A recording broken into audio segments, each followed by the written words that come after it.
Seems kind of okay. Let's see. I think it this time. Okay. Uh, Hopefully everybody can find their way over. My apologies for the technical glitches trying to get started, but of course, if anybody's seen any of my older streams, that happens sometimes, and I'm sure with the increased bandwidth due to what's going on in the world, bandwidth usage, that it's kind of harder for streams to get started and such. So again, hopefully everybody can migrate over. And again, my apologies for the technical issues trying to get started. But I don't know why I seem to have that problem, but I can't seem to identify it, and nobody's able to figure it out when I submit YouTube help tickets. So once again, thanks for everybody's patience. Thanks for migrating over. I see we got some people coming in, so hopefully everybody who was waiting was able to hang out for a minute while I get a new one started. I have to just copy everything over on the fly. Hi guys. Yes, cursed. Yeah. Yeah, they don't give you a how to stream 101 playbook. Let me make sure my mic's on, because I've had that problem before too. All right. Yeah, Wolf. Yeah, it's cursed. Yeah. Hi Ian, how are you? Oh gosh, May 21st, 40th anniversary of Empire. I feel old. I still remember when the 30th anniversary was like yesterday, and I'm like, oh, now I feel really old. We're hitting a lot of anniversaries this year. Empire's now 40. The big one this year for me that made me feel extraordinarily old is the 25th anniversary of GoldenEye, which Esquire magazine celebrated by having Pierce Brosnan do. It was listed as a live stream, but he kind of just recorded in his house while he's also under isolation and just kind of read off some comments. So, but it was interesting to see, because obviously he doesn't normally do stuff like that. So if you haven't checked that out, it's really fun.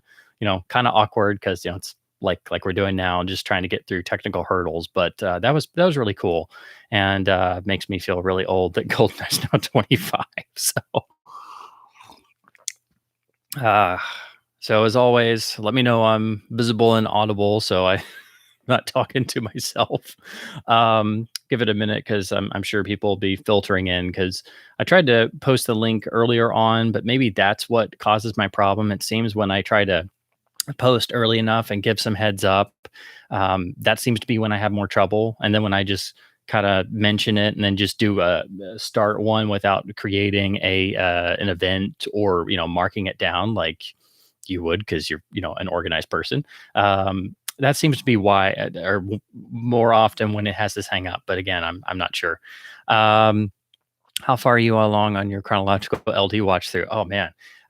So for those who don't know what I've been doing, well, I shouldn't say unfortunately, because it is good to still be able to be working, but I haven't had all of the massive time everybody else has, being stuck at home. So, but I did want to do something, to fill up the time and watch some stuff that I hadn't watched. So what I started doing was watching through all of my LaserDisc collection, focusing on the unwatched discs and going chronologically. So I started with the couple silent discs that I had. And I've been working through a heck of a lot of early talkies, a lot of discs in the RKO Classic collection that are, out of print or not available or very rare.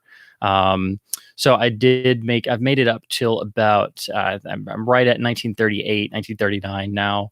And I've been mixing in a few titles when I can crank up the surround gear, some action stuff from the 90s I just hadn't got around to watching yet, some of those wonderful DTS discs that I found. So I've been mixing that stuff in. So maybe I'll meet in the middle somewhere, but I'm just trying to chip away at it, because now I have way too many LDs that I'm like, oh yeah, I remember when I bought this. I still haven't watched it. I bought it like 3 years ago. Crap. So,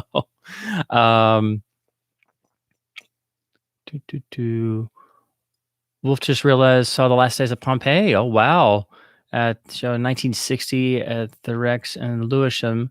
Don't remember it well, being a kid, but wasn't impressed. Yeah. I tried to find a copy again. I still have only seen bits and pieces of it, because the availability of Last Days of Pompeii is very sketchy. There are a couple DVDs floating around that are PAL that seem to be halfway decent, so I'm just going to check out one of those.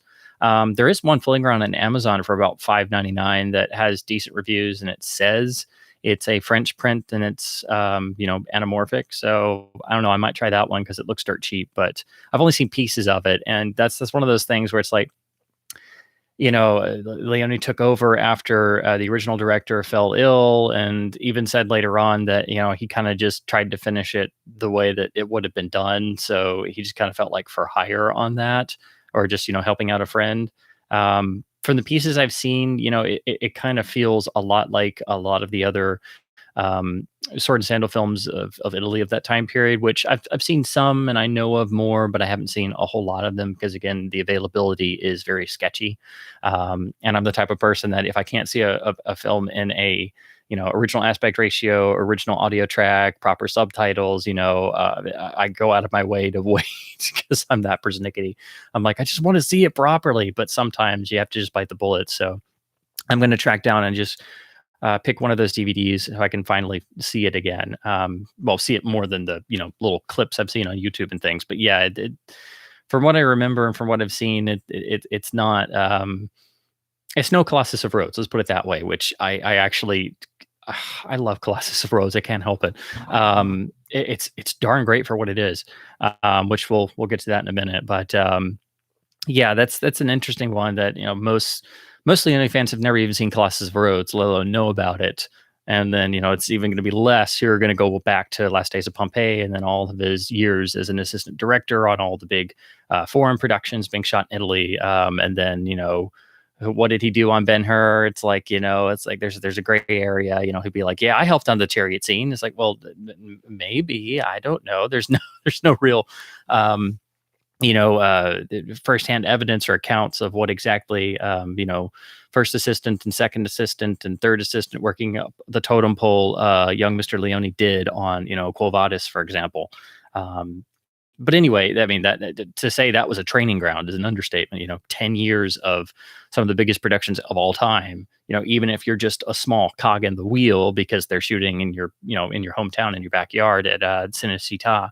That's like the most unbelievable training ground you could possibly have for later turning to directing. But it's an upwards career swing. Yes. Opinion of Snow White. I know I've said before I'm not like the biggest Disney fan. I do admire the original Disney company, but the corporation that exists now I can't stand, especially for having no real artistic integrity, and going back and reanimating and slowly destroying the original classic animated titles. So for the classic stuff, I tend to look at it more from a historical and artistic perspective, and I can admire most of them for the technical breakthroughs, of which Snow White, I mean, they're just massive. It's so important for a number of reasons, and it's just beautifully made. But of course, on video, you're stuck with the increasingly messed around with newer versions and such. On LD, you do have that. There was the early release, then the main one is the big 94 CIV box set that I have. And even though the sound is a little remixed, and that's when they started to play around with the animated features in terms of, oh, this is our new restoration process. And it seems to be that the 94 Snow White was the first time they tried to use digital tools, because that was really when digital effects and in terms of tools and film restoration and stuff was really in its infancy. But it seems to be, from what others have been able to find in their own researches, that's when they first started playing around with, really going in and not at that time making significant changes, but changes nonetheless. But it's still a really good presentation, and the LD is a very nice pressing, and it was really the first of those big, gorgeous animated collector's box sets, which I have some, and I did I did a video on them, and I was doing my LD collection videos. So if you're interested, you can look at that or just look them up on the LDDB, and now those are display pieces. So I really like those, and I would like to get the rest of them. My copy of the Snow White box is a little dinged up, but it's a really great LD presentation, and I think it's probably the most accurate version on video that you can easily get, because it's not very expensive. I think they must have printed a lot more of them, because compared to like the later boxes, you can get the Snow White box for like, 10 or 15 bucks tops. Whereas, Cinderella, it's a bit more, Sleeping Beauty's a lot more. And then when you get to the later ones, Lion King, Toy Story, especially Hunchback of Notre Dame, those are much more in the 30, 40, even $50 range if they're like super sealed and minty. Um, but they are really cool, and I was really impressed at the presentation because it had been a while since I watched that particular disc. So, um, Christopher's in the house. Hey, man. Looking forward to the nice talk. Yes, it's a pet topic of mine, and I just wanted to pick something simple that I could blab and blab and blab about. Hopefully, I don't get my horse dry throat. But yeah, once you blab on about something you're really passionate about, it just kind of happens. I'm already started on my water. But yes, Leone was one of the first directors I really became obsessed with when I was able to really start getting into film and motion pictures more, primarily because internet access had finally become a thing and much more approachable, and thus I had much more information at my fingertips. And I was a little bit older when I got into to Leone's work, as opposed to the first directors I became aware of, and then I became a Hitchcock obsessive, and then a Kubrick obsessive, and then a few years later, so when I was about maybe uh, probably around age 12, 13, because it was when I was in middle school, and what kind of got me indoctrinated into the whole world was for some reason we'd gotten cable in the past year or two up to this point, before this point, and my dad had come home from work early, and it was just he and I in the house, and so he brought home Chinese takeout. I remember this vividly for some reason. And maybe it's because it's like the scene in The Godfather, right before the epic moment when they're all sitting around the table eating the stereotypical Chinese takeout containers, which is a great image and one of my favorite bits in The Godfather. But anyway, so he was flipping around on cable, and it landed on The Good, the Bad, and the Ugly, which I knew the title as most people do, and because all the references. But uh, up to that point, I never really paid much attention to westerns because growing up, you think westerns are nothing but a bunch of cliches, and it's just cowboys on horseback, and they never shoot a guy in the back, and they're very one note and again cliched and stuff. And I just it always seemed like a boring concept to me, and so I was never one for musicals or westerns or things because the way they were presented, especially then, again before internet access was a lot more open and available to young kids and youngsters. It's not like it is now where a kid can have an iPad and just find the whole world on it. It was still kind of opening up, and we had a family computer that we all had to share. But anyway, it was not even, I didn't get to see the whole thing. It was basically, I saw, I think it was a little bit before the halfway point, and of course it was not. It was unfortunately pan and scan because it was on television, but on cable, and it was on our old CRT. So my first experience of Leone was seeing the second half of The Good, the Bad, and the Ugly pan and scanned on cable, and basically forgetting the rest of the world existed because I was just so engrossed. The food got cold, my dad fell asleep, and I was just. And it was kind of later, so it was like we landed on it at dusk, and of course when it was over, it was dark by that point because it was in our living room that had a big window on the side. But that was my introduction, and after that point, I had to know what this movie was. I had to see the rest of it. I had to know who made it. I had to know everything about it, and getting into Leone more and more. That's really primarily also because of how strong and vivid they were, and how much there was a grittiness and a realism, and also a deep cynicism that I had never experienced in any sort of Western before. Um, Also, his love of the American West and its history, and also of all the great westerns that he grew up on, and then the references he would put in. I became obsessed with tracking those down, and the more I read, the more I found out about it. It really helped open westerns to me in general, and so I've become a Western fanatic. And it's like it pulled the wool off my eyes seeing The Good, the Bad, and the Ugly for the first time. It's like, oh my God, westerns are really alive. I've been lied to. Where's this been all my life? It's not Roy Rogers always in a perfect white shirt, or it's not John Wayne always laying low every single bad guy and not breaking a sweat. It's like there's shades of gray. There's so many different types, and there's so much beyond the simple surface of even the more iconic classic westerns. So it's like there's a whole world there, and that's really what kind of open that up for me. So it's been a long journey, and it's also getting into Leone is what helped get me into the madness of film preservation, and how it's reflected on video, and then different versions of films, and then foreign films, and then all of the witch's brew of madness that can entail.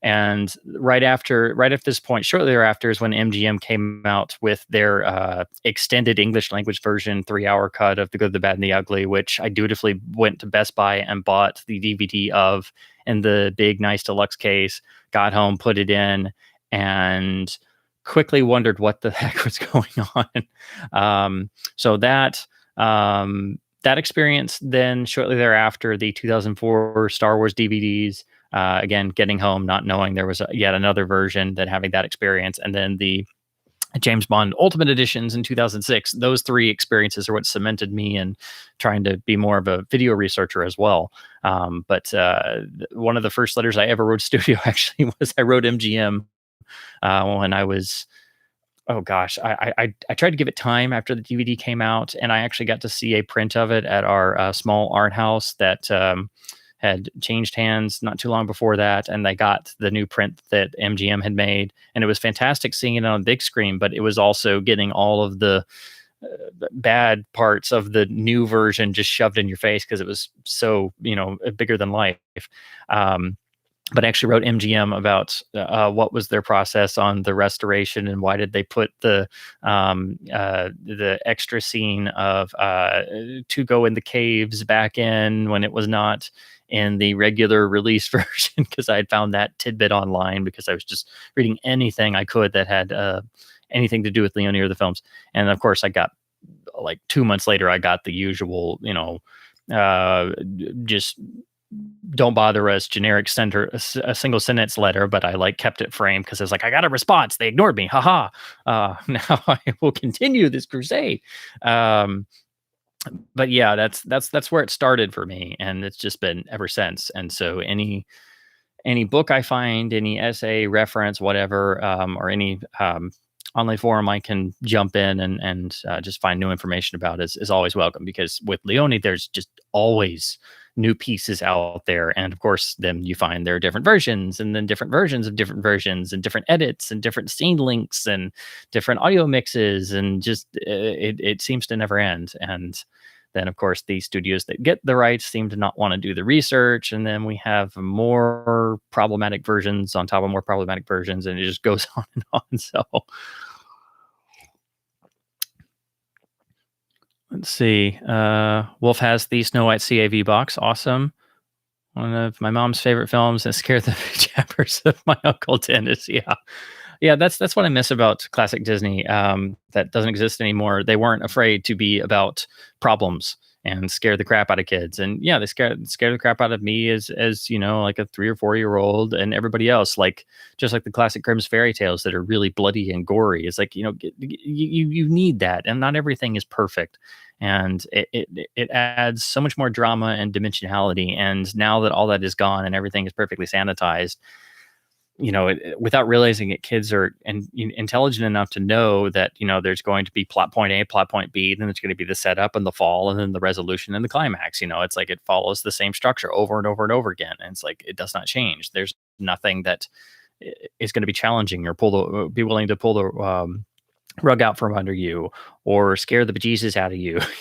Like the queen turning into the creepy as hell old crone and making the poisoned apple, and the way that all of the visuals become extraordinarily dark and stylized and spooky as all get out, and it's just beautifully done. And looking at it as an adult, you can really appreciate that stuff, but as a 3-year-old, you're just like, you've got the pillow or the blanket in front of your face, and barely wanted to peek out.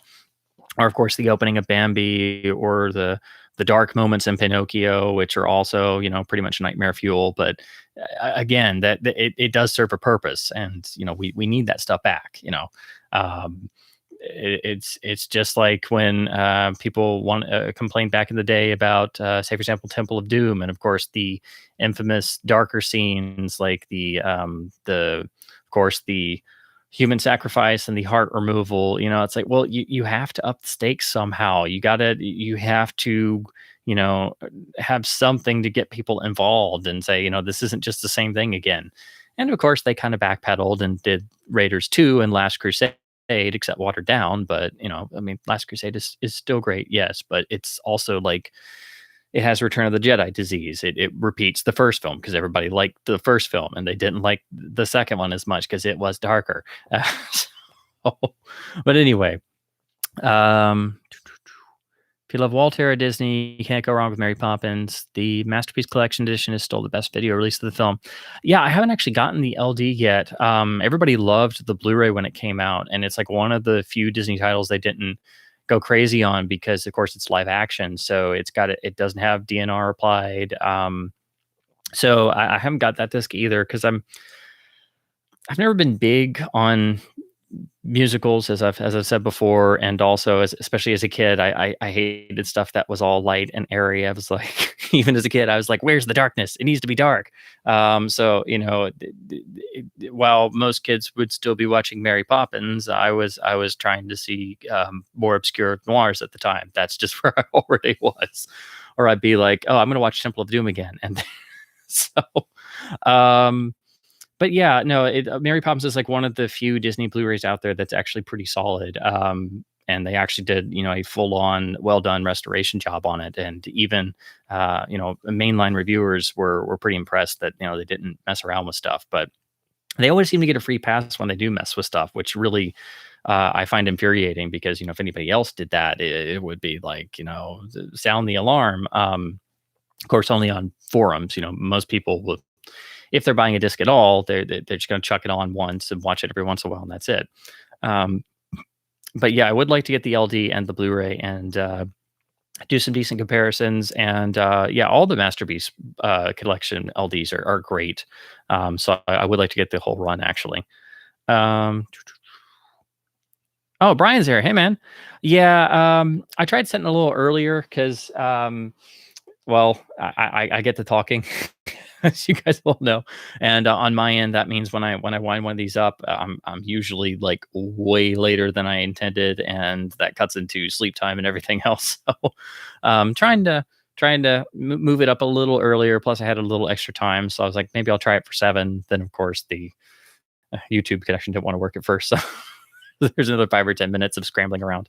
But yeah, so that's kind of what I've been doing. Of course, I wish I had all the time that everybody else has been having, and I hope you guys have been doing well and been able to fill the time, watch through a bunch of interesting things. And but yeah, because I'm still working, so I'm just like piecemealing things like I do normally. So my schedule's still kind of the same as it usually is, but yeah, I've been trying to cram in a few extra things here and there, and if I had been off, I would have just gone right for everything that's 4 hours I'm watching right now. So I'm going to rewatch every single Lean epic. So I'm going to do those. And so Kwai, Laura and Shivago, Ryan's Daughter, Passage to India. And then I'll do Once Upon a Time in America, The Long Dances with Wolves, which I need to rewatch.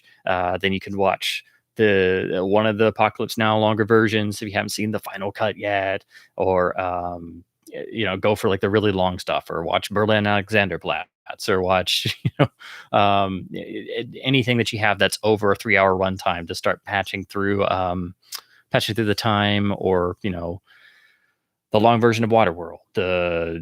Just there's so many things that you don't normally have the time to watch, and I came up with all these great ideas, and I'm like, oh crap, I'm still working. Why did I do this to myself? What do you think of Scarecrow of Romney Marsh? Do you have the Blu-ray? I haven't actually seen that. I will add that to my watch list. I've heard of that before because that does sound familiar, but I haven't actually seen that. I don't have a copy. So I will look that up once we get finished. Speaking of which, I guess I should knock out the collection editions.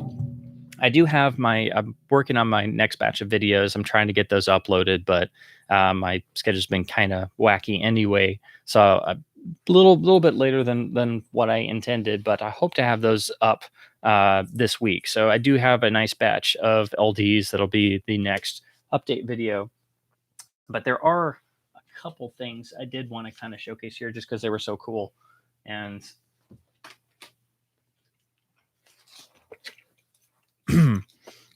so trying to remember what I showed and didn't show on the last stream, because that was like, two weeks ago or so. But this one, I know I've talked about some, but I just wanted to focus on it again. Having to try and slip it out of here. But this is a real surprise. This was the Japanese release from the Hitchcock series that was pretty much copies of what they put out in the US. But what I didn't know until just recently is that they did a few more repressings in the early 90s. Most of these came out like 89, 91. But then with the same cover art, and all of these have these awesome matching cover arts here. This is the Vertigo release, and it's a slightly later pressing that actually adds a digital mono track. So most of you may not know this, but Vertigo's original mono was, kind of missing on video for a while, and now all we have is this little lossy track that's the same as the old analog USA pan and scan LD. So this is the same transfer, but it actually gives you a PCM track. And so I'm trying to get a capture setup going so I can capture this and do like a full-on waveform comparison. But this is a real surprise because a lot of these Universal titles, there's no good audio source outside of what we have on Blu-ray or going all the way back to VHS tape. So it seems like only a couple got these reissues, and the database is kind of sketchy on info. I can't remember. I may have talked about this some last time, but I just wanted to bring it up again. Because it was such a crazy, awesome find. Slip this back in here. But yeah, if you ever stumble across any of these, the artwork is great on the whole series. And if Japanese discs weren't so, expensive and hard to come by here, because of course they had to be imported, or you have to actually get them shipped over via slow boat services or the airmail and stuff. I would like to get some more of these, but I'm trying to figure out which ones have that digital track.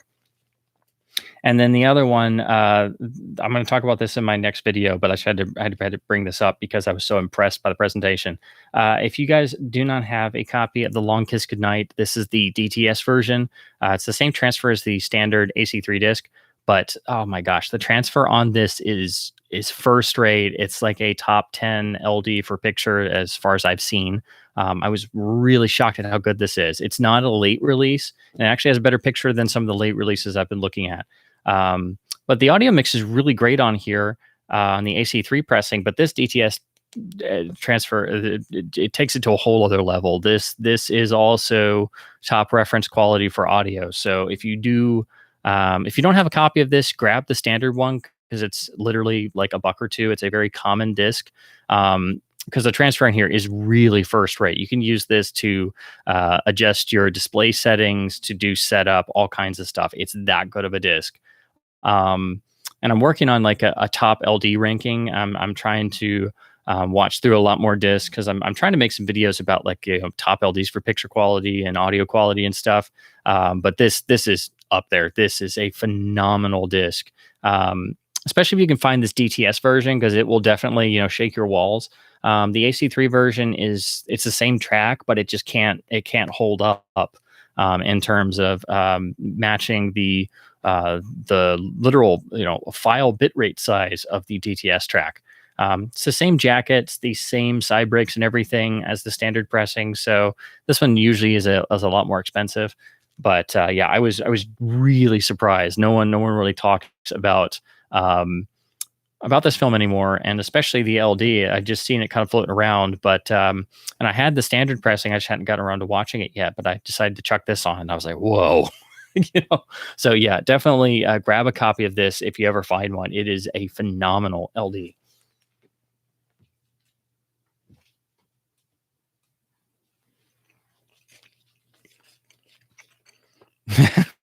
Not a bad film. Poor old Brian Cox. Yeah.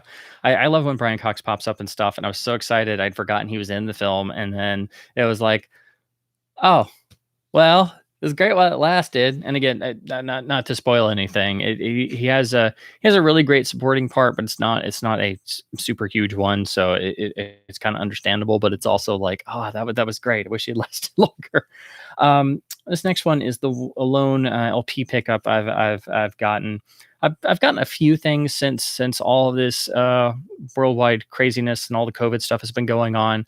But anytime I do get stuff, I have to, keep it in the garage for a while, wipe it down, let it disinfect itself for a while, and then bring it in. Just general common sense stuff. But this was so cheap, I couldn't pass it up.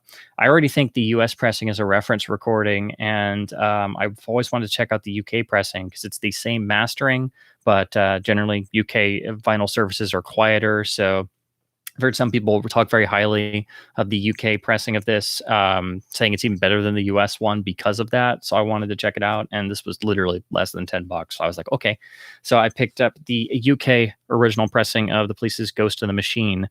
This uses the same Ted Jensen mastering at the Sterling Studios as the US copy. It's got the same stamp and initials and everything. So it's the same astonishingly great mastering.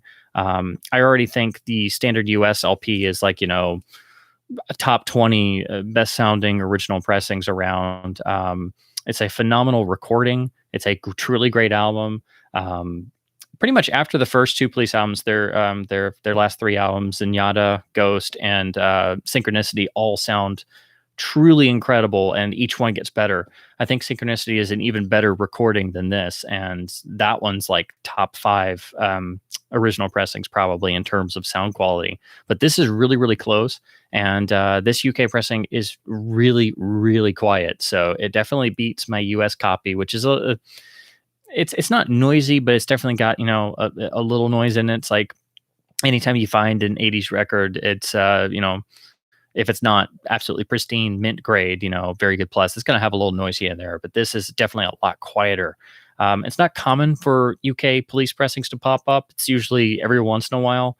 And I've been trying to get all 5. So this was just, one to check off, even though it's the same mastering as the US copy. It's not like Zenyatta, and the first 2 albums where the UK pressings are a heck of a lot better, like very noticeably better than US ones. The US Zenyatta is pretty good, but the UK one is just like, whoa.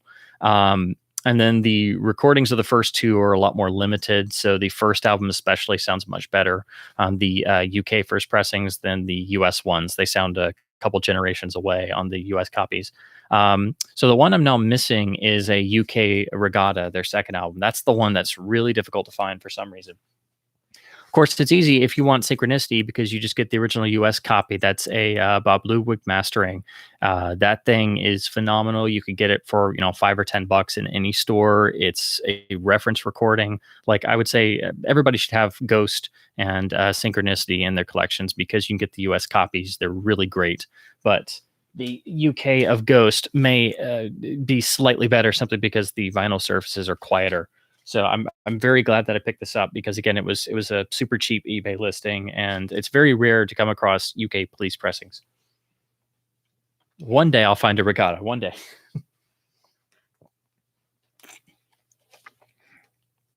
Okay, and then last but not least, these are some random odds and ends on Blu-ray that I picked up. There have been a lot of people on like the Blu-ray.com classifieds, and people putting stuff up on eBay because, of course, they're not working and they're stuck at home. So some people are reorganizing and trying to, clear out shelves or stuff they haven't watched and stuff. So there's been some really cool stuff pop up. And so some of these, I couldn't say no. Seems like a lot of people are trying to clear out stuff. So they're marking it down pretty cheap. So I admittedly kind of loaded up on some of these. Now, this one, I have most of these in the Arrow Blu-ray releases, but there are 2 films in this set that are still not available elsewhere with extras. Most of these titles are out in Australia, but they don't have any extras.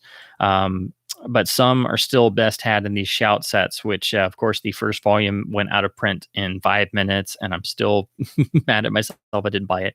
And now this one seems like it's out of print, so I'm very happy I did get it. This is the Vincent Price Volume 2 of the Shout Factory collection sets. They've done 3. This one's actually still in the shrink wrap. Hamilton Books had a bunch of these they put out, and they sold out really fast. They're a little dinged up because they were I think, pretty much remainder stock because Hamilton Books just, gets stuff and then, prices it wonderfully. They're a fantastic company if you've never used them. But they've really stepped up their Blu-ray and DVD sales. But of course, sometimes they get stuff that's a little bit dinged up and you just kind of have to go with it. But somebody had bought one of them. I missed out on it before they sold out, and they'd forgotten they already had a copy. So again, this notion of people clearing out their shelves, and so they sold it to me for the same or close to the Hamilton Books price. So that was really cool. Again, I have most of these, so I picked this up to get Last Man on Earth and then House on Haunted Hill, both of which. Do have some nice extras and are only in this set on Blu-ray in the US. House on Haunted Hill actually does have a new scan and it's properly widescreen, so I'm excited to finally see that. The rest I have on Blu-ray from Arrow, and I should also mention this does have the Fly sequel, Return of the Fly, so that's another one. So I didn't feel too bad about picking this up for around a little under $20, even though it was only for 3 films, especially now that it's hitting out of print prices. I'm very glad that I did. It's not crazy expensive like the first set has gone, but this one's starting to get higher. And I need to get volume 3 because I don't know if they're going to lose the license. Volume 3 has more obscure titles in it, but it's already starting to go up in price, which no pun intended. But I do hate how if you miss out on these limited releases, then they go out of print and they're the way of the dodo. And you're like, well, at least I still have a DVD of one of them floating around. Then I picked up 2 MOC discs that I've been meaning to get. This is Spine 16. This is the Masters of Cinema Metropolis release. And this has the really awesome sleeve here, which is done in a landscape format. I really love the cover of this. And then the back follows suit. This uses the new restoration, which has the once lost footage that was discovered in a Buenos Aires film archive restored to it. And of course, Kino did it here in the US, but the MOC disc has more extras and better encoding, as is typical. So I've been holding out to get this particular version. And since, all foreign sales have kind of trickled off, that meant I can't get stuff from Amazon UK or Germany and stuff. I was going to get the really awesome new Major Dundee German Blu-ray, but then all this stuff happened and I'm like, well, I better just wait. They said, no, we're not shipping anything. It's like, I get it. I understand. But now I am sad. So I've been buying a few MOC discs when they pop up on eBay. So this is one I've been meaning to get for a while. So I'm very happy that I did. And you have a really wonderful booklet, as is common of these amazing Eureka releases. The more and more I get of the Masters of Cinema line, the more and more I'm absolutely in love with them. I also picked up number 43, which is the also Fritz Lang, the second of the Mabuse or Mabuse, or I still never know exactly how to pronounce it, but this is a Testament of Dr. Mabuse, the second of his trilogy of Mabuse films. And I really need to pick up the first one that MOC did as well, which also looks like a fantastic restoration. But I love the cover art on this. They're always really good about using some form of original artwork. And yeah, anytime I can get an MOC disc, I just go for it because they always do a fantastic job. And a really extensive booklet in here, along with a lovely Blu-ray and a PAL DVD should you want to play it in PAL. Oops.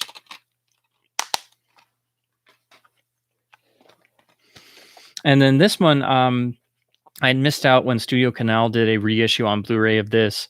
Of course, there have been many transfers of this film kind of all over the place, as with most of Orson Welles' later films. There is the really awesome Roan Laserdisc that has the, it's actually a gold Laserdisc, but I always miss out on that one.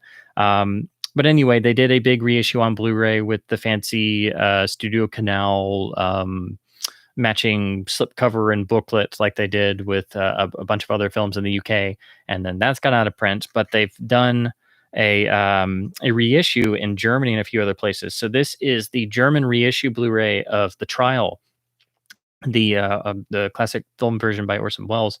So it has the German title. Seemed to use these use the exact same transfer. So basically, it has the same transfer and extras as the original disc.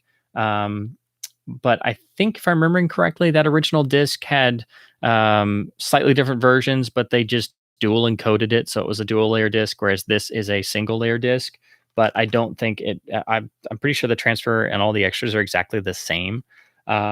It does have the original English audio as well as German, and then all the old extras. It is region locked, but if you're region free and you missed out on the original Blu-ray of the trial, this is a very cheap alternate version that you can pick up that seems to use the exact same transfer. So I really want to fire this up because again, I missed out on the first Blu-ray, so I've been wanting to see this in HD for some time, and nobody's put it out here, which I'm sure is probably due to rights or trying to make a new master or something. And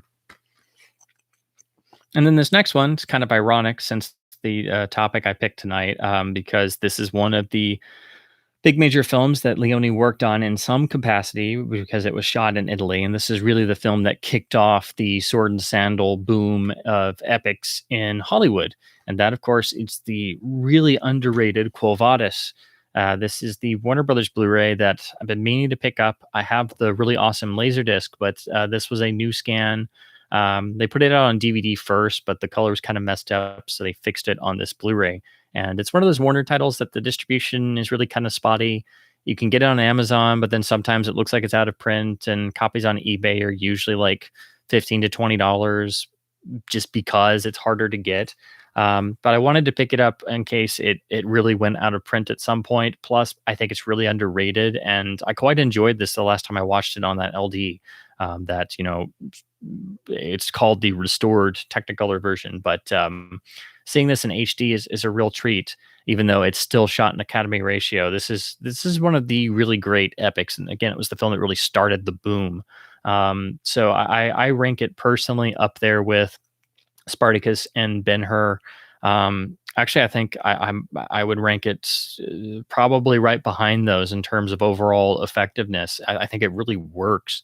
There's not a whole lot of wasted time, so the long run time really works, and it's probably the best performance I've ever seen out of Robert Taylor. Because you're like, "Whoa, it's Robert Taylor. He's gonna be kind of wooden in this, isn't he?" And it actually kind of works because of the character he's playing and the character arc.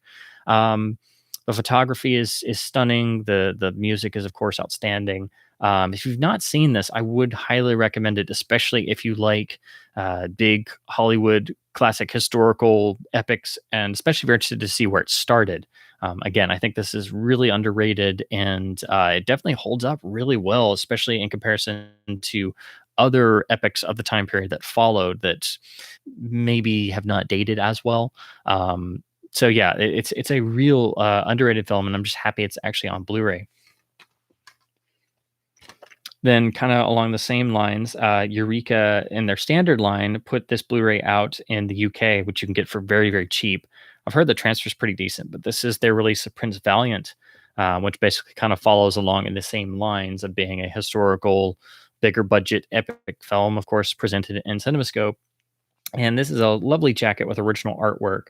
There's no real extras on here. You do get the trailer.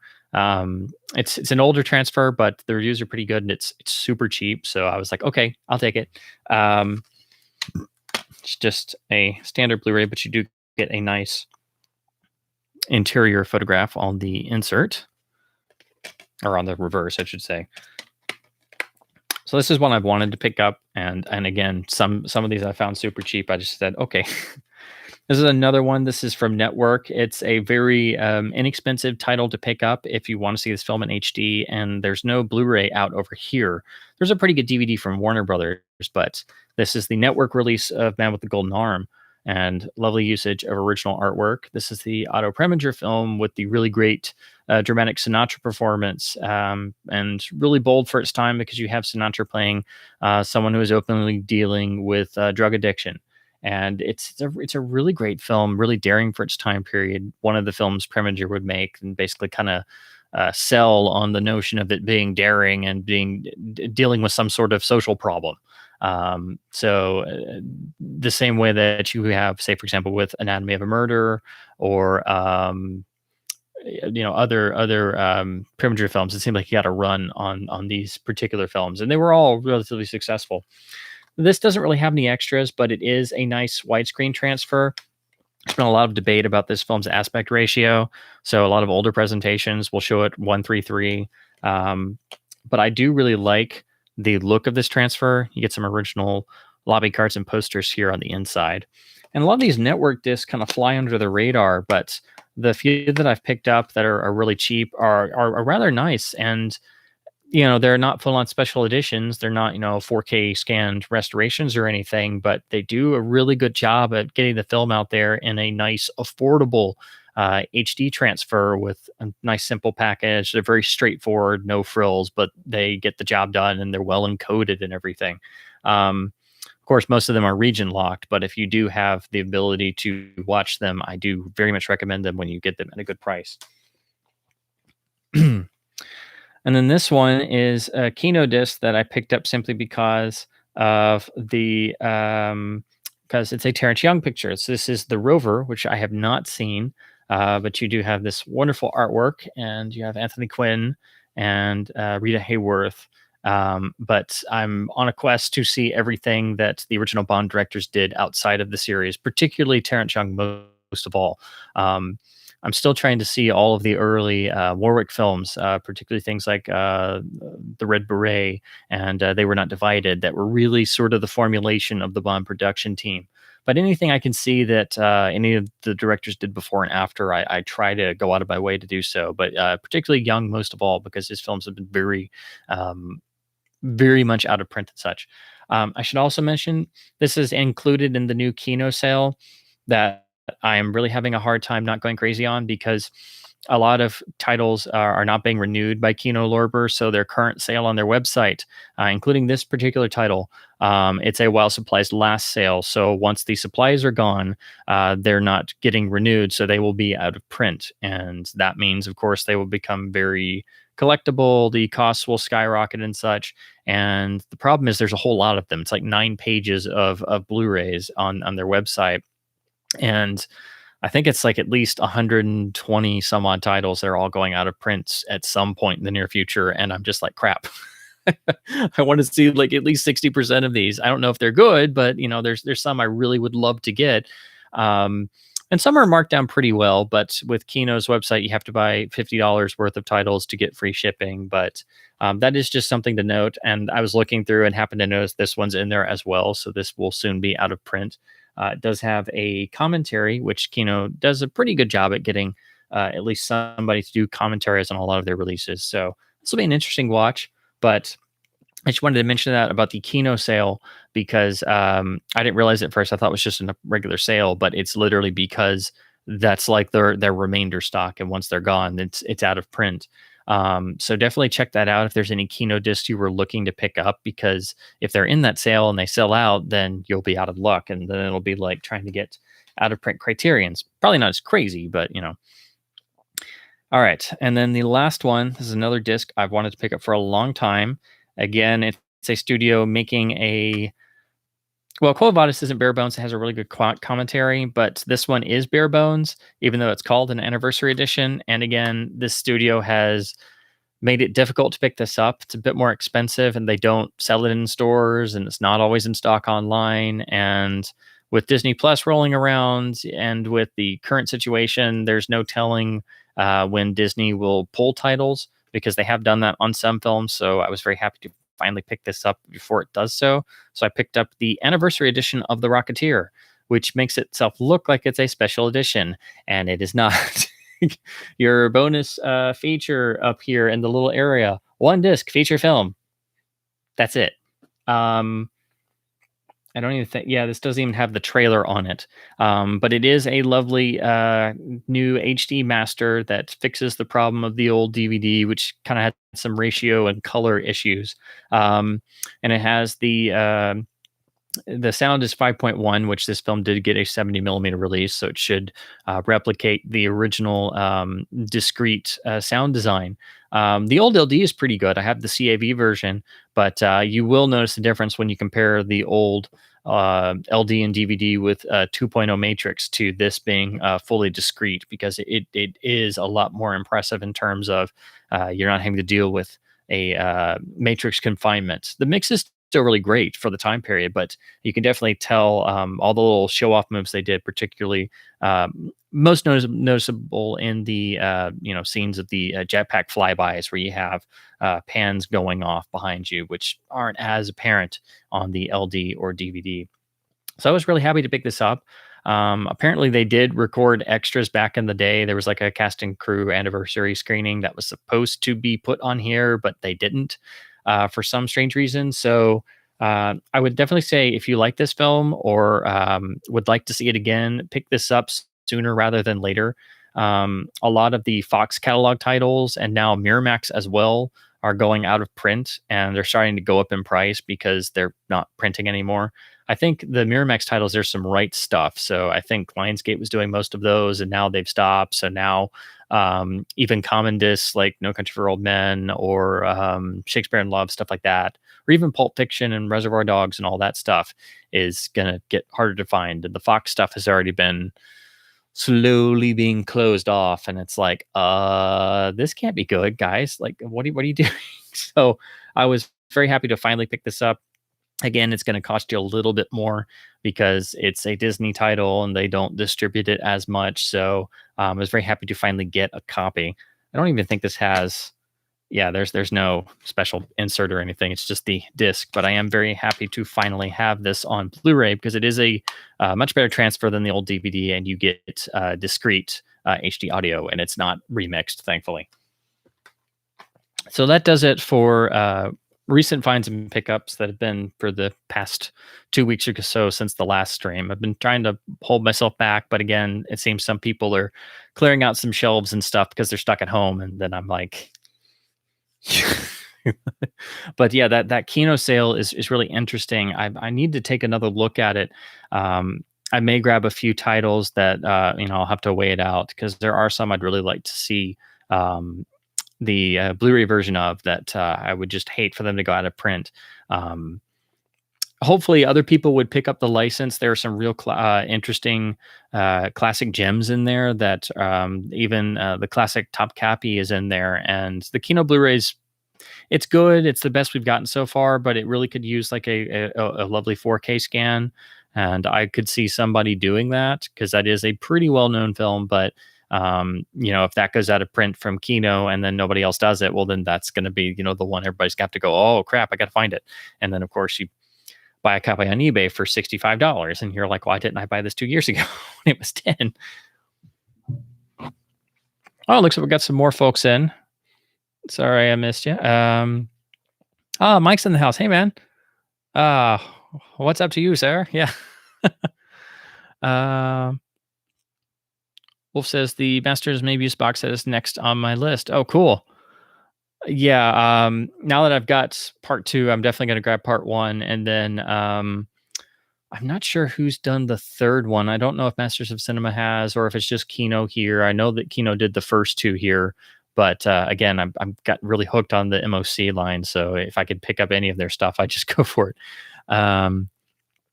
Wolf's having the opposite problem. Amazon US returning to shipping. Yeah. I mean, it does make sense. And the few things I've ordered or had to order that are non, media related, essential stuff, I know it's going to take a while. I get that, I try to be patient. So again, it's understandable.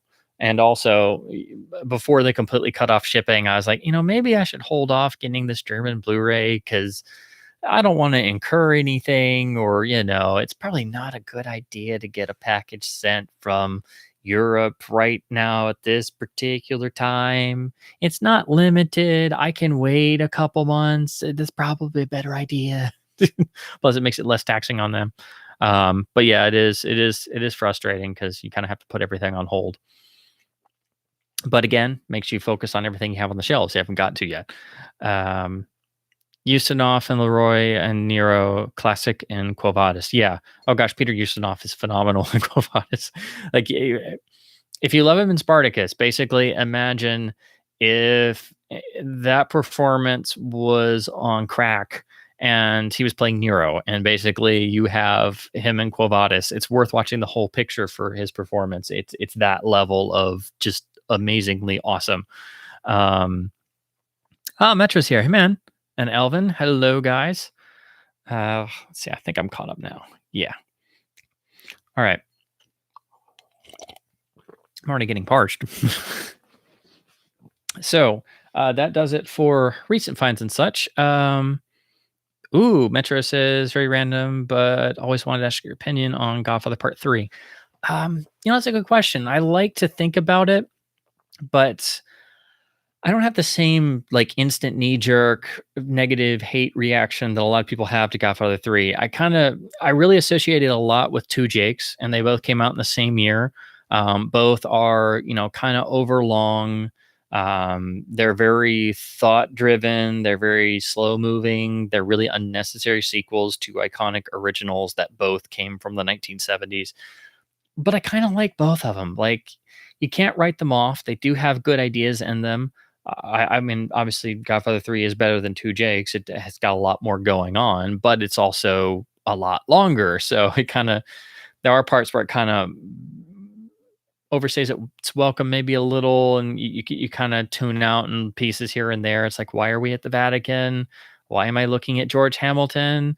Oh yeah, they wouldn't pay Duvall his asking fee. Oh, isn't that a shame? Oh, we're still at the Vatican. Oh yeah.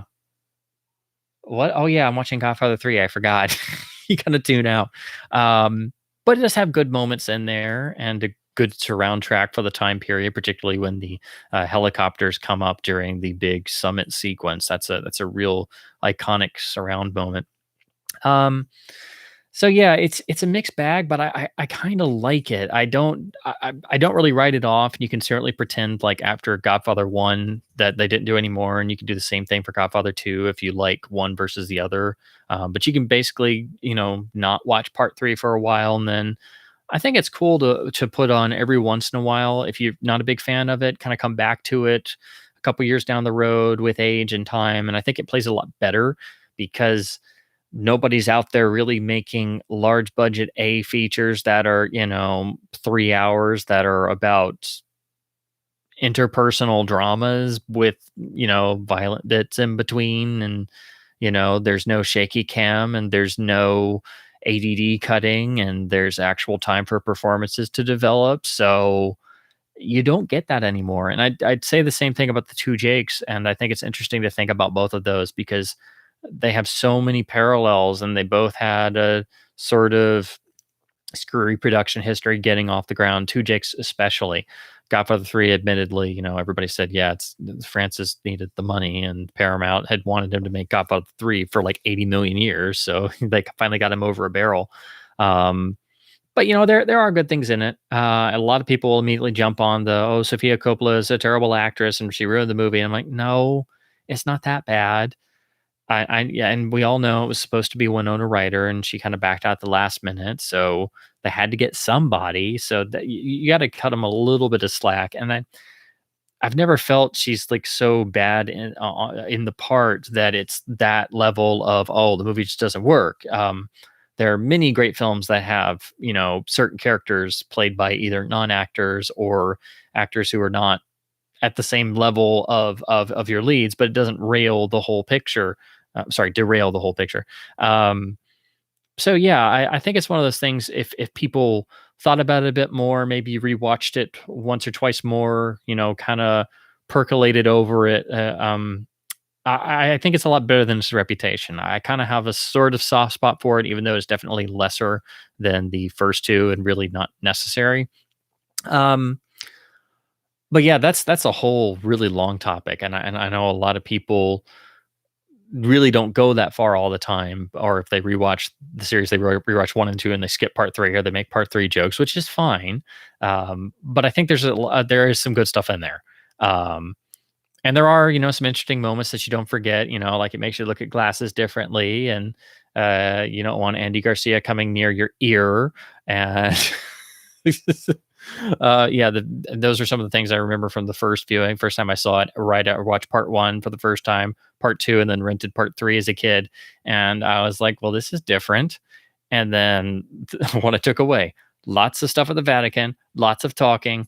George Hamilton seems out of place. The ear scene, Andy Garcia has a lot of chest hair when they're in the love scene, which is very distracting. I don't know why that just jumped out at me as a kid, but it did. My parents noticed the same thing because they watched it with me. So that was strange. And then the towards the very end, the bit with the glasses, and of course the helicopter assault, and when they're in the big hotel meeting space room, when they're getting all of the heads together. That's kind of what I took away on the first viewing as a kid. So, um, like your fresh opinion, yeah.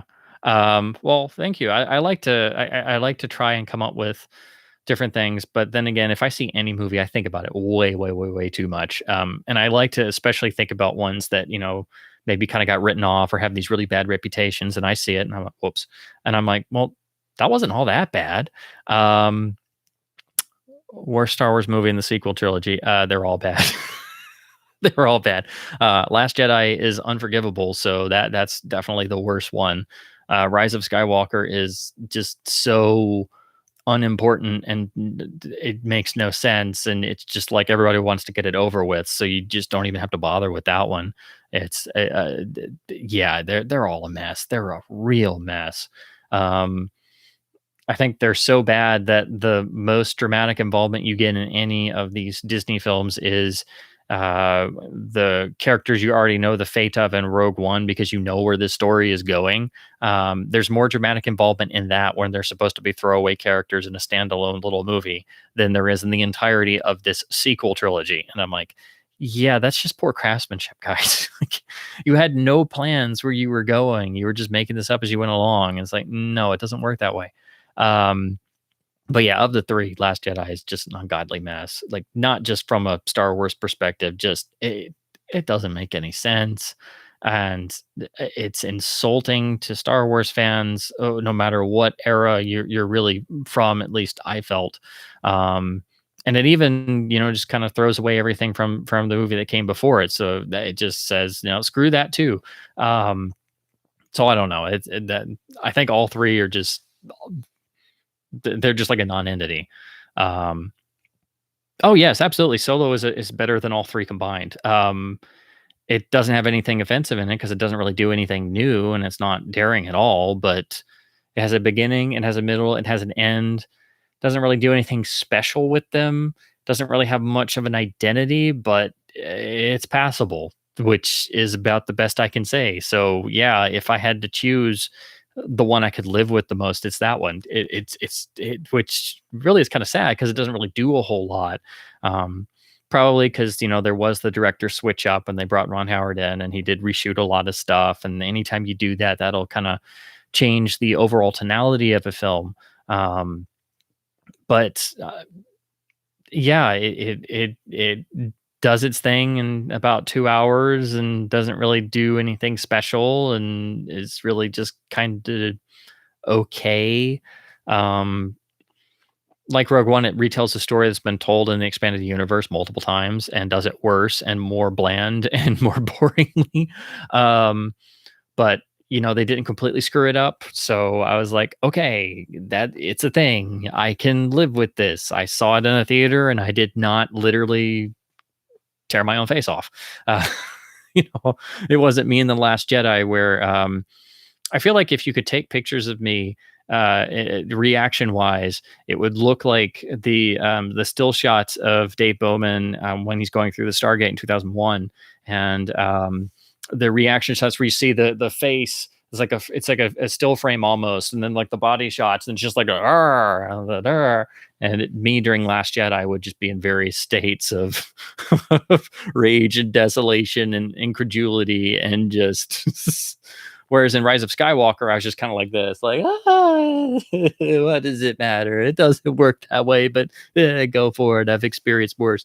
Um, but yeah, I'm probably not the person to sit next to. Thankfully, they were largely empty theaters, but yeah, Solo is it's not bad, but again, it's not great. It kind of just comes in, does its thing, and then it's over. But to even begin to do Han right. Brian Daley nailed it in his trilogy of books right after the original film. So if you really want to see young Han done right, it's Brian Daley's Han Solo trilogy, particularly Han Solo at Star's End, which I think it's my favorite Star Wars novel. I think it's the best of all Star Wars stories outside of the original trilogy films, because it really has that feel of adventure and science fiction and the spirit of the original Star Wars perfectly. And the two follow-up books are great. And then in the 90s, AC Crispin did her Young Han trilogy, and those are really great. And they do a really great job of setting up the backstory, which Solo kind of picked random pieces of and made it much more generic. So if you want the proper version of Young Han, go check out the AC Crispin books from the early mid-90s, from the Bantam years of the great Star Wars Expanded Universe. I would rather watch Quantum of Solace than the sequel trilogy. Yes, as much as I hate the modern films, yes, I can agree with that. Quantum's actually the one I had the least problems with of the modern Craig era, because it's over the fastest. It's got a lot of problems, but it's really rough. So it's like it just comes in and just does all kinds of crap, and then it's over. And at least it does take some risks, and again, it's over a lot more quickly. So it's less painful for me because it's over much more quickly. And even though, the whole opening with that awful shaky cam car chase is just like, oh God, this is not Bourne 3. Oh, some of the same personnel are involved. Oh, great. You bought them and brought them in. Yeah, that's great. Just what we needed. But yeah, like I think I could probably stomach sitting through that sitting through that again rather than sitting through the sequel Star Wars trilogy.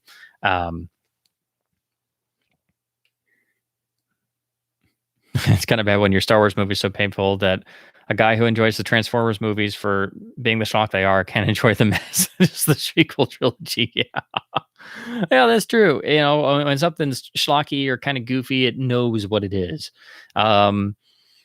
Which is kind of how I feel about Colossus of Rhodes. And Colossus of Rhodes has some really great stuff in it, and it is pretty damn dark, which is really awesome when you go and revisit it, especially when you've forgotten about it. But yeah, Incredible Melting Man is a better film. Yeah. If something knows what it is and it gets on with it, but when this stuff tries to be so non-committal to not offend anybody and be so palatable, it's like, you've made a 2.5 hour bowl of mush here with a Star Wars sticker on it. It's like, no, that's not what you're supposed to do. That's not the job. Maybe Turkish Star Wars is better. Yeah, Hardware Wars is better. Hardware Wars knows what it is. Hardware Wars is a low budget 1970s handmade spoof short film. It knows what it is. It admits and it gets on with it. So speaking of which, let me refill my water and then we will get launched into the main discussion because I've already filled up an hour. Sorry. I had to fill up a thermos so I could hopefully have enough water, because you would be amazed if any of you guys have done any sort of public broadcasting before, how quickly you start to get parched or dry throat. Thankfully, I've done radio shows in the past. I did a lot of college radio, so I'm kind of better suited to it, but it also starts to take its toll after about an hour, especially after 2 hours. So I try and stay hydrated as much as possible. So anyway, to get started on tonight's discussion. So again, as I said before, my whole experience with Leone started, seeing that admittedly truncated and the cable broadcast version of The Good, the Bad, and the Ugly, which I later figured out was probably the 1998 version recreated for LD and DVD, and then that's what aired on TV for a long while before they switched over to running the MGM 3-hour reconstituted version. But so trying to have a train of thought. So basically, I guess I should do like I usually do and kind of give a brief historical background. And again, I can't get into all kinds of detail. This is just a very, loose and informal discussion, kind of off the cuff, and it's not meant at all to be authoritative or anything. I should say, first of all, the place where you should go to learn the most about Leone is, of course, Sir Christopher Frayling's definitive biography, Something to Do with Death, which now has a newer edition. And the reason why I don't have a copy, I've read it so many times, but it's a much more expensive book even now. And I wanted to get the updated version, and it's still like, 40 or $50 on Amazon. And then they kind of go out of print sometimes, and they seem to print new batches. So I've been trying to get a used copy or something. So hopefully it's a little less expensive, but I've read it from libraries many, many, many times. It is like the Leone tome. And Frayling is really the person who is probably most responsible for getting not just Leone's reputation, but the whole notion of Italian westerns to become something that is, actually somewhat respectable now, instead of just being laughed at, because the whole term spaghetti western was invented as an insult. Because the idea was, Italian westerns, that's like having a spaghetti western. That's stupid. They can't be any good. And look, they got all this dubbing on them, and everybody's got sweaty faces. And what is this? That's not real. And so they just kind of laughed off back in the day. So the fact that now spaghetti western is a recognized term like blaxploitation or any other genre, and it's actually something that people know and recognize, and it's not just a joke, is definitely a sign of how we've come around in terms of the overall response to Italian westerns and Leone in general in all these years. And again, it's really Frayling being the one kind of leading that charge on the critical front. And he knew and met Leone several times during Leone's lifetime, and was already, trying to promote a reappraisal of Leone's films back then. And then eventually wrote this massive biography that's a phenomenal read. And then has written several other books on Italian westerns. There's the lovely Once Upon a Time in Italy, which is more like an art book. It was designed to go along with a museum exhibition. So that's more of like a coffee table book, but there's a lot of great information in there. But again, that's out of print and kind of expensive.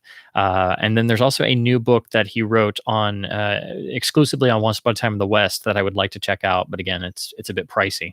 But I think that's also like more of a coffee table book with a lot of stills, because it's about the making of and the production design, I believe.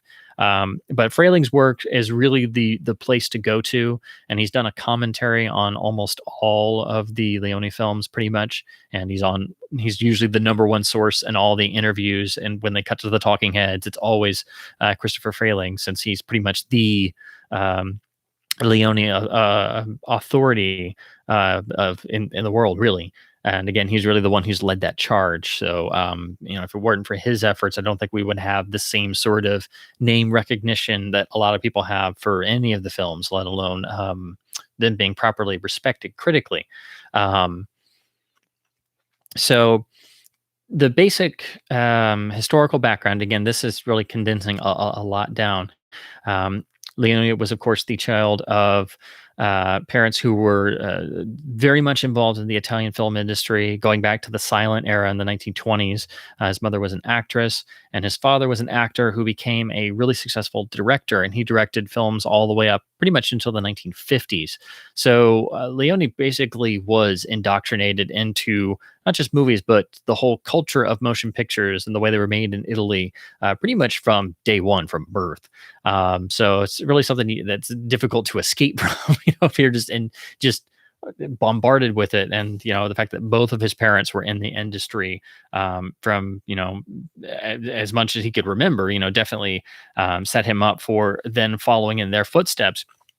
And as I alluded to before, he grew up creatively and industry wise, working on all of these massive American and British productions that were shooting in Italy because of the post-war economy, and then all the frozen funds and frozen lira that they had to use up. And so they also realized they could make their money stretch further by using Italian locations and Italian talent and crew, and they could get these massive extra crowds and pay them a fraction of what they would have to pay union rates and such in, say, Hollywood or in shooting in London in the UK. So, of course, these mammoth productions needed a lot of help. So they relied primarily on the Italian crews who were, busy making Italian films, but when they weren't working on that stuff, they would be swallowed up in these big mammoth productions. And that was also a great way to work with some of the leading industry talent of both Hollywood and British cinema. So for, a roughly 10 or so, maybe 12 up to 15-year period, you could say all of these massive films, going all the way back to Quo Vadis, even in 1951. You have Sergio Leone there, in the midst of it somewhere, and obviously not always starting out as the assistant director, but I'm sure if you're able to print up the original call sheets, you would see over time his name kind of working its way up, from, prop assistant to this, to this, to this, to like fourth assistant director or second unit, second assistant, all the way up to second assistant director and first assistant director. And even if he's not having direct experience with, say, for example, Mervyn LeRoy or William Wyler on Ben-Hur, he's seeing them work. He's seeing how all of these people work together. He's seeing how foreign crews work. He's seeing how they tie these big mammoth productions together. He's seeing how the Italian crews work. He's had experience that he's seen with his parents' own work, and his father is a director, and growing up on his father's sets as well. And so all of that is just, if you're ever on a film set and you're at all inclined into going into production yourself, you're always mentally taking notes, or at least you should be. At least that's what I do. I don't know. Maybe I'm just a kooky nerd or something, but you always take notes. You always see how people do things because you may or may not agree with how they're doing stuff, or you might think they're, being a bit too wasteful, or they're taking too much time, or I would have done that differently, or if it had been me, I would have done this, this, this, and I would maybe put the camera over here. And even if you're not doing anything and you're, technically just some peon on the set that doesn't matter to the powers that be, and you're just fulfilling a role, every experience in life is a preparation for what comes later on. And a lot of people had early work that serves as sort of a training ground that doesn't get discussed. And it's not like people come out fully formed to make a debut feature and they just magically came up with it.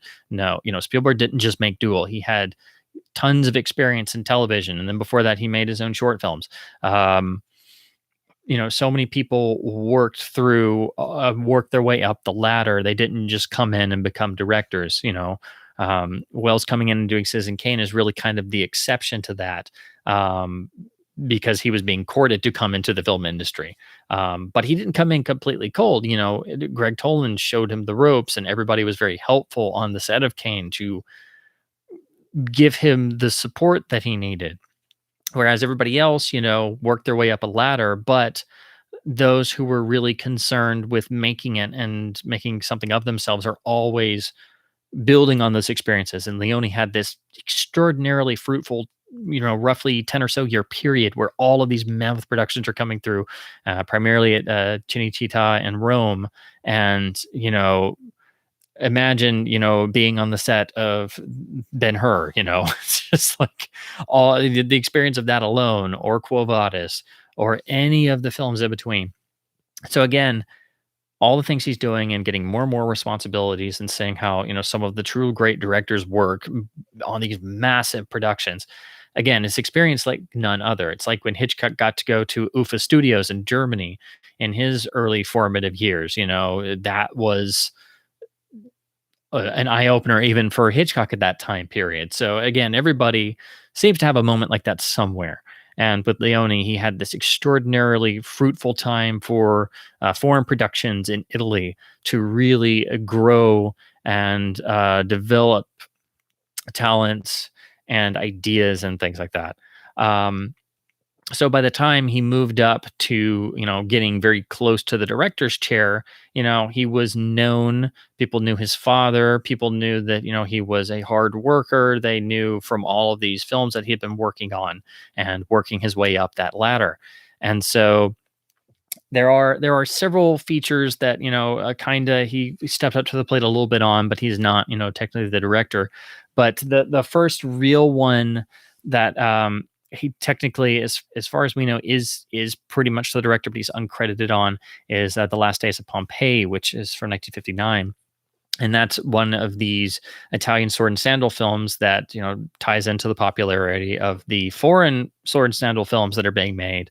And in Italy at that time, once something became popular, everybody kind of did it to death until they moved on to the next thing. So there were tons of Italian versions of whatever's popular. And with those sword and sandal films, they were just making them over and over and over again. And it was very easy to get them mixed up because they just turned them out like crazy. Um, but anyway, Leone was the assistant director on Last Days of Pompeii, and then the original director became, extremely ill. So basically, Leone had to take over. Some sources say it was after like the very first day, or even on the first day. So practically, he directed the whole thing, but he goes without credit. And I was saying before, I've only seen portions of Last Days of Pompeii because again, the availability is very sketchy, and then the versions are very hit and miss. There are a couple DVDs that seem like they're okay and are at least widescreen, but they're mostly PAL or French DVDs.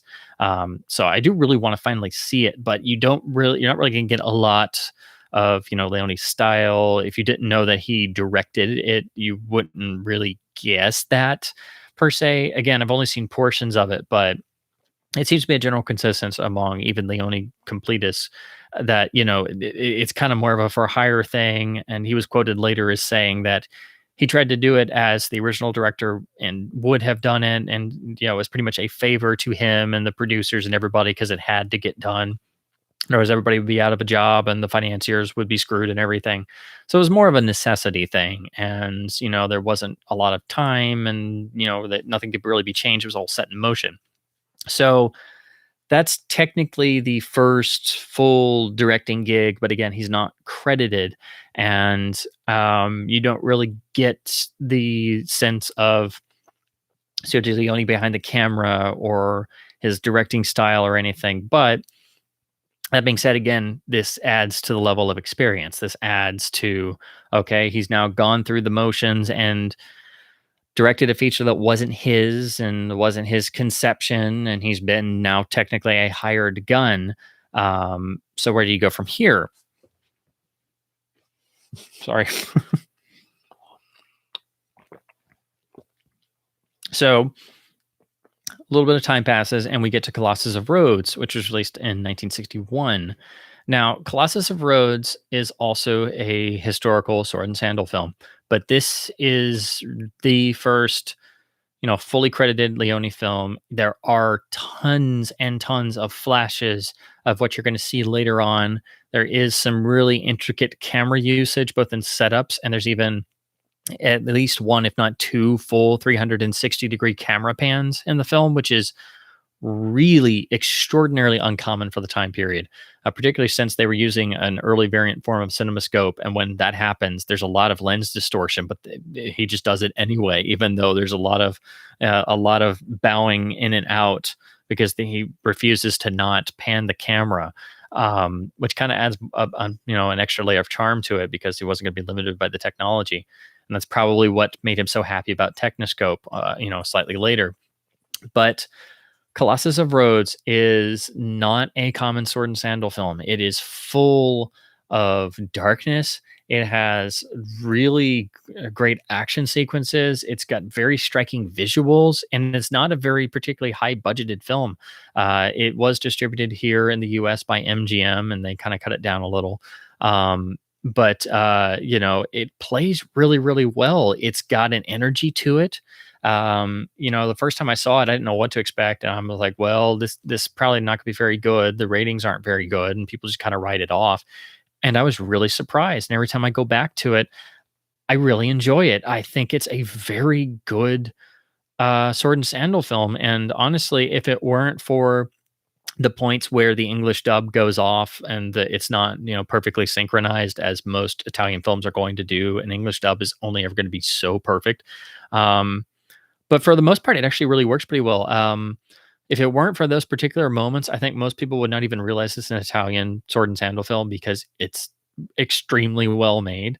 And again, it's a very low budget, but they had the fortune to be able to reuse all the sets and props and costumes from all these big Hollywood productions that came through because they left the stuff there. So their money could go to making fresh sets on top of that, much in the way that Roger Corman would recycle sets in the Poe films and be able to spend all the money on building onto the old sets or redressing them and then put money into making a big new set because he didn't have to worry about remaking all the other sets because he could just redress the sets from the movie before. And then each successive movie, they had more sets because they were just reusing all of the old ones from each movie and just building on them. Um, so yeah, if you look at Colossus of Rhodes, it looks like a far more expensive picture than it really was. It is, um, again, very, very dark. There's moments in it that are really surprising in both the staging, the sets, the costume design, and again, the darkness of it. The plot is relatively simple. It's political intrigue on the island of Rhodes, where the people are being ruled by a tyrannical idiot of a king there are multiple plots to overthrow him, and in the middle of this, you have a Greek general who gets caught up in the middle of everything between the those trying to overthrow the despot and then the rebellious freedom fighters struggling underground and things like that. So again, it's not doing particularly anything new story wise, but it's done with such aplomb and energy. And the other interesting thing is there was a bit of a casting change around, and with a lot of these films they were already then trying to get some sort of known commodity to be the lead, some sort of star, and usually they would have to get whatever they could afford in terms of Italian stars or B or C grade American stars that people may have never heard of, or were in a bunch of B westerns, but they were an American film star, so they could put them in there and try and sell the picture in Italy that way, or somebody from television. So the lead in Colossus of Rhodes is played by Rory Calhoun, who is in a lot of B westerns and was not a huge star by any means whatsoever, but he was an American name they could put in there. And that's pretty much the best they could get at the time, because there was a casting switch up. I think originally it was supposed to be John Derek. But anyway, that whole notion is really interesting because what Leone had to deal with later, trying to attract American stars to be in what became Fistful of Dollars, and then getting rejected or ignored by everybody because people didn't know what to make of a low budget Italian film, especially a Western, and then eventually getting directed to that fateful screening of an episode of Rawhide, which showcased Clint Eastwood, who of course was a television secondary star. He wasn't even the major star of Rawhide, the series. But that whole notion of getting who you could afford, even if they were a lesser known name, and then of course they become really effective on screen with what you do with them. But they would be the only people that would be, more willing to take that sort of risk. But yeah, Roy Calhoun is extraordinarily effective in Colossus of Rhodes. He gives a fantastic performance, again, full of energy and vitality. And again, the film is dubbed into English, but there's not a whole lot of dialogue to begin with. So already you can see Leone does have that. It's not quite as expressive, and you don't get the tight close-ups that he's known for, but he is already directing faces in such a way that there are many scenes in Colossus of Rhodes that you could actually turn the sound off and it still plays, like sort of in the motion, the notion he is directing visually, sort of with silent film techniques as well. But again, all the performances are great, even though, it's like any Italian film, they're shooting silent and everybody's talking a different language and then everything gets dubbed on later. His usage of soundtrack and how he mixes sound effects, it's obviously not anywhere near as impactful as what came later, but I think you can hear little twinges, just like the visuals, that this is different. There are times where the sound kind of dials out, like he loves to do later on, particularly at the start of the duel scenes, or when you go into an empty town in one of the westerns.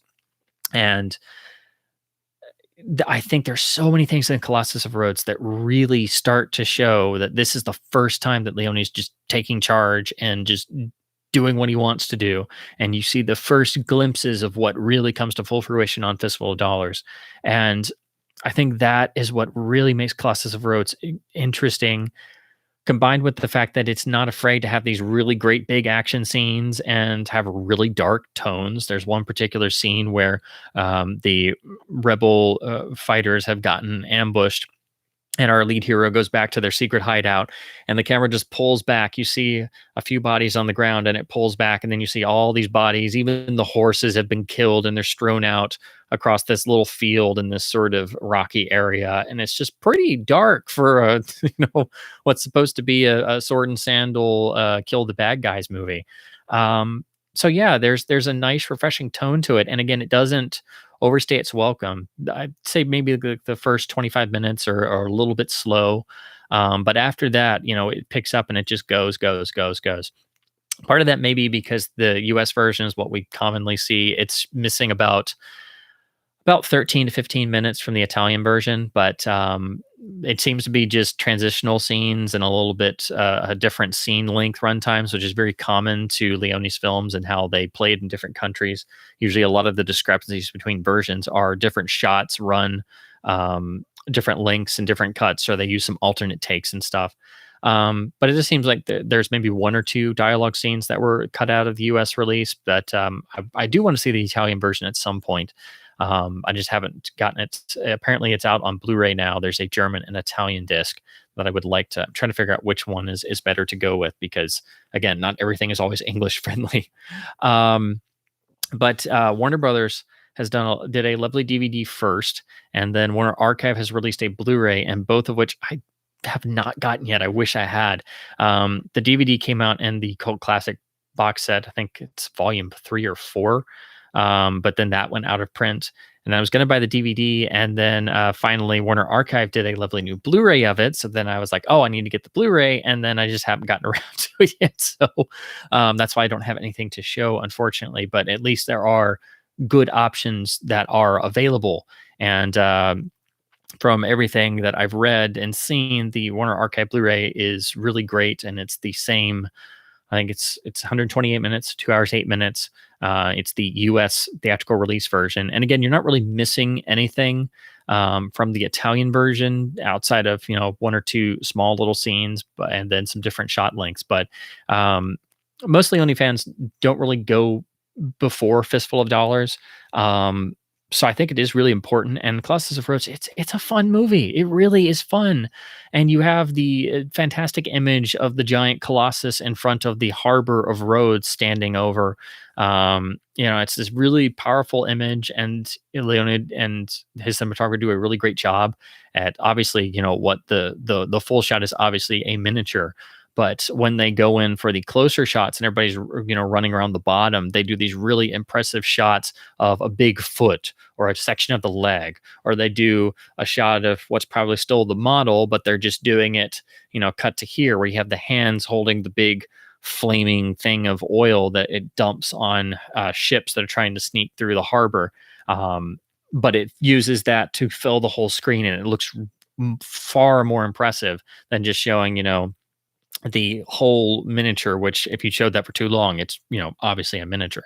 And one of the most impressive shots of the whole film, one of the most impressive sequences, which a lot of people will say is a nod to Hitchcock and Saboteur, or maybe North by Northwest, which it probably is. But, of course, the Colossus is filled with all kinds of gears and levers, and people climb up inside it, and the villain will hang out in the head of the Colossus and look through the eyeballs, which is a really nice touch. But the most iconic scene of the film is when the lead character has to climb out of the ear, and he's on the arms, and a bunch of guards follow him out, and they all pull swords and start doing a sword fight on the arms of the Colossus. And it's just a fantastic bit of visual imagery, and just a great set piece that kind of is one of the bits that sort of feels more like maybe one of the Harryhausen films, like Jason and the Argonauts or stuff. So there is that awesome bit of adventure in there, and there's some really great big crowd scenes, and it's an amazing little film for being a lower budget Italian sword and sandal film, and I think really important in understanding Leone's growth creatively. And it's just fun. It's a darn good picture that just happens to be Italian with an English dub on it, And again, who would have thought that a B Western actor that nobody remembers is so darn good on screen. And I think that shows how Leone was already able to work with, an actor that most people were had already just kind of written off, and really make them come alive on screen. And it's like a dry run for his work with Clint Eastwood on Fistful of Dollars, just a short time later. That's I think it's extraordinarily important, and I would hope that more people who are fans of Leone, give it a fresh look, or actually go and watch it for the first time and realize that there was something just before that does have some really interesting touchstones. There's I just rewatched it recently. I just rented it because I still get DVDs in the mail because I'm that guy. But there's a particular shot I'd forgotten about. It's very minor, but there's a shot where they come up on horseback and it's at night, but the camera is placed down low and kind of angled upwards. And there are certain passages like that, or shots that if you froze them and compared them to stuff from Fistful or For a Few Dollars More, they're so similar that it's already like you can see the groundwork is there, and it just happens to be a sword and sandal film, not a western. So yeah, I was so surprised genuinely the first time I saw it, and every time I rewatch it, I'm like, this is just a darn good picture. It doesn't seem like it would be, but it really is. And I would hope that more people give it a chance, because it's just really darn good. And it's again a lot darker than you realize, and it just has an energy to it that really comes to full fruition again on the Dollars films. Um, So Colossus of Rhodes comes out, and it's moderately successful, but it not really doesn't do gangbusters anywhere. And it comes out over here and it disappears over here, and nobody really remembered it after it came out. So Leone was trying to figure out something else to do, and there's kind of this little period where he was kind of adrift searching for something else, and he didn't want to go back to being an assistant director, and he wanted to direct something that he really wanted to do. And there are different accounts, different people claim credit, and there's different tellings of how this came to be, but basically he hit upon the idea of remaking Kurosawa's Yojimbo as a western. And that whole idea took a lot of selling. And then of course the idea of taking that story and making it into a western. There's different stories as to who and what all considered, obtaining the rights, and there's different tellings of the producers that Jolly Film, or Yali Film, I'm not sure how you're supposed to say it, but basically Jolly Film were the main producers behind Fistful of Dollars, who gave Sergio the green light, and it was a co-production with Spanish and German money as well. But the whole notion of remaking Yojimbo and getting the rights, and then something broke down somewhere that the rights were not gotten, which led to there being a court case, and the whole notion of remaking Yojimbo, and Leone did a shot-for-shot remake, they didn't have the rights, so it's like unofficial, and it like rips off Yojimbo and all that stuff. That's where that kind of started. And again, there's a lot of different stories, a lot of different tellings, but basically what it seems to be, if you read a lot of different stories and you read what Frayling wrote about, it was not super common to do authorized remakes even then. And there were films where they obviously, just copied stuff, and then just because it was Italian, they thought it was okay and nobody would notice.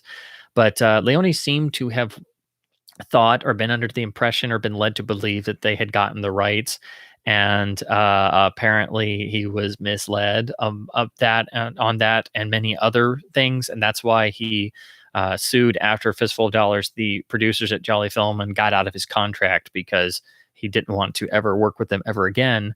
And that's why he made For a Few Dollars More outside of that, and got out of that contract. But anyway, that's what led to the whole notion of them not getting the rights, and then Fistful of Dollars being kind of unofficial, and then the idea of plagiarism and so on and so forth, which really, again, because it's so long ago and it's not like there's super awesome accurate records that were kept, again, you kind of have to read between the lines. You have to read a lot of different accounts and kind of get a general idea. But as far as I can tell, that's kind of what happened. But eventually, they did settle, and Kurosawa wound up getting, and the producers of Yojimbo wound up getting the Japanese distribution rights, and also I think Taiwan and some other Eastern territories for Fistful of Dollars, and getting the gross profits and stuff. So they managed to make a heck of a lot more off a Fistful of Dollars than they did on Yojimbo in the first place.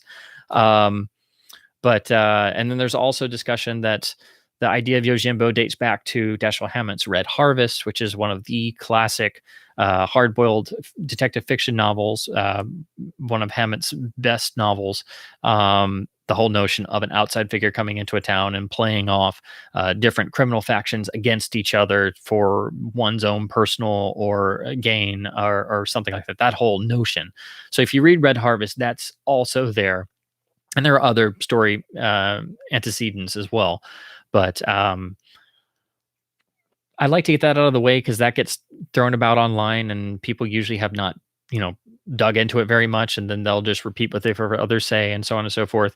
And Fistful gets put up against Yojimbo a lot, and everybody says, "Oh, Yojimbo is the better movie because Kurosawa made it, and Fistful of Dollars is like a ripoff." Blah blah blah blah blah blah, and that's not entirely true. And no, Sergio did not have a copy of Yojimbo that he had in the moviola, and he studied it shot for shot every single day. No, he did run a print of Yojimbo, and he did take a lot of notes, and he adored Yojimbo, but he thought that he could make it better in a lot of places, and I think he does.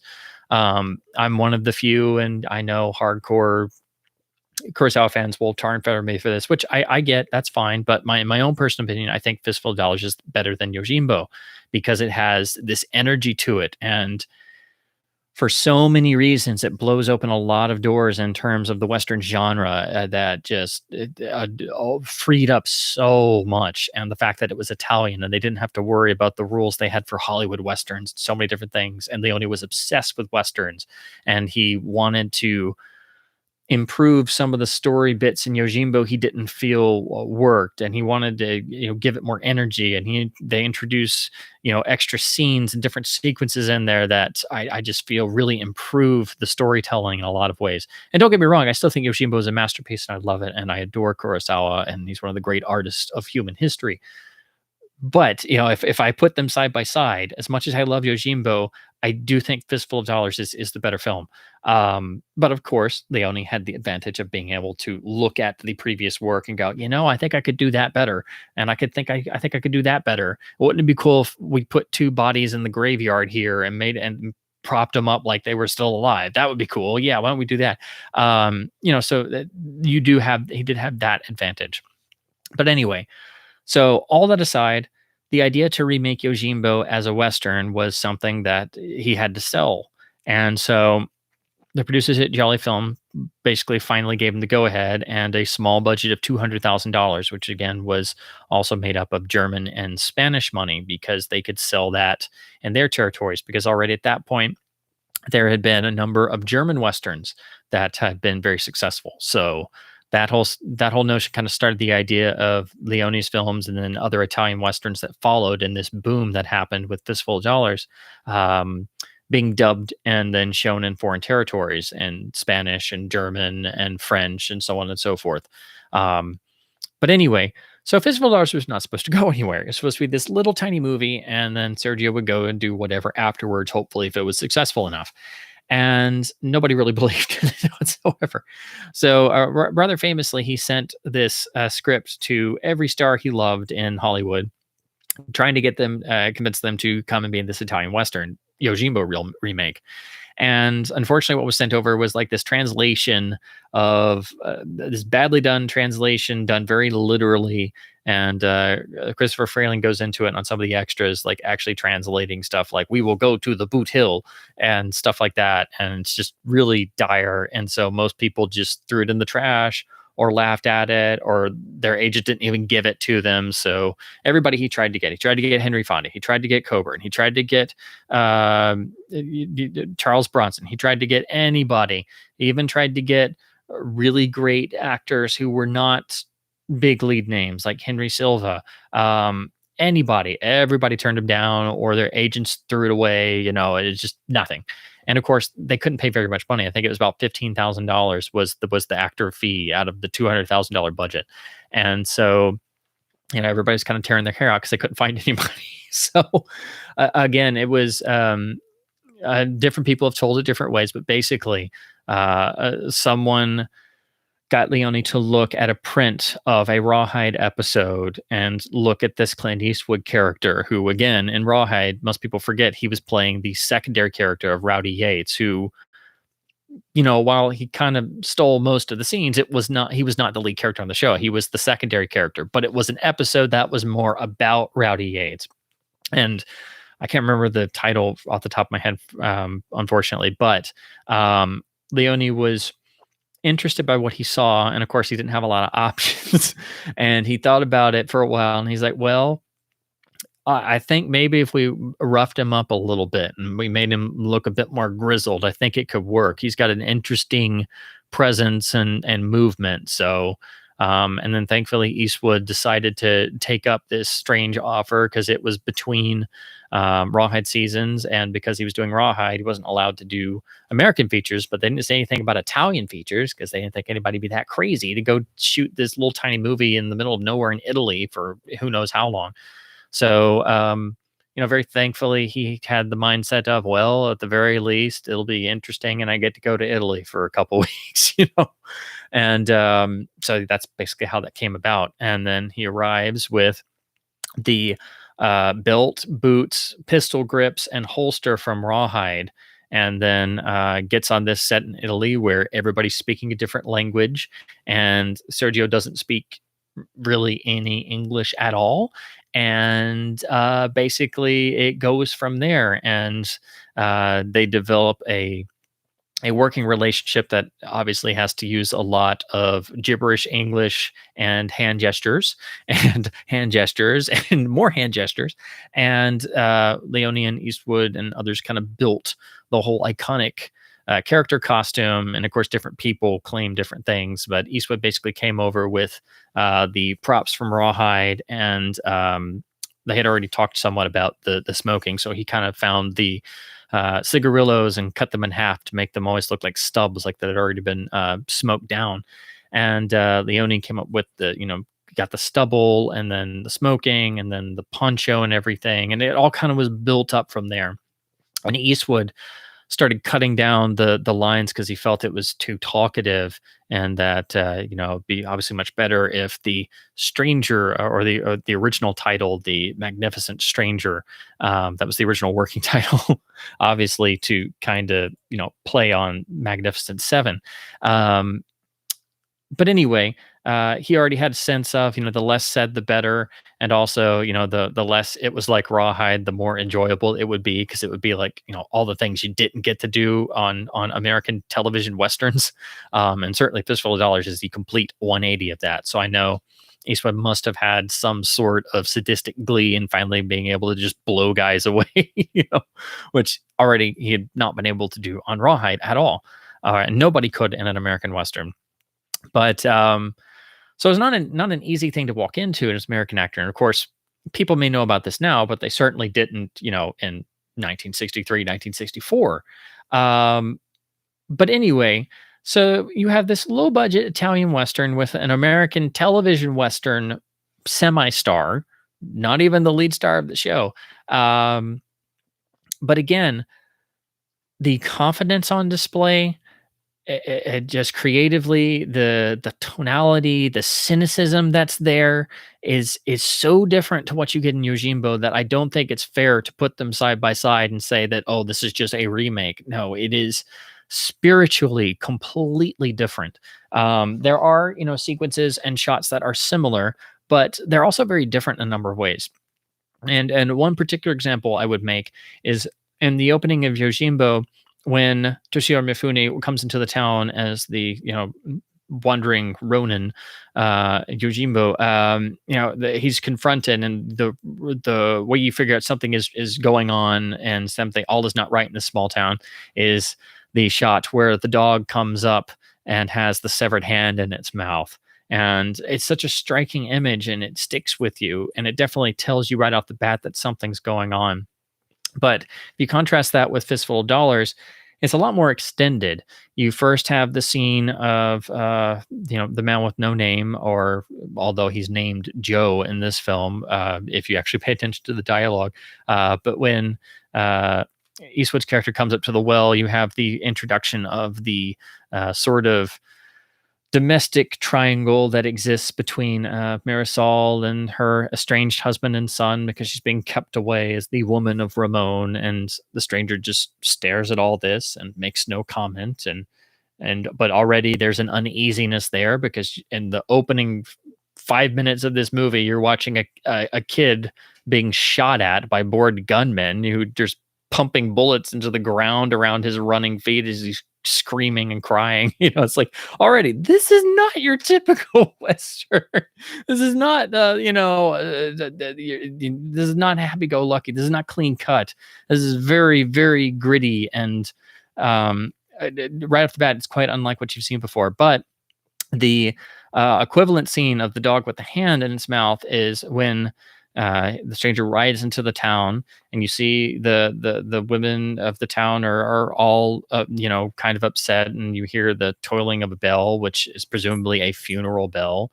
And then they all hide behind and shut their windows and everything, and the town already feels like a ghost town, which is similar to the Yojimbo. But instead of the dog with the hand in its mouth, there's a horse coming up very slowly and then passes the stranger, and Eastwood turns and looks, and you realize that it's a corpse. It's not even a person that's a bad guy, or somebody who's menacing. It's just a dead guy on a horse being sent out of town.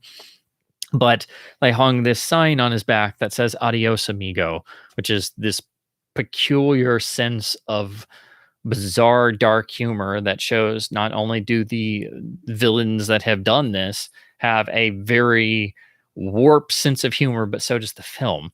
And already that is a massive difference to Yojimbo.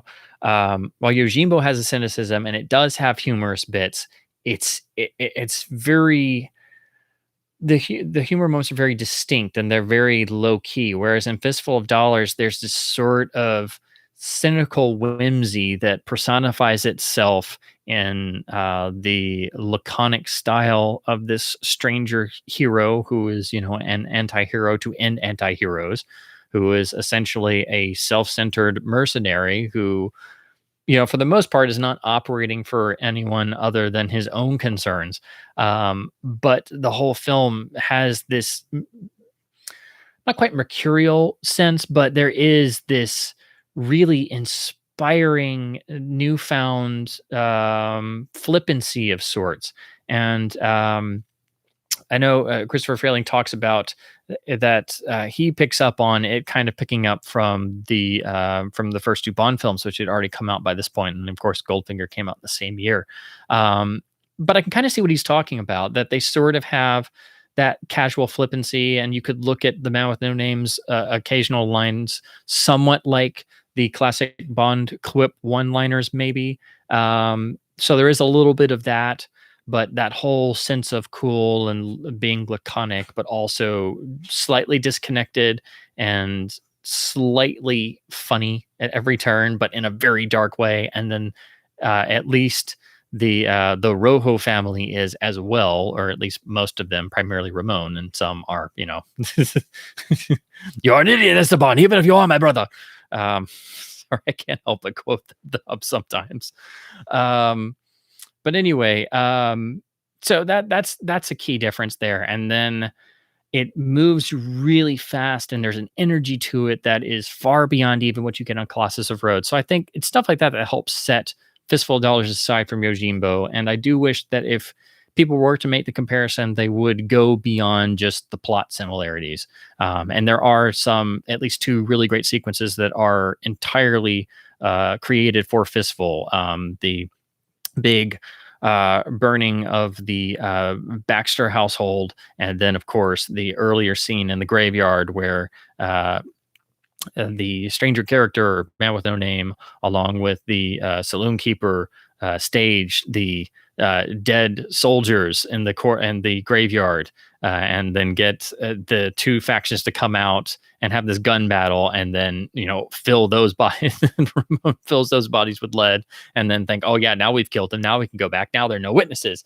I always love that, and it's such a bitterly ironic little scene, as are many other little things in there that really are what made me just totally latch onto the Dollars films so fast. And that's why I feel it's worlds apart from Yojimbo in terms of tone and style. And it's definitely its own film, even though it is a remake of Yojimbo. It's like you're not going to get away from that, but at the same time, it's its own beast entirely.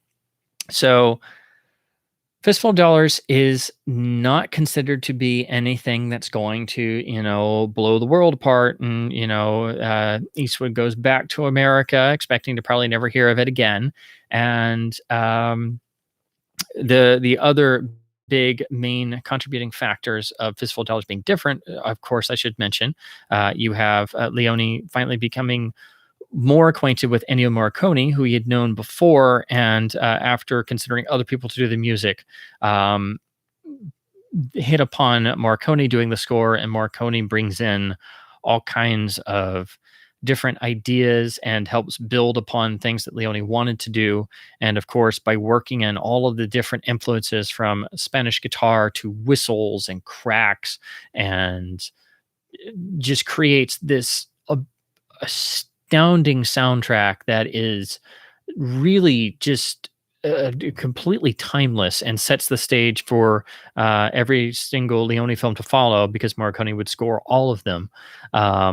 But it's really something that helps set the film apart, because nothing had really ever sounded like that before.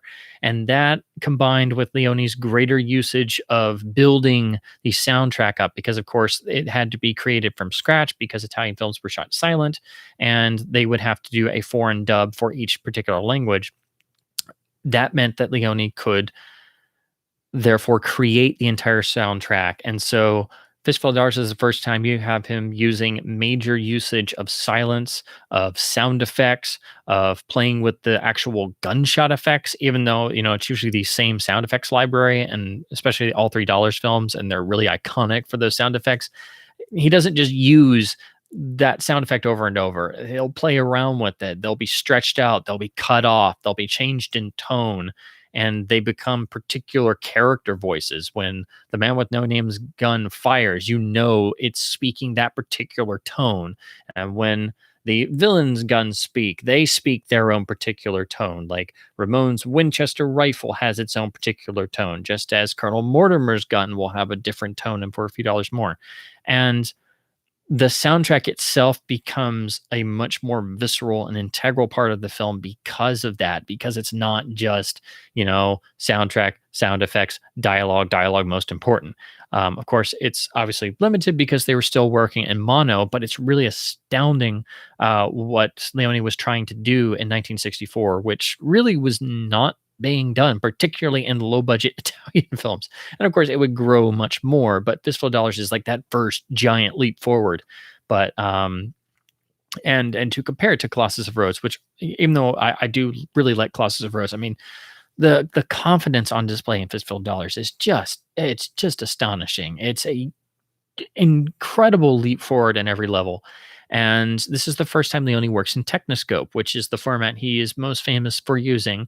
And it's kind of misunderstood by a lot of people, but basically, the way he was able to develop this style of alternating really beautiful landscape shots with the really intensive, very sharp, full face close-ups or intensive extreme close-ups is because of this Technoscope process. It was developed by the Technicolor Italian labs to cut down on costs, because in developing, it would have the 35 millimeter stock that was normally using a 4 perforation frame, or for a standard Academy ratio.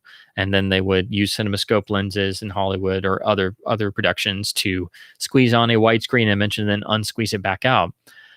Well, the Technicolor labs in Italy developed this process of being able to shoot on only 2 perforations of for each individual frame. Basically, that reduces the film you use. It cuts it in half, because you're using what would be normally half the size of the frame. but they weren't cutting the frames in half. They were literally just making each frame 2 perfs instead of the normal 4. And in doing that, that naturally creates a much more rectangular shape, which is basically giving you scope photography without having to do an anamorphic process, and you save half the money on film costs because you're using half as much film stock. What that also allows is not being forced to use anamorphic lenses, which have distortion and a certain level of softness. You could still use spherical lenses, which meant you could still have really sharp photography, and you could also get in really close because you can't do that with anamorphic lenses in the same way. So, in contrast to Colossus of Rhodes, which is using an anamorphic process, and you can see the distortion issues that happen with what Leone was trying to do, it was freeing him artistically by using this process because he didn't have those same hurdles.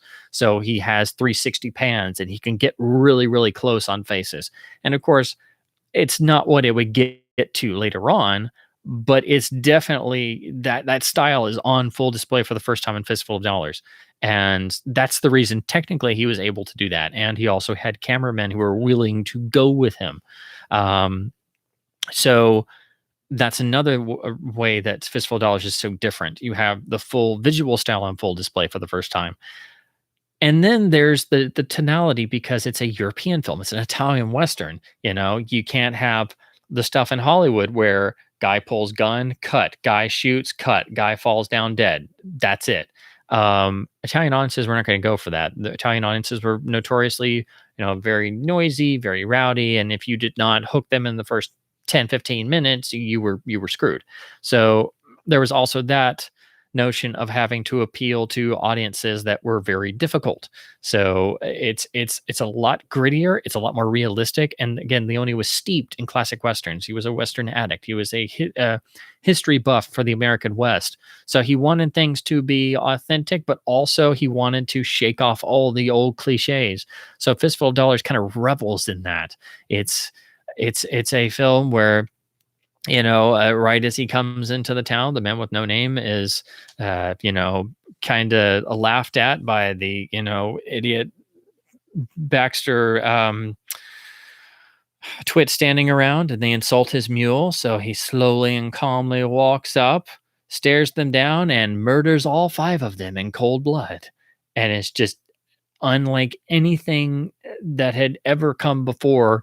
In terms of westerns, it was that total lack of having to bow to the Hollywood production code, to having to adhere to the standards of westerns, both in film and television, what you could and couldn't do, and that combined with this dark, ironic humor, and then the greater emphasis on trying to be grittier and slightly more realistic, but also fanciful in all the right ways. I think that's what makes it unique and what makes the Leone films so unique. And that's what made Fistful of Dollars so successful with Italian audiences and started the Italian Western boom. It was unlike anything people had seen before, but it had recognizable elements of the classic Western for you to latch on to. And then it was like, okay, now strap in. We're going to have a really fun ride here because now all the restraints are off, we can be free to, have the hero get caught instead of just, getting tied up on a pole. He's going to get the living crap beaten out of him. And we're going to have a scene where a company of soldiers get ambushed and they all get murdered. And let's have a Gatling gun because why not? Let's just massacre all of them. We can do it. It's Italy. It's not Hollywood. So yeah, it's an incredible film. It's a masterpiece. And so many of the important key players that would go on to work in Leone's other films are there. And you have the wonderful Gianmaria Volonté as Ramon, the lead villain, who is remarkably fantastic on screen. It's such a great presence that they bring him back to play Indio, the main villain in the follow-up sequel. So Eastwood is matched, even though these actors are all not speaking the same language. But that's helped by Leone's usage of faces and how he was able to convey so much visually when, of course, on the set, everybody is speaking gibberish to another and guys are playing Frisbee in the background and whatever. But it's a remarkable achievement that was released in Italy and slowly over a little bit of time became unbelievably successful and swept the whole country by storm and made Italian westerns a known commodity that then everybody and their brother tried to make. And that started the Italian western boom. But because of the legal disputes and such, nobody was willing to buy up the rights here in the States to exhibit it here and do an English dub. So the first two Dollars films did not come out until 1967 in the US and other territories. So pretty much all three Dollars films kind of came out in the same year, roughly. 1966, early 67 to late 67. So they were kind of staggered, but that's why the first two films didn't come out until 67 in the US, because they had to get through the legal issues on Fistful of Dollars with the Japanese interest in Kurosawa and the whole Yojimbo issue. And then Leone got out of his contract with Jolly Film and got with Alberto Grimaldi, who helped to finance and give for a few dollars more a bigger budget. And then that got picked up by UA, who then financed and gave even more money for The Good, the Bad, and the Ugly, because for a few dollars more was so wildly successful along with Fistful. So that's what kind of got the ball rolling. And that's what got the whole notion of the Italian Western going. And then, of course, Eastwood hears about this film that he's supposedly in, sometime later, and has to put two and two together and go, wait, people saw that? What? And of course, it's the Italian title, and he's like, what? I forgot about that. And then, of course, they get him back as ASAP to do the sequel. So, with that being said, and again, this is very much kind of reduced. I mean, just kind of running through it and giving some general thoughts and ideas and stuff. I thought it'd be really cool to kind of go through the various video versions and kind of talk about some of the cuts and things that have happened over the years. So I'll talk about the Laserdiscs and DVDs and the Blu-rays that I have, and then some of the major versions. But again, this is a very, very rough, kind of loose, off the cuff general overview. So I don't have all of the early pan and scan discs, but of course, with the advent of home video, unfortunately, most scope and widescreen films were going to get pan and scanned. And with Leone and his compositional style, it's a crime against nature. But this is how most people first got to see them on video. So this is the original CBS Fox MGM pressing of A Fistful of Dollars on Laserdisc. And this, of course, was reused. The same master is the same on VHS and Beta. And this is what we had for the longest time until the early 90s, when they finally did a letterbox version. But this is a pretty nice jacket, uses a version of the original US art from the 1967 release, like most CBS Fox discs would do at the time. You have their style of background here. It's a pretty good jacket. It's got some nice gloss to it. Again, unfortunately, it's pan and scanned, and it is analog sound only, but for this being from, I think this is from 1985. It's actually a pretty good transfer for the time period. It's a little soft, and of course the color will fluctuate a little bit, being a print transfer done way back when. But for what it is, it's actually a pretty decent presentation, and of course has the original English mono dub. And I don't believe this has any cuts. I think it's pretty much just the straight ahead Fistful of Dollars. This is the one film of Leone's major titles that doesn't really have the same number of variations. Pretty much if you see Fistful of Dollars anywhere in the world, it's pretty much the full uncut feature, unless you're watching any television censored version where they cut out some of the violent bits maybe. This is the one that you're usually pretty good on. I don't being any major significant versions, so it's usually the one that escapes unscathed for the most part. But this is a nice curio to have. Of course, it's the same as the old VHS if you have that as well. But of course, you don't want to save Leone's work pan and scan. But it's a nice transfer for the time period. Thankfully, this got replicated. This finally got resolved when they came up with the letterbox release from MGM. This came out in 1990. This is the letterbox Laserdisc, which has this really lovely cover design to really give it that authentic Western feel. And they've mimicked this on some of the later DVD and Blu-ray repackagings, but I still really like this rendition. And of course, they designed it for VHS, which is why it's shaped like this, and there's some dead space. But this is a really nice Laserdisc. Detail and color is much improved. It's finally letterboxed. The original English mono is here. It's PCM encoded. I think, in my experience, this Laserdisc is the best sounding version of the English dub. What's unfortunate with a lot of the Leone films and their mono tracks, if they're on later discs, sometimes they get noise reduction applied, or they also get some EQing applied, so they don't sound quite as full bodied, or things sound kind of tinny.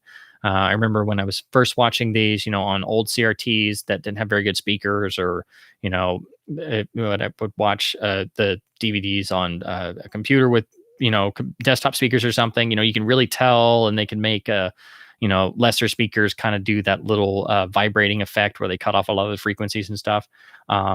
But when I got to see this on Laserdisc, I noticed the mono sounded a little bit more full-bodied, which is kind of common on a lot of LD tracks because they weren't doing as much aggressive cleanup. But it is good that we do finally have the mono tracks on later releases, because for a while there, they were trying to dump all of them in favor of 5.1 remixes. And with the Leone films, you want to stay away from remixes as much as possible, because the sound design that he tried to achieve is so important that it's not just like doing a remix of a standard mono film. Again, this is actually still a really nice presentation, even though it's a 1990 Laserdisc. So it's a little, it's a little soft. It's not like it was made in, say, like 95, when LD had gotten even better. Usually the later the LD, the better the pressing is. But this was the first time you could really see the film properly in its original aspect ratio, fully uncut, and have a really great digital presentation of the mono. Of course, the VHS releases that followed used this master, and of course did a new pan and scan job. But this is still a great way to watch the film if you want to watch it in on LD. However, the more cost-effective way is probably to track down the box set version, which came out in, I believe this is 93. So this is the Clint Eastwood trilogy that boxes together all 3 letterbox presentations that were put out individually before. This is actually much less common. It's one of the harder to find MGM box sets, but if you're willing to look around long enough, you can get one like I did for $20 or less. So if you want, you can just get this box set instead of getting the 3 discs by themselves. And it's nice and glossy, and you get this printing of the iconic Eastwood stare and cigarillo and everything. And then the rear has a nice grab for a few dollars more. And then the box set itself is just a typical nice thick tray of discs, but you do get a nice little insert with the chapter headings, but it's the same transfers as the standalone disc. So if you have those, you don't have to get the box set, or vice versa. They're the same. The only major difference is that, like a lot of box sets, the features just kind of run into each other. So, side 2 will have the completion of Fistful of Dollars, and then for a few dollars more, we'll start. You get like the first 15 minutes, then you go to side 3, 4, 5, and then Good, Bad, Ugly starts on side 5. And, whereas the individual releases, they're all separated. But that's common for LD because they couldn't afford having all these dead sides. That's still a nice way to watch them. And as I'll get to later, in particular on The Good, the Bad, and the Ugly, these Laserdiscs are very, very important for that film in particular. So I do recommend for fans, especially who have Laserdisc capability, to go ahead and pick these up, because they're not expensive and they're still important for a number of reasons, and they're really cool to have around. Yeah, it's just a really nice way to go back and revisit these. And again, it's the first time to see them properly letterboxed in this country. I also wanted to mention, because the soundtracks themselves they have different releases. There's still no definitive complete Morricone score releases for the Leone films. There are a couple of CDs that are expanded in Italy, but they're kind of difficult to get here. And then certain scores only have partial releases. So unfortunately, the soundtracks are almost as difficult as the films and versions sometimes. So I want to talk a little bit about those as well as we go along. So I have here, make sure I've got the right one. Yeah. So this is my copy of the US soundtrack for Fistful of Dollars. This is the original 1967 RCA release. Trying to get some of the glare off. So this, of course, would have come out in 1967 and uses the US one sheet, which looks really great on this jacket.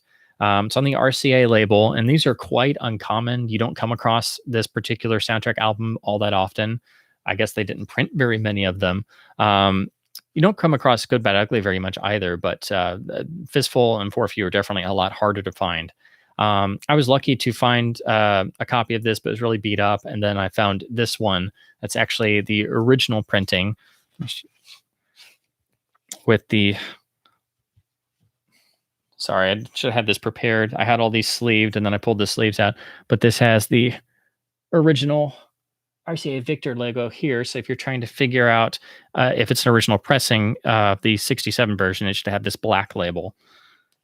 But I'll show you my other copy that I got first.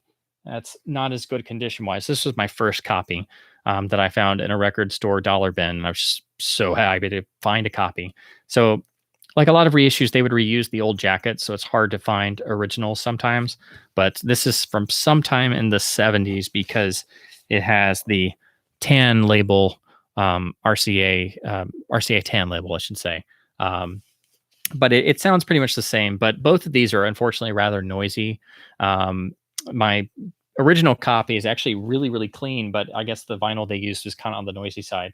The other thing to note is that all the Fistful releases, the Morricone score is on side one, and then because the score itself is kind of on the shorter side, there are some pieces that aren't on here, but they basically, side two is a suite, which is literally all of the tracks of side one just on side two as one gigantic program. So basically, you can get them split on side one into individual tracks, and then side two is just a whole program. So it's not an extra thing you've never heard. It's not like an orchestra re-recording. It's literally side one repeated. So I always thought that was kind of cute. But yeah, don't get confused that there's some suite you've never heard. It's literally just side one repeated.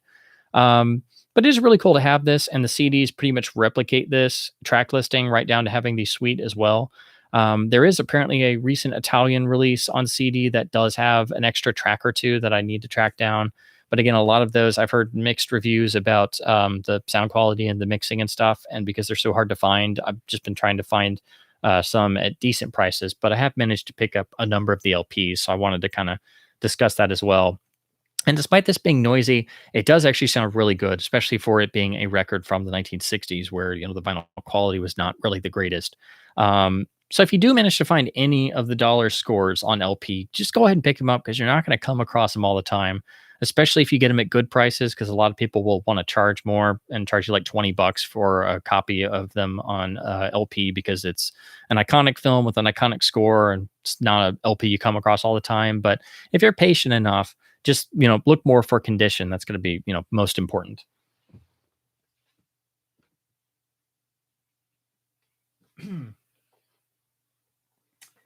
And then make sure I everything else here.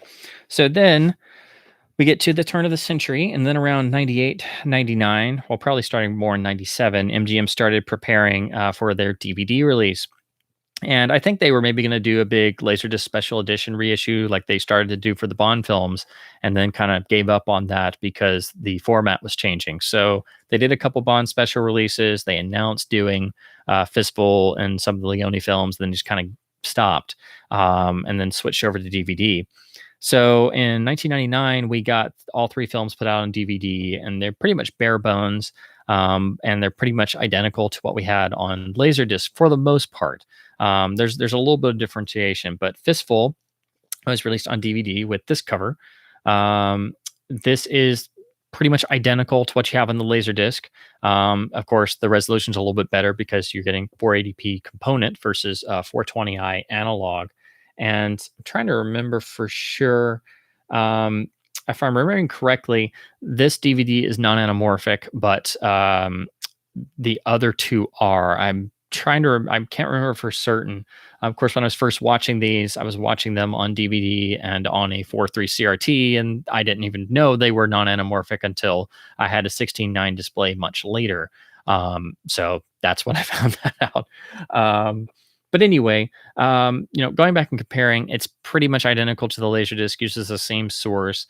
I do think the audio on the LD is a little bit better. Of course, you're having PCM on that versus having lossy Dolby Digital here, but the artwork's pretty good, and it was done to match the other two discs. They originally came out in a slip box and each had a booklet, but this is a later one because I got them individually later on, so it doesn't have the booklet. The other thing, this is a flipper disc because on Fistful and DVD, you can watch a pan and scan version because they didn't want to let you get away without having pan and scan. So if you have this on DVD and you want to see how criminal it is to pan and scan a Leone film, you can do it and cringe and cry and immediately take it off. I swear to never look at it again. But otherwise, it's a solid DVD. Unfortunately, it's not anamorphic, but essentially, if you want to see what the LD looks like, you can pick this up for literally $1 or $2, or better yet, just grab all three and look at the older transfers. If you don't have a LaserDisc player, and it's still a pretty good transfer. It's just unfortunately non-anamorphic and a pretty early DVD.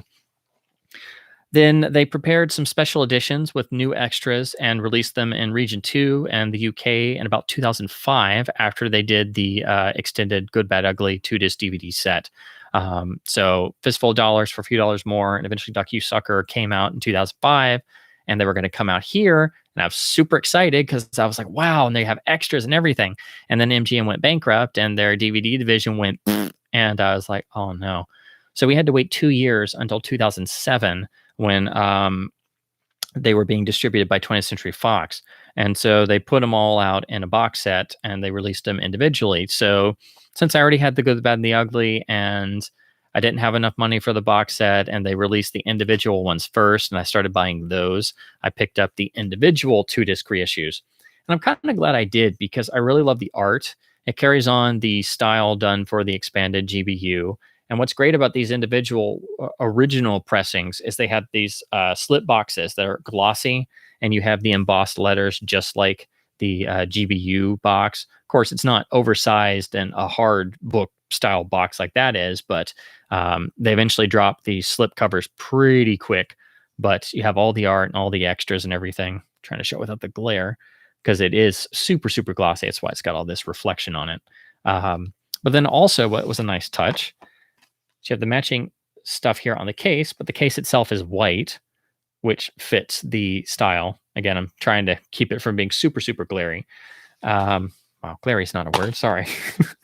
And then you have the matching design on the disc to match the GBU release. And then you have a matching booklet, which again was not in all the reprintings. If you got the anthology set, you got all these discs, you got all the booklets combined into one. It was a nice little fold-out package. But again, I'd already started buying these, and I had the GBU release.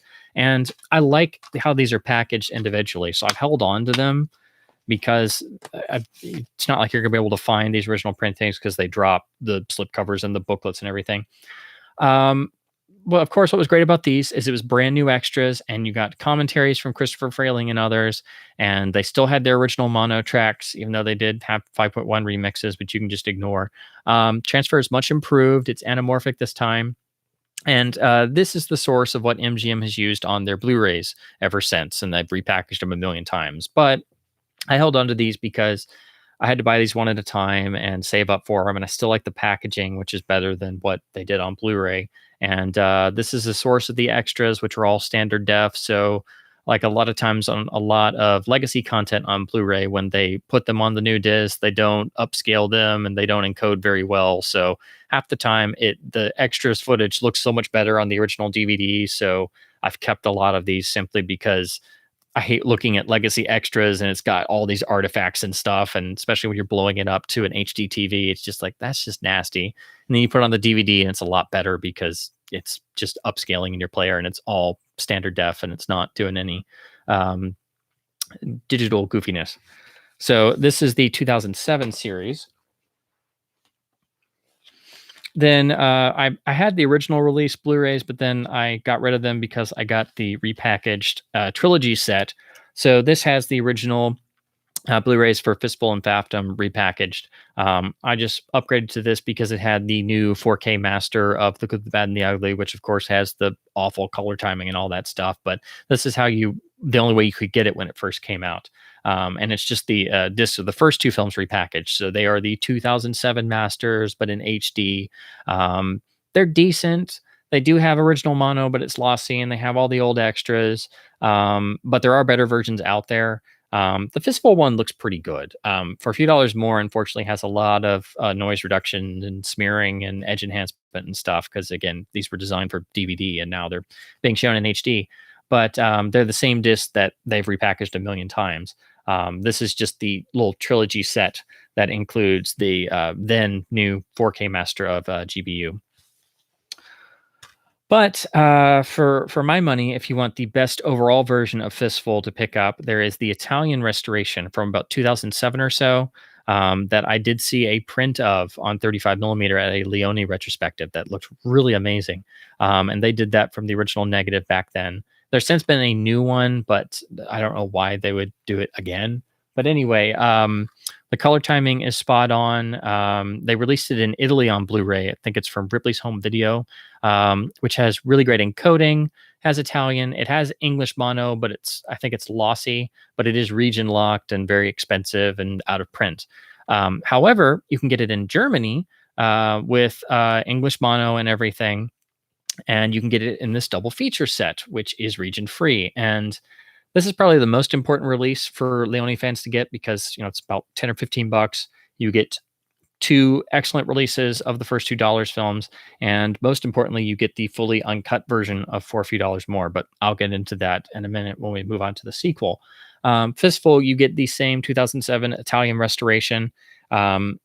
The bit rate's a little bit lesser than the Italian disc, and the color's a little bit darker from what I recall on this one. So I would like to get the Italian original Blu-ray just to have as well. But you do get the English mono on both of these, if I recall correctly, is a DTS track at like 768 kilobits. So it's pretty close to being lossless anyway. It's definitely better quality than the MGM sources, but it's definitely seemingly the same mono track as those. But again, these are region free. The price is super cheap, and you get a much better disc for both films. The new Italian restoration of Fistful was released by Kino Lorber here in the States. It's from a 4K new scan, but unfortunately it has the awful color grading, so that means you should pretty much skip it. Yeah, it looks really bad. Like the source scan is really great, but the color timing is really atrocious. And if you go right back to this or the Italian disc or even the US MGM Blu-ray, it's like, oh, this is so much better. So it's unfortunate that new scan had that same awful color grading applied like The Good, the Bad, and the Ugly did. But this is definitely the one to go for. It's the cheapest, most cost-effective release, and it has the uncut FAFTM, which is really important. This is the only major modern release that is fully uncut for that film. So I do highly recommend this. It is region-free. It has all the 2007 extras on here, but they're, because this is a European release, they're in PAL format.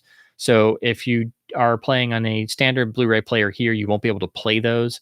Don't worry, it's not that your player's broken, it's because they're in PAL. So that's another reason to hang on to your 2007 DVDs or the US Blu-rays if you don't have the ability to play back PAL format extras. You'll be able to play the features just fine, but because legacy content standard def from Europe will be in PAL, they're PAL on here. So that's just something to note, because I remember when I popped this in for the first time, I'm like, oh, cool, it's got all the 2007 extras. What's going on? And then I was like, oh, wait a minute, they're PAL, aren't they? That's why it will work. So yeah, unfortunately with the current world situation, you'd have to find somebody in the US selling this. But when markets reopen, if you don't already have this, I highly recommend it. I ordered this from Amazon Germany, very cheap. I think it was on sale. So once you add shipping in, it cost me about 15 bucks. It's worth its weight in gold, far more than that. So this is definitely my go-to for these two films in HD for sure.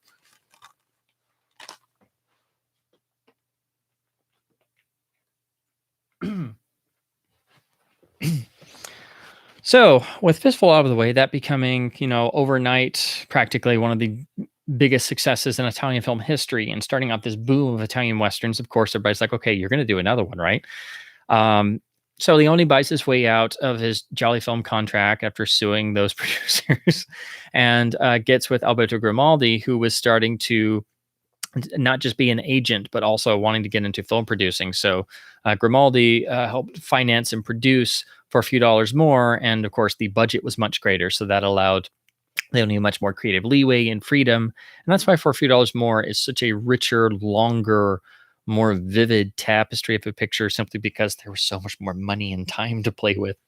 And anytime somebody wants to do a sequel, they in historical practice and stuff, you got to be willing to like go beyond what you did in the first film. And for a few dollars more, I think is you can definitely feel that, because there's this constant sense of we got to up the game, we got to do better, we got to have more. And so instead of just having the stranger character and the primary antagonist, now there's a third character introduced. So then it becomes three major lead characters. And in the same notion of rediscovering, or stars people didn't think about, or actors that people didn't pay attention to, Leone offered the role of Colonel Mortimer to a lot of different people. He tried to get Henry Fonda again, and that didn't work. A lot of the names that he thankfully was able to work with later, because they regretted not, realizing what they were being offered or being told by their agents.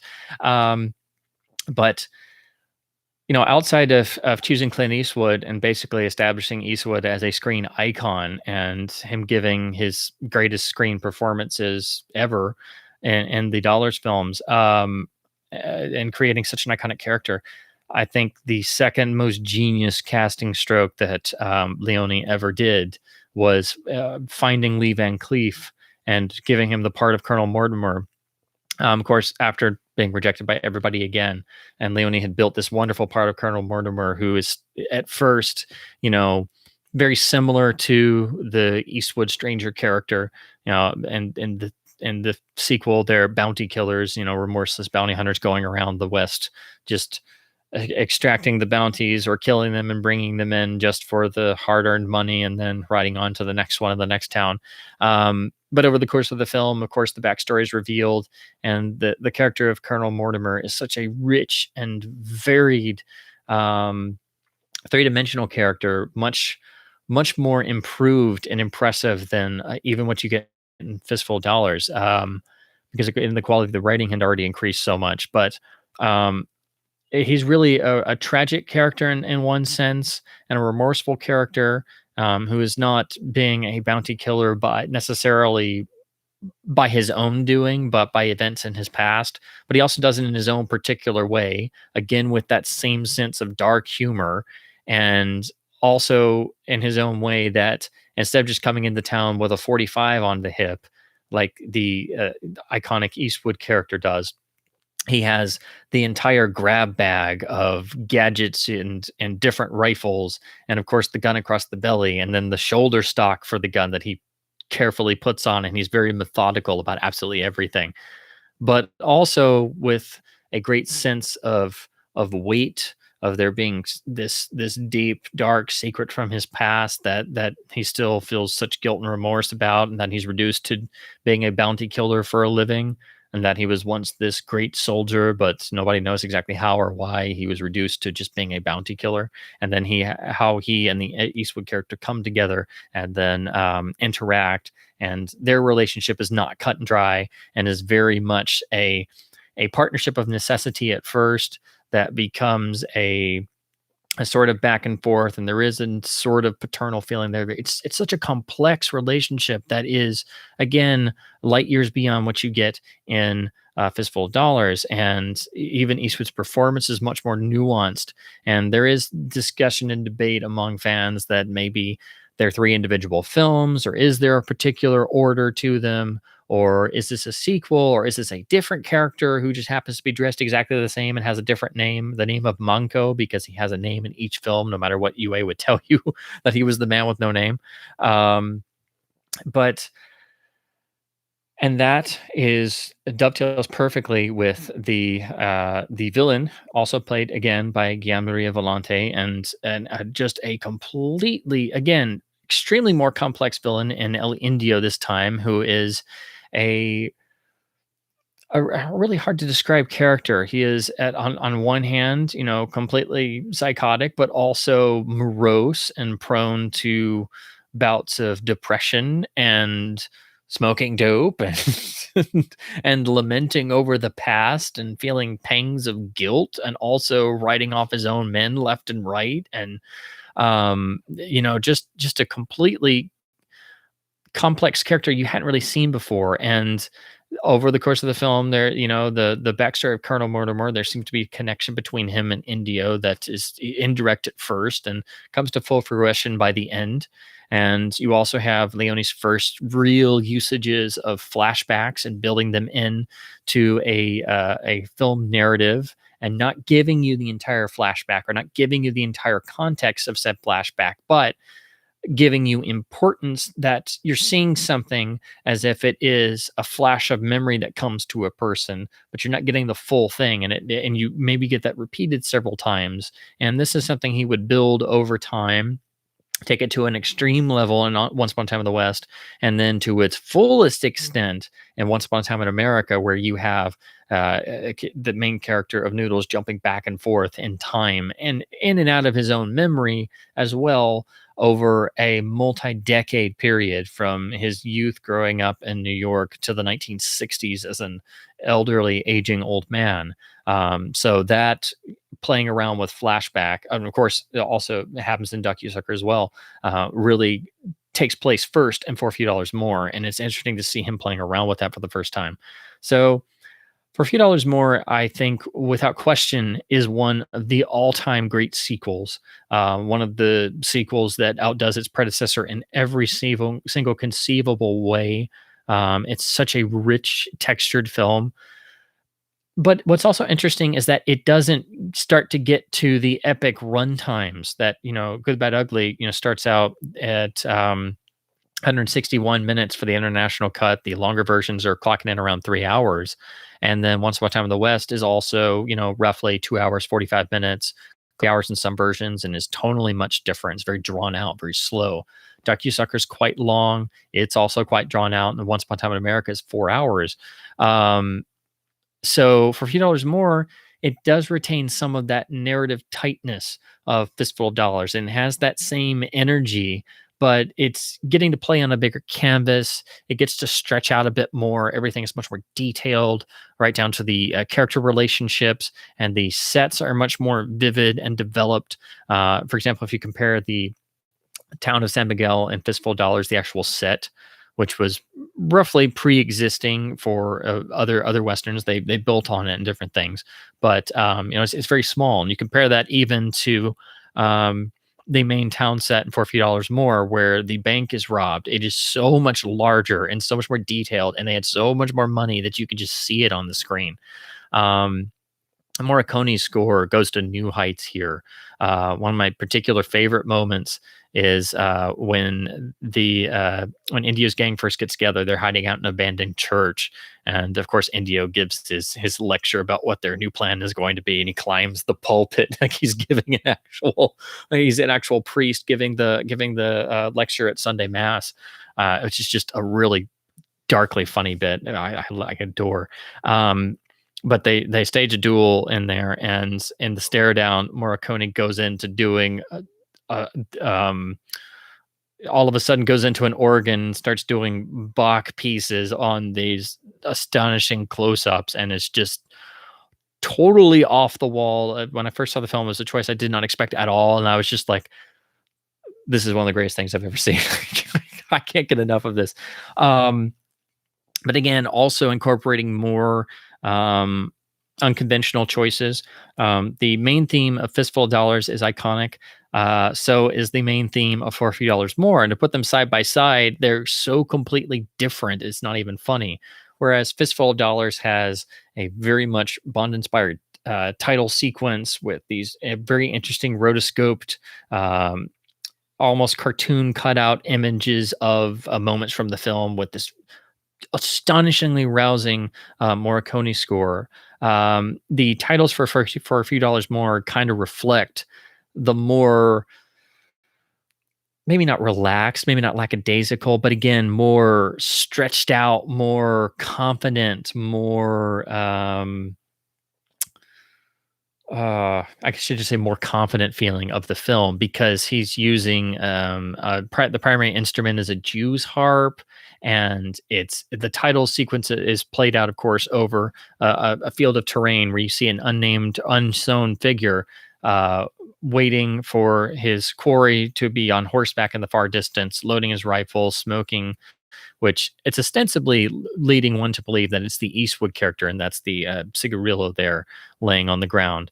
But he picks him off from a distance, and then the body falls off the horse. The horse gallops out of frame, and then all of a sudden you hear the plucking of the harp, and the title starts, and they just come out and get blasted away by the same gun off screen. So it's a bit more in line, getting closer to the sort of humor that's in the Good, Bad, Ugly titles, with the canon, of course, blowing out Leone's credit. But that goes back to the more epic style of the Fistful title theme. But the title theme for A Few Dollars More is, it really sets you up for the film perfectly, but it's also letting you know this is different. Like, it's still the same. It's still got that quirky, dark, bitter, gritty humor, because you're literally just watching a dude murder some guy in cold blood from, like, 200 feet away up on a rock, and just sitting there going, is he here yet? Is he yet? Oh, he's here now. you know? But anyway, so yeah, I think it starts from the main titles, and I love that title theme. And then, of course, the most iconic part is the usage of the watches in the film. That, of course, plays into the main story, but the watches that play that particular piece of music that is interwoven into the score so beautifully that it forms essentially a dual character theme for both Mortimer and Indio. And of course, when you first see the film, you don't know that whole backstory, and you get little pieces in these various flashbacks. But by the time of the end, especially on successive rewatches, it becomes much more impactful. And it's not used or licensed as much as Ecstasy of Gold, for example, but it does pop up every once in a while in trailers and commercials, much to my dismay. But it's also one of the reasons why I really wish there was a complete score for release for this film, because it's the single one of the films that doesn't really have a good complete score release, which I'll get to in a minute. Um, I'd be hard pressed to say which is my favorite Leone film, but if I had to choose, it's probably For a Few Dollars More, because it has the best elements of every one of the films, but it's not quite trying to be an epic yet. So it's still got that focus and that energy of Fistful of Dollars, and it has the greater scope and scale of The Good, the Bad, and the Ugly.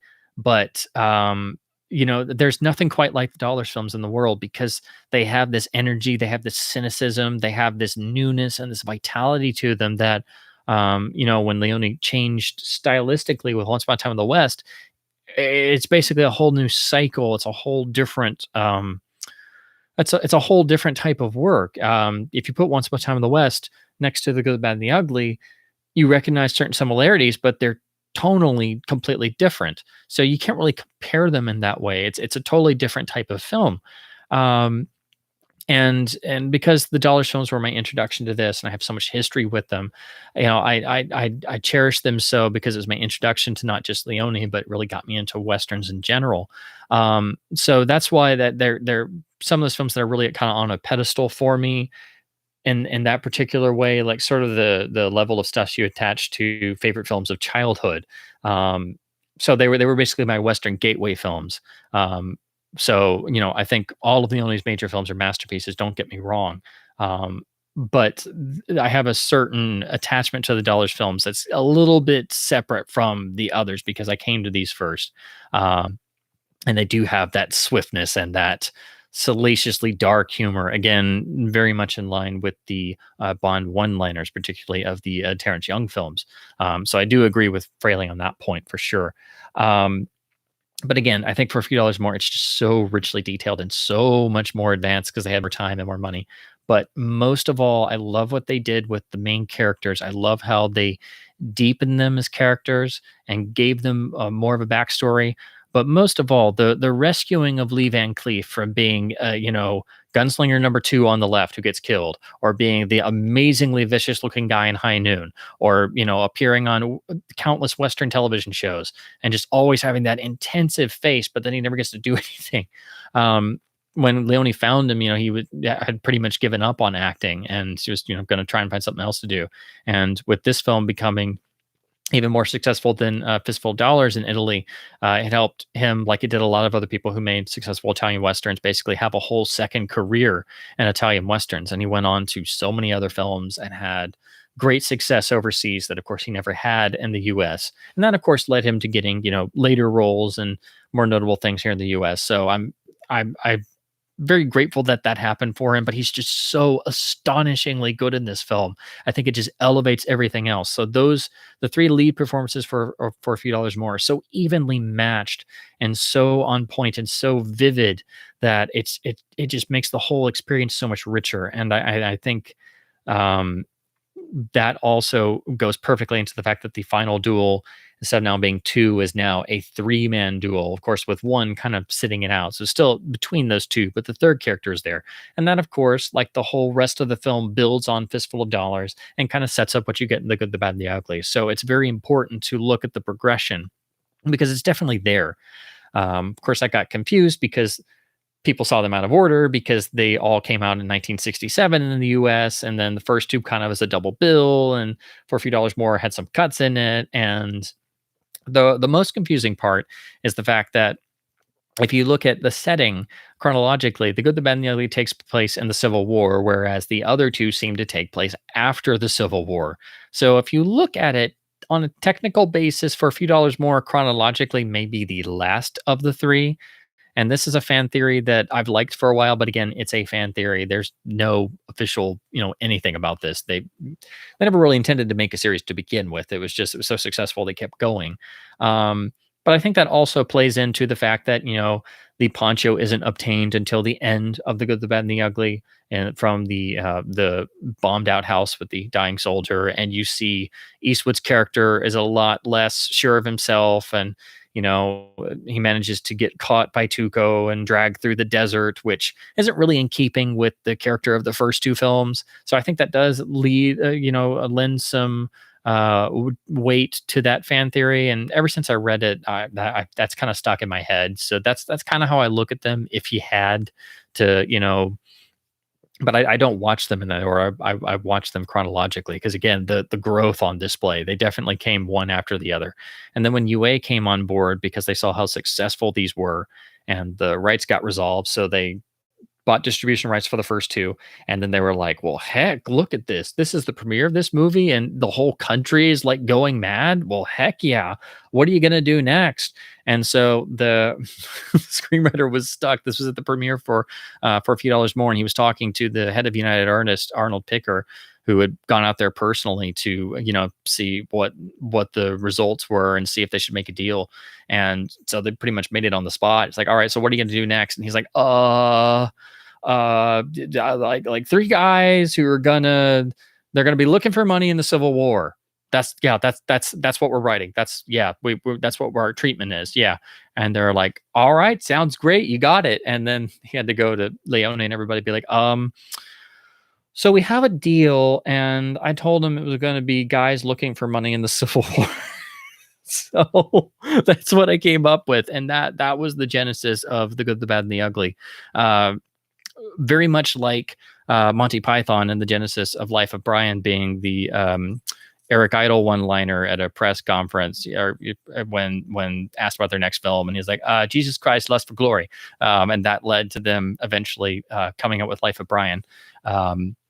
I always loved that anecdote, but that's how they got to GBU. And of course, Fistful was made on $200,000. I believe for a few dollars more with Grimaldi, I can't remember for sure. I want to say it's $800,000. I may be wrong, but it was significantly more. I think it was between $500,000 and $800,000 was the budget, which of course is dramatically more. And then when UA came on for The Good, the Bad, and the Ugly, the budget was about $1.2 million. So it was definitely incremental steps forward. So yes, for a few dollars more is supremely important, and not just the Dollars films, but Leone's career. And again, the growth across the board, and the writing, the photography, the staging, the editing, the sound design, the scoring, everything, the performances, you name it, is just, it is astonishing how much more they had to give. Every time I come back to these films, I fall in love with Fistful all over again. I get to For a Few Dollars More, and I'm like, my God, I forgot how inventive they were. And then GBU takes it to another level, and it just keeps going. So that's my spiel on the second film. And of course, if I keep going, I can talk 6 hours about each one of these. So to talk about the video history, I don't have the first release of this film, but I do have the letterbox releases. From what I've seen, it does seem like the first releases are the pan and scan ones are pretty much uncut and are fine and don't have any issues. But this film was slightly trimmed on the US release. The main thing was UA. Because this film is a little bit over 2 hours. Of course, that means less run times in a single day. So I'm sure some of it was to cut down to try and get it a little closer to 2 hours.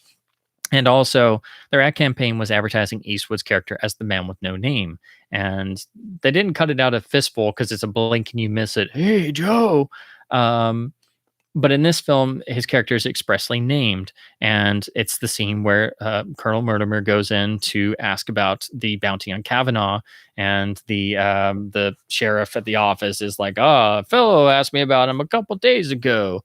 You might know him. His name is Manco. Well, they chopped that whole chunk out of the original prints, and so ever since then, when they restored that for the DVD, it's caused some issues with the sync of the English track going on and off. And that's an issue that still happens to this day with the sync not being quite right. On the DVD, it was pretty noticeable. It's also caused an issue in the introduction, Eastwood's first close-up in the film, when you just see him walking down the street, and then the rain comes in, and then when it cuts to the hat brim is down and he's lighting the cigarillo and he comes up and you get that full face reveal and it's like, he's back. It's supposed to be timed with the thunderclap overhead, and that's been screwed up ever since that DVD. There's also some different runtimes of scenes, a couple little trims that have happened over the years. Different versions have some of these and then are missing others. Pretty much from the DVD onward, all that stuff has been gone. It's primarily the scene at the end towards the end, where Manco and Colonel Mortimer are caught and beaten up by India's gang. It's the torture sequence, if you will, of the film, because there's always going to be a torture sequence in one of these. But anyway, that was drastically shortened on the US release, and on all the current US versions, even the new Kino disc, it's still that shortened cut. But on the German disc, that is fully reinstated. And on some of the worldwide releases, it's that way as well. But it's a couple little things like that. Also, when Indio is broken out of the prison and he laughs, and it does that beautiful transition to the Wanted poster with his laughing face on it. His laugh is supposed to run longer, and it's a better transition. And all the US versions, it's drastically shortened. So this is the first time you run into, there's a couple little quirks and differences and versions floating around out there. And again, not a lot of studio research. So that means that a lot of the versions are, they don't really care about getting all this stuff in there. So what I'm going to show you here is the letterbox Laserdisc release. Also, again, I believe this is from, let's see.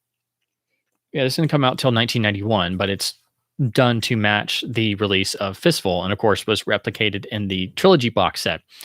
What's interesting about this is this seems to be a direct copy of the original 1967 US release print. It's missing the scene naming Manco, but it doesn't. It does have that longer laughing scene, so it has that as well. The beating scene is there. I trying to remember for sure. I used to have a lot of notes about this, and I should have had them with me, so I do apologize about that. Some people have written about these differences in other places, but I will definitely post, once this is uploaded, I'm going to post some website links for more information, and I'll post the specific differences on here. But it has some of the trims in there reinstated, but then it's missing some of the other things. It's also missing a little bit of footage. And the reason why I'm pretty sure this is an original release version is the only original print I have seen of any of the Leone films is MGM's print of For a Few Dollars More. When I went to that Leone retrospective, which was about 2007 or so, MGM sent them their one print, and it was in kind of rough shape. So they actually told people at the beginning that, if they were not impressed, they could, leave and get their money back because it was kind of rough. Um, but it was really interesting because it was very vivid. I'm sure it must have been probably dye transfer because, or at least for the most part, because the color was really great. But it had all these little quirks and differences that seemed to match up with this Laserdisc, and it was a really great experience. But of course, it was missing the naming of Manco, so I figured it was probably an original 1967 release print. And this does have Q changeovers in it. It's a print transfer, but I guess that's just all they had on hand at the time. So do keep that in mind. This is a slightly alternate version. You get this nice MGM style gatefold from the Laserdisc era. And it's one of the times where they actually used a bigger picture. I wish they had put the final duel over the entire gatefold, but it was very rare for them to use a whole panel. So I'm happy that they at least did this, and it looks really nice. And then the rear, it's pretty straightforward, but it matches the fistful jacket, and they kind of give it this sort of old parchment look, I guess, to look like one of the Wanted posters. So I kind of like it. It's a nice jacket. MGM was very fond of just having a generic blank color in the background. The transfer is pretty good. It's just the source element they use is a little on the rough side. But if you want to see a slightly alternate presentation with a really great mono track that's definitely kind of rough and has some of these little quirky differences, I definitely think it's important to have, and it's a great LD. Again, not as super common as, the common dollar discs you find, but definitely pick up a copy if you find it, just to have this alternate disc. And then also, you can, again, just pick up the box set and get that same version here in the trilogy set. But again, this trilogy set does not pop up all that often, but, if you're patient enough, you can just wait and get the whole box.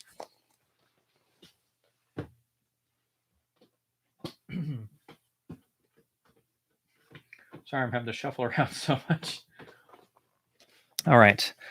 Now, as I was mentioning before, when they were preparing the DVDs, they tried to fix the issues, and for a few dollars more. So they did reinsert the scene naming Manco and, fixed everything else. I guess they got a new element to work from, or they just kind of flew in different pieces into the other version, because starting on the later releases of The Good, the Bad, and the Ugly, they started mixing print sources, not really thinking about that they were going to have editing differences because they came from different territories. And I think that's what's caused a lot of the problems and confusion and stuff, because, most films, they're the same worldwide, but Leone's films in particular seem to always have different foreign release versions, and sometimes different reissue prints and different edits or private prints that had different things in them. So what the studio had in the vault was not necessarily what the Italians had in the vault, and what was on the original negative was not necessarily what was the general release version which was not what the international release version was, which was not what the US release version was, and so on and so forth. So this was the first version I owned. So this was what I was most used to. This does not have any of the additional footage. So the laugh is cut down, the beating scene is cut down, all that stuff is cut down. But it does have Manco being named, so that's put back.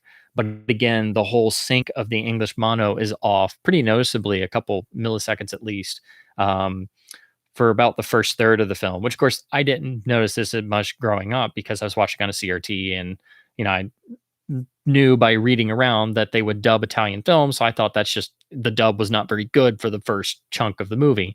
It wasn't until later when I saw people actually talking about this that I realized, oh no, they just goofed up. But that aside, it's a good transfer. Of course, it's much cleaner than what's on the LD. And yeah, again, they were using some different sources, and they were at least trying to, make a better, more complete version, even though it's got some issues. This is the first pressing, so it has the booklet. Let's see if I can rotate this enough. A lot of MGM first editions did have a booklet. They were trying to promote, DVD as a more prestige thing, but then they would drop it on all later pressings. And so these are actually super uncommon. This is a really nice one. The images are nice, and you actually do get some pretty decent text about the production, about going for the second film and getting Lee Van Cleef and Eastwood to come back, and then going with Grimaldi. Here's a page on both Eastwood and Lee Van Cleef, and This is definitely more like something you would have gotten in the Laserdisc days, and I wish more studios had kept doing this. Of course, this is nothing compared to a Criterion booklet, but at least we have labels like Arrow and Masters of Cinema and Indicator, and even Shout Factory, doing actual booklets. My favorite part is, of course, MGM was really great about you doing this. They would show you the difference between pan and scan and letterboxing. See if I can get this to focus. Yeah, there you go. I love this. I wish that more people would keep this. I used to be able to use this to show people because still to this day, you get people who don't understand the concept of aspect ratio and proper letterboxing. And nowadays, a lot of scope films are, unfortunately, pan and scan to 178. That's the new form of pan and scan. But I used to be able to show that to people, and they'd be like, "What? You mean all the sides are gone?" And I'm like, "Yeah." And it makes everything really fuzzy because they just do this. They're like, "What?" And then you put it on, and they're like, "Oh yeah, I see more, but I don't like those black bars." And it's like, you can't win for trying. Um, so yeah, it is really cool if you do find the original printings of these. I would like to get the booklets for the other two, but I just lucked out and happened to get a first printing of this. I didn't know any of this at the time, but looking at the back on the original copies of the other two, you'll see them list, "Oh, I have a collectible booklet," and then the later pressings just remove that little part, and then the rest of the cover is the same. Um, like I said, I can't remember for sure. This one may be non-anamorphic. Yeah, I take that back. I think this is non-anamorphic because MGM would say 16:9 enhanced. So I do believe it's just GBU that is anamorphically enhanced, but the first two are sadly non-anamorphic. But they're dirt cheap these days, and with Leone films always having different editions, I think it's cool to hang on to and just have on hand. Or if you're curious about the different versions, you can pick these up for literally nothing. And with this one, outside of, like most copies, it's not fully complete. It doesn't have all the little pieces put back in. And of course, the sync of the mono track's a little off for the first 20 or 30 minutes. It's still a pretty good presentation if you can, of course, live with it being non anamorphic. Then the 2007 disc came around. Big drastic improvement because, of course, it was a new scan. Get the lovely matching slipcase. Again, I do love the individual releases of these much more than the box set they had. And of course, they brought the box set out after I had bought all of these. But again, they did the art to match the 2003 GBU, and you get all of the extras that had been in the UK and for the past 2 years that I had to wait 2 whole years for them to get here. So of course that just made me like drool over finally getting to see them. And then when I did see them, I mean, they were good, but it was not, nowhere near what I would have wanted after waiting 2 years. But all the extras are on the second disc, and you do get another lovely commentary and then this lovely booklet. Does have the original mono and then a unnecessary 5.1 remix. This is the Birth of the Master that's on the MGM and German Blu-rays. It's unfortunately got some noise reduction and edge enhancement and stuff. You don't really see it so much on this DVD because, again, these were masters designed for DVD. But when you jump to the Blu-ray, which again, on this set, this has the same old discs of the first two, just repackaged in here. It becomes really apparent on here, especially when you're looking at a really good HD display. I mean, the DNR is not completely awful, but there is, a lot of waxy faces going on. There's a ton of edge enhancement that becomes really distracting. I wish they hadn't done that because otherwise it looks good. The color's fine and everything. It's 1080p versus, 480p on the DVD, but looking at it in HD, it makes all of the flaws a lot more apparent. Carries over the same extras, still has a lossy mono track, so it's still a decent way to watch the film. But unfortunately, like most Leone films, there's no perfect release. However, going back to this, we get back to this German release. And what's interesting and special and important about this is when the producers of the German Blu-ray wanted to do the sequel, they got to use the Italian new restoration for Fistful of Dollars instead of using the MGM master, which is what we have on Blu-ray and DVD here. But they were trying to find a better quality version for the sequel, and there really wasn't one. So they also wanted to present the film fully uncut, which nobody had done really since like some of the very first pan and scan transfers, which there are some on cut around out there, and some variants like European DVDs, I think as well. But so what they wound up doing is they took the MGM master, but they took an earlier version without as much DNR and without as much edge enhancement. It's still unfortunately kind of baked in. And because there's not as much DNR, you do get some dirt flecks here and there and a little bit of wear and tear here and there. But it's a much more natural presentation because it's not completely destroyed with DNR. But what makes this essential to own is they went out and tracked down all of the original trimmed pieces and reincorporated them into this earlier version of the MGM Master, and then also synced the English mono on. The sync isn't perfect like the US Blu-ray, but it's definitely nowhere near as bad as the first DVD that MGM did. So that aside, and the fact that they still were stuck using the MGM Master, this is the best version of the film to own. It's the only complete release in HD anywhere in the original aspect ratio. It looks better than the US Blu-ray because there's not as much DNR going on, but you still have to deal with some dirt and debris and some edge enhancement. The color's really darn good. They didn't mess with it like the later Italian restoration that Kino did, which I'll talk about in a second. And it has the English mono. It's unfortunately not perfectly on sync towards the beginning, but it's amazing because it's actually with the uncut version. So this is the only way to see all of the little trim bits fully reinstated with the scene naming Manco as a character, with the Indio laugh, with the full beating scene. And to this day, it's the only complete version of the film on Blu-ray. It's region free. There is no reason to not pick this up, especially if you've never seen it. And once you see those pieces, you never want to not see them because then the film is like, oh yeah, that's where the laugh was supposed to go longer. Dang it, I don't have that version. Oh, that's where the beating was going to go on for another 20 seconds. Oh, that's right. That's in the German version. So when the same group that was pretty much known as the Leone Film Group, and they're using the I never know how to say it, but the L'immagine Ritrovata group that's been doing all these new 4K scans and color timings that are screwy as all hell. After they did GBU, they've been doing the other films.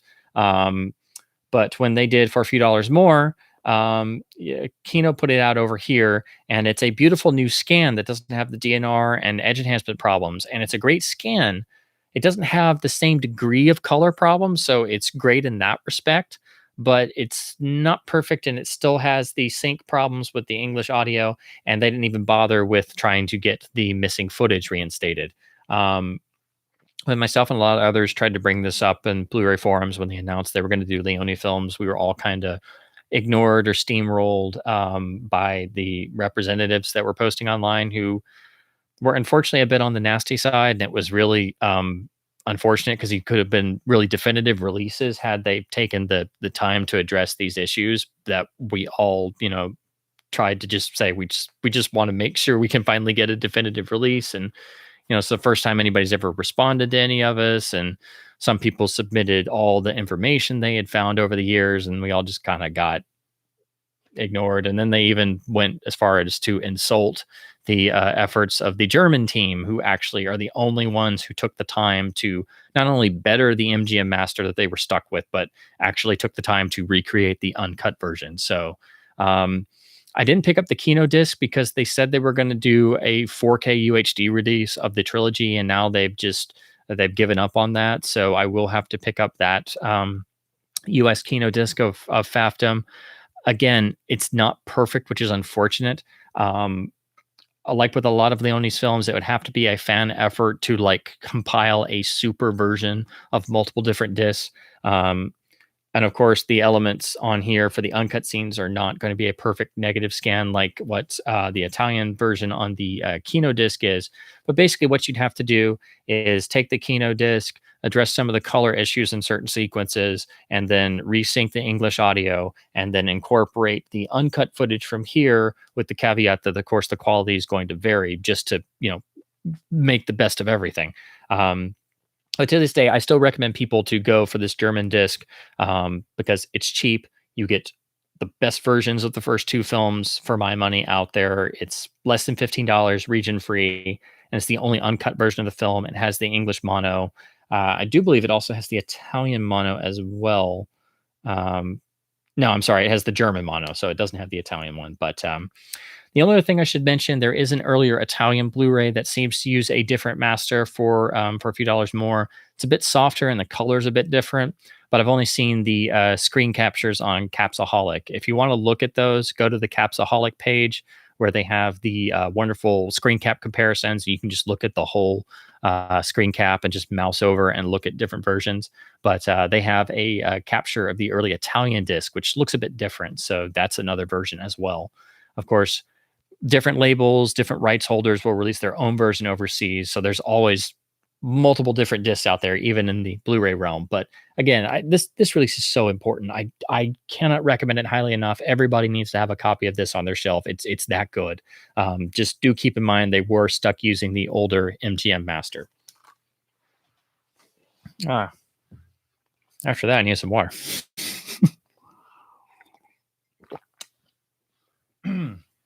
So anyway, that, like I said, this is where we start getting much more fun with the different versions and cuts and disc editions and prints that float around.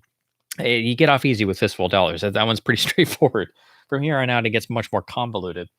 Now, to briefly also talk about the soundtrack, this is the one where you get screwed if you bought the original LP back in the day, or if you buy it today, because you buy this lovely looking stereo release with the original US poster artwork from United Artists, and you're like, wow, I get to hear Morricone's For a Few Dollars More theme, the theme from the Duel, the chiming of the watches. But you have to be very careful to notice that it says Leroy Holmes and his orchestra, because what that indicates is this is a soundtrack re-recording by others that are playing pieces from Morricone's score, but it's technically more of one of the 60s themes albums where somebody would play certain famous selections and then play other movie scores, but it's packaged and sold as if it's the score to For a Few Dollars More. It even has a lovely shot of Eastwood on the back. This would be like buying, say, for example, the soundtrack to You Only Live Twice, expecting to get John Barry's masterful score and getting instead I'm trying to think of the People's Orchestra of Munich doing selections from You Only Live Twice and Fiddler on the Roof, or you get what I mean. So if you look at the track listing here, you essentially have the side one are pieces of the For a Few Dollars More score, but re-recorded, and then side two has a piece has the Fistful of Dollars title, again re-recorded, and then Zorba the Greek and Top Copy and the theme from The Train and even the theme from Tom Jones. So it's selections from other UA properties. So unfortunately, this is not a release of Morricone's score. And I didn't get this for the longest time. I thought I would skip it, but then eventually, when I did find a clean copy of this and GBU in a store that had gotten a big estate sale of somebody who collected a lot of really minty soundtracks, I'm like, I'm never going to find this again in this shape for this price. And again, the cover is at least beautiful, and it's cool to have as an alternate. So I just went ahead and picked it up. But this is the one that's really, confusing and really difficult to get. There are, of course, Italian releases on vinyl and Japanese releases and foreign European releases. But again, it's a drastically short program. It's about 7 or 8 tracks, and usually mixed with pieces of the Fistful score or other scores. And the CDs are pretty much the same. So again, there is no complete restored score of Morricone's work for this film either. And this is the hardest one to get on any format, to actually get the original Morricone recording. This is the only physical release I have, unfortunately, but it is super uncommon, particularly to get in good shape. I've only seen 2 copies in bins before, and they were both trash. So I just went ahead and got this because, again, I knew I wasn't going to come across it again. And it's nice to have all 3 on their original US releases. But again, just keep in mind, don't buy this expecting what you love from the film, because you will be very sorely disappointed, as I'm sure a lot of people were in 1967, because it's packaged like it's the real soundtrack, but it's sadly not. But it is a cool alternate to have, and a slice of history that goes along with the difficult pattern of release for these films and their scores and all across the board.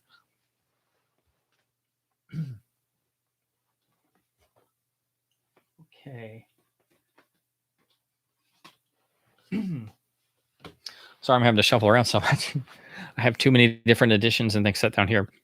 So, of course, For a Few Dollars More comes out and it becomes even more successful than Fistful of Dollars, and really becomes the most successful of all three, and was really the peak of the Italian Western boom in terms of critical, financial, audience success. As with anything, you have a peak and a movement, and eventually it kind of starts to trail off.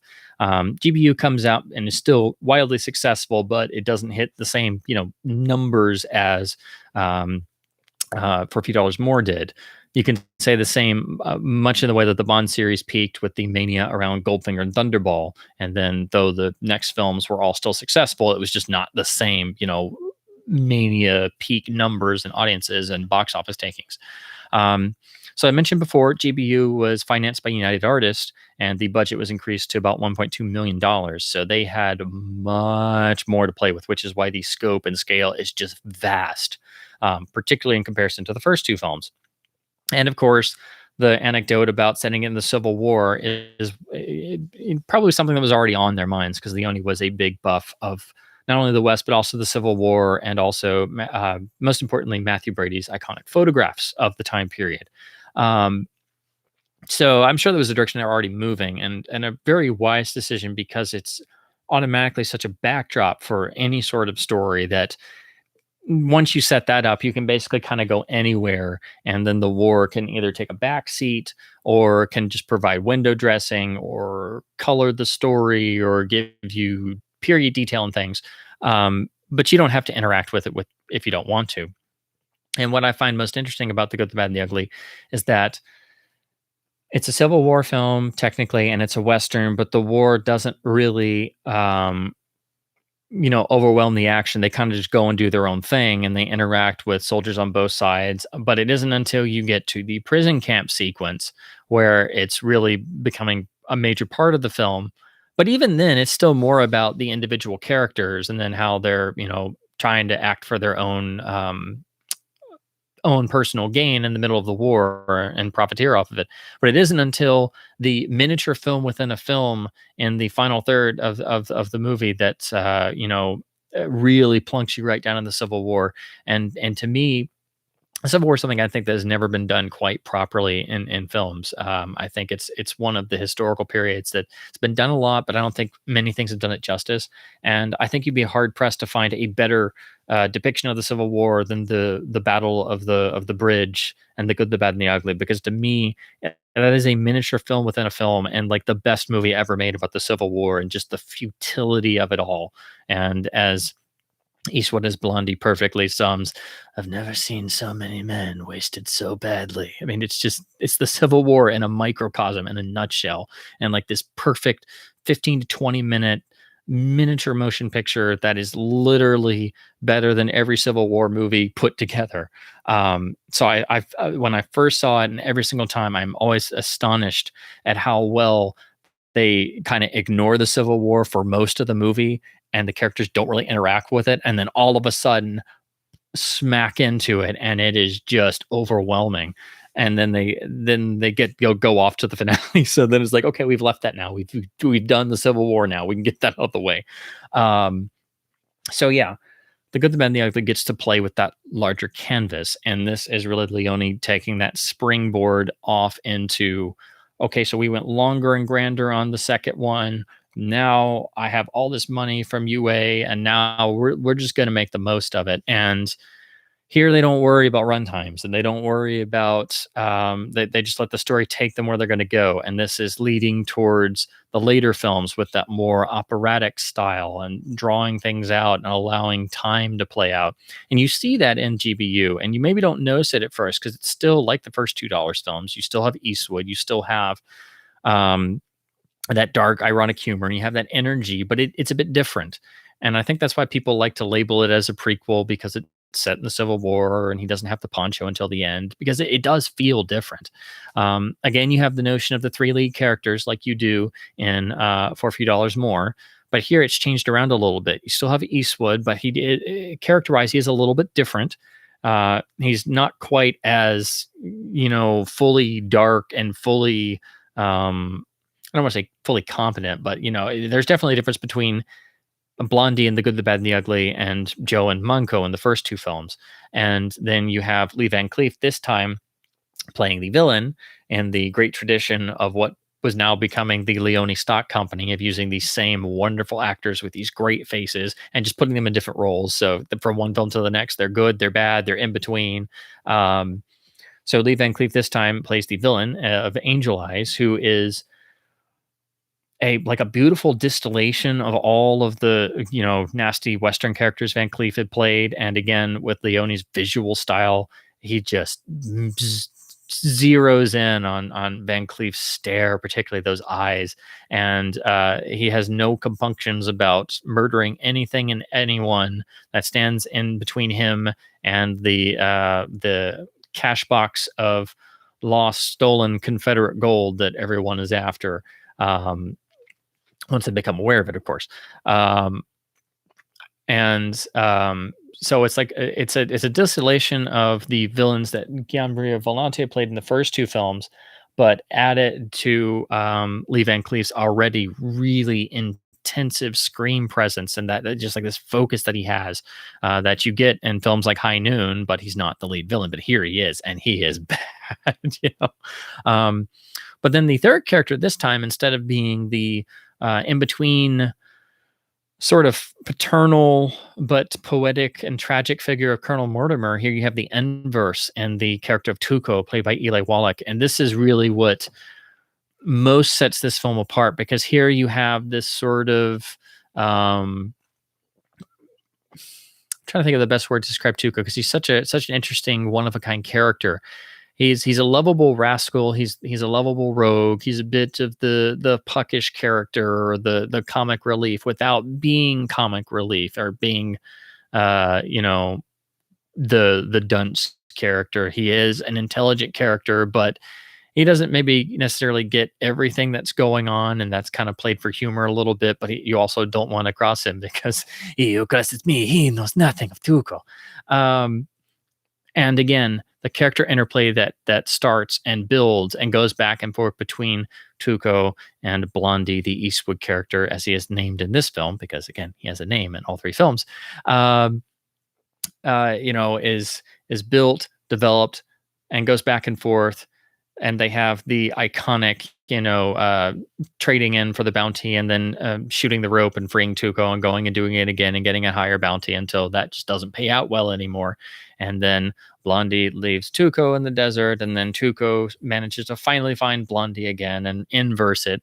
And in the middle of this act playing out between two characters in the middle of the Civil War, having this constant back and forth, they stumble into the main plot, where Angel Eyes, or Sentenza in other versions, is after the lost cash box that was stolen by Bill Carson. And then, of course, that story beautifully dovetails into the other, when the carriage carrying the bodies and then the dying Bill Carson happens to just get lost in the desert and come across Tuco and Blondie, where that introduces the main plot to what seems like the secondary plot into the main plot, but it's actually the main plot. I love how this film is constructed from a storytelling perspective, because it doesn't worry about setting everything up all at the beginning, getting all the characters on the same page, and different characters get different pieces of the story as time goes on, and different characters withhold things, and it's just beautifully done. And all three don't really meet at the same time until the climax of the film. They're always in pairs or all alone, and they switch up and they talk to different ones, and all to keep people out of the loop and things like that. So again, even though this is the only playing with stretching things out and playing with the notion of time and running longer and having more money to play with and going for a more epic scope, it still has that narrative focus of the first two Dollars films, and it has that energy, but it's kind of morphing into something else that would eventually come to full fruition on Once Upon a Time in the West, when Leone basically got to do everything he wanted to do. Um, so that's what makes this film different. It's also remarkably accessible for a lot of people. A lot of people like myself, this is the first film they see. Everybody loves it, thank goodness. And I think people are able to then recognize how much of a genius Leone was and how important and artistic these films are. And the best of the other Italian westerns are, also really great. And that helps people buy into the theory that, these are great films. They're not throwaways. You should actually respect them and respect Leone. And it's not just a style. And, people can rewatch this over and over and over again.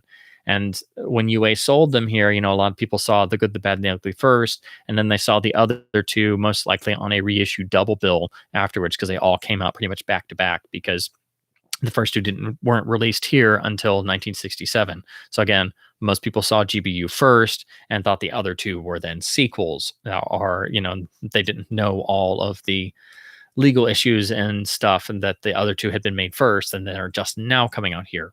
So it's usually, like it was for me, it's usually the gateway film for Leone and Italian westerns, and it's really unlike anything else. All Leone films are, but this one, you can't categorize it, you can't clearly define it. It's hysterical, it's dark, it's gritty, but it's also fun. It never stops being inventive, and it earns being able to run long because of that. I know some people have an issue with the style and the long run times of the later films, but pretty much nobody will complain about GBU running longer. Just like they won't complain about $4 More being longer than Fistful. They earn the long run time. There's not anything that's wasted. You're not just sitting around, going at your watch, going, okay, can we skip 2 reels? This is 40 minutes too long. Because again, it's so ridiculously entertaining. It's so rich and textured, and then the character interplay and the writing and the dialogue. Another thing I should mention, when all the dubs were done, they were, of course, partially supervised by Leone. He tried to keep an eye on what the other territories were going to do, but of course, he didn't have full creative control over every last decision they were going to make or cuts they would make to get the runtime down. But starting on GBU, and especially on Once Upon a Time in the West, a lot of the English dialogue was for the dub was part of it was Eastwood keeping notes and telling the other guys to keep notes on what they were saying on the set, because none of it was really being recorded outside of a wild track. So that way, when they would go in, a year or two later to do the dub, they would not be just handed a page that didn't have anything they said on the set, but they couldn't remember what they said 2 years before. So Eastwood was pretty careful about actually keeping notes throughout all 3 films. But the former and then also continuing actor, American actor, and because he did a bunch of different things. I'm trying to think of the right words to describe, but Mickey Knox was the person who did a lot of the writing for the English dub and the dialogue of the U.S. international English language versions of GBU and Once Upon a Time in the West. And I think that lends a certain maybe a certain clarity and to trying to get the Italian idioms across that maybe were not fully there all the time in a lot of English dubs. And I think that adds it helps get across a lot of the jokes, particularly the some of Blondie's one-liners in GBU in particular. Like, for example, in the hospital bed, where he gets to have the line when he's still, just been on death's door, and has the great line when Tuco's trying to convince him that he's dying, so you should tell me your half of the secret. So glad I have my good friend by my side. And then he just passes out to Tuco's extreme frustration. So stuff like that, I think it comes across more clearly in GBU at Once Upon a Time in the West, because he was actually supervising and doing specific rewriting for the English dub, as opposed to just them doing translations and Eastwood recalling his notes from the set. So again, just like with Faftum, GBU, you have so much more riches to work with, and everybody's committed to making this even bigger and even better than the films that had preceded it. And they were the biggest films in Italian history at that point. So, there was no reason to not go for it. And they knew it was going to be distributed by United Artists as a major release in the US and the rest of the world. So this was again a real breakthrough for everybody involved. And it was, and it went everywhere. And I think that again, being the first film to be successful firmly outside of Italy and outside of Europe, and being fully successful worldwide, particularly in America, most of all. Again, that's what made a lot of people really sit up and take notice, because it would actually play in their theaters, and it was this Clint Eastwood guy. And then, once they saw that, then they saw Eastwood start to break out, starting with Hang 'em High the next year. And then that really got his American film career jump started, because, of course, the first two Dollars films didn't, because they didn't even come out till 1967.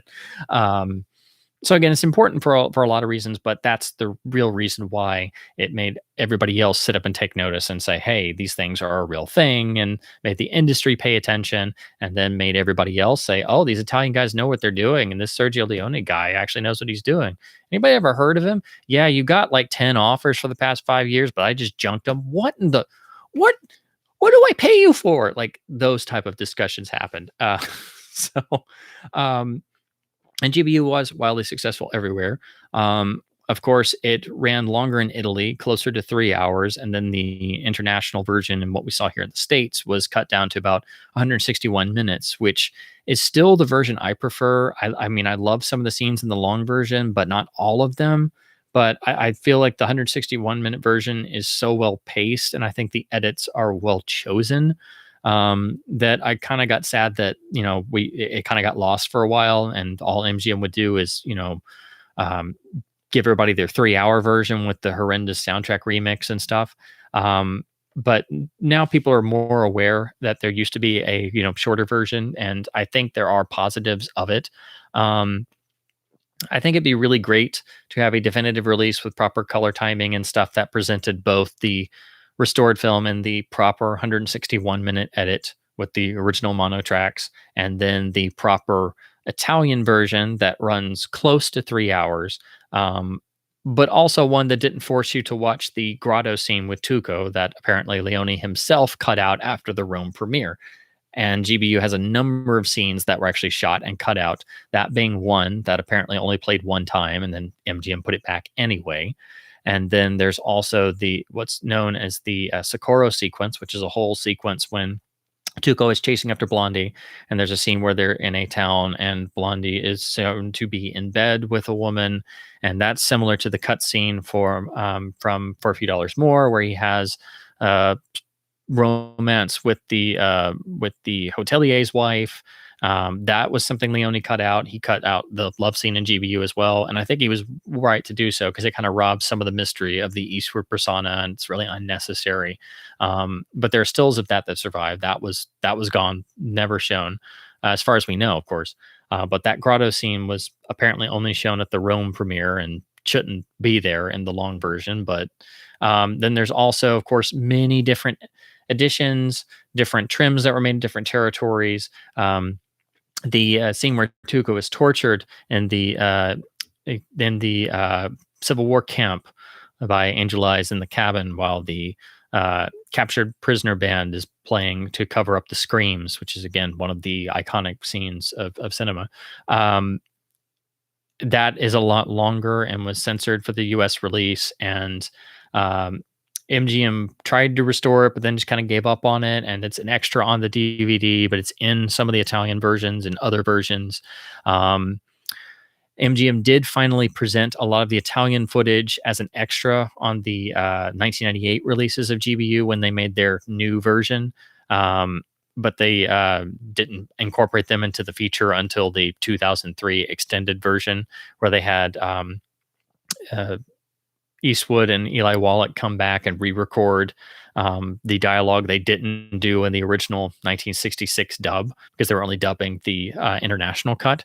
Makes you wish they had just gone ahead and dubbed everything back then, but unfortunately they didn't. And that's what led to that awful 2003 release with all of those awful sound changes and new Foley effects, and the really hilariously awful experience of looking at Eastwood and Eli Wallach's characters in 1966 and then jump to new footage you've never seen or most people haven't seen, but their voices are, 40 years older. It's bizarre. It's much better to just leave it in the Italian because it has Leone's sound design and just subtitle it. It's not perfect if you want to watch a longer version, but that would be the way to do it and keep it more authentic. Um, so I could talk about GBU's plot, but if I get into plot, all I would be doing is just synopsizing, and everybody here has already seen these films countless times, and also that's what you get from most places. And when I do these streams, I just I want to talk historically and just in general and about production and stuff. Because again, if I talk about plot, we'd be here another 12 hours. But again, GBU is relentlessly inventive. It is astonishing every time you come across it, and it's one of those great films. It feels like it's over in 2 seconds, and like all the Dollars films, you just want them to go on and on and on, and you get pissed that they're over because it's so great, truly great. And I think the real magic of all three is that it blends Leone's cynicism and trying to be grittier and realistic, but with his great love of American westerns and Hollywood, and growing up in the motion picture business and stuff. So it's like the dream versus the reality in a lot of them, and it's that dichotomy between the two that I think attracted me so much to these films and made me realize that there was more than met the eye and what people would have you believe about westerns as a genre, and that they were true art. And it is a great art form that has been just kind of put by the wayside, because people just in modern times just kind of want to sidestep and think it's not important and it's not worth anything, which is so unbelievably wrong. Um, and this whole notion of disillusionment really comes to the forefront more in Leone's next films, and that again makes them maybe less commercially viable, along with the longer, more drawn out style, and being more oblique and less, plot driven. They don't have the energy, and they're not as in your face and completely in your face 100%. Oh my God, this is awesome, as the Dollars films, which again were originally designed for very ornery, very lively Italian audiences because you had to entertain them. And if you didn't, they would throw popcorn at the screen and laugh and ignore the movie, and it would, be gone the next week. So once he had, basically, earned all that street cred, he could then, Paramount gave him essentially an offer he couldn't refuse, and he was allowed to, write his own check and do everything he wanted to do, and as long as it was a Western. And that's what gave us Once Upon a Time in the West, and that level of creative freedom, because they expected him to make Good, Bad, Ugly too. And of course, they didn't know he wasn't going to do that. He's already done that.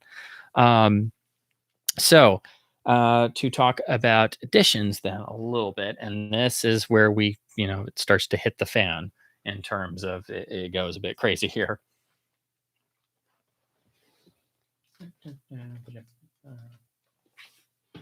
Okay. So, of course, the original releases were all pan and scan, which is just an ungodly crime for this film. Um, but all of those were pretty much the 161-minute version, outside of perhaps some foreign release tapes and such having perhaps the longer Italian version. I don't know if that happened, but with Leone, anything's possible.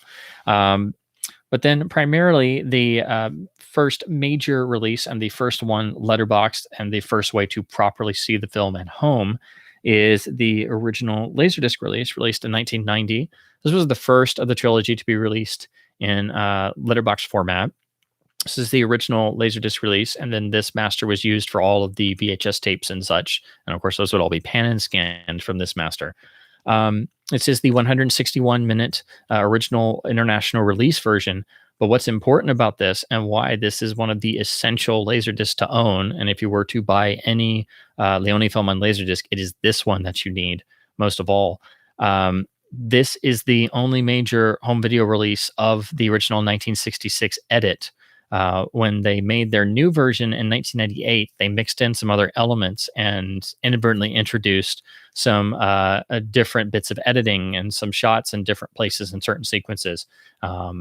There's even, I think, a shot or two that are actually missing in the 98 version.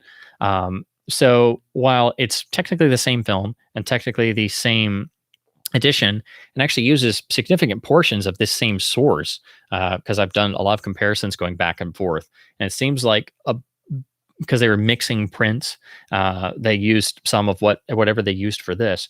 Um, this is the only properly letterboxed release that actually gives you the accurate 1966 release version, what you would have seen in theaters in the US on the original release from United Artists, or in the international territories that got the this release version.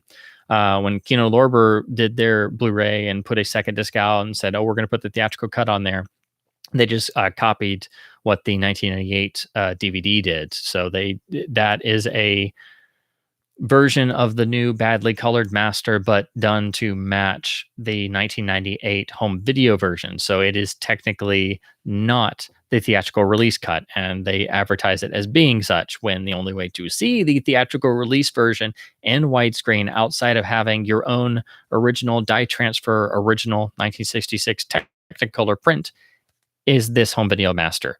You can get it on tape, and of course, it'll be pan and scanned, unless they did one of the rare letterbox variants. But you can pick up this disc for very, very cheap, because, of course, most people want the rare 98 late release Laserdisc. Again, if you're looking at the differences, they are, rather minor, but they are very important. Some people have done some really great comparison videos. Again, I will link to those in the description once this is done and uploaded, so you can see for yourself, because it's very important to know this. But it's really important to actually see this version, understand that there are differences. And again, this being the only way to really see it, I think makes it important for every Laserdisc library. It follows the same design. And of course, this came out first because this is the more popular of the three. So of course, MGM did this first. Really nice gatefold, great still usage. Again, the transfer is really nice. Because it's an older disc from 1990, it's perhaps, it's going to be a bit softer than, say, for example, the disc from 1998. It has the original English mono track. I think it's the best sounding version of the mono that I've heard. Again, because it's NPCM, there's no compression and there's no EQing that's been applied, or noise reduction or anything.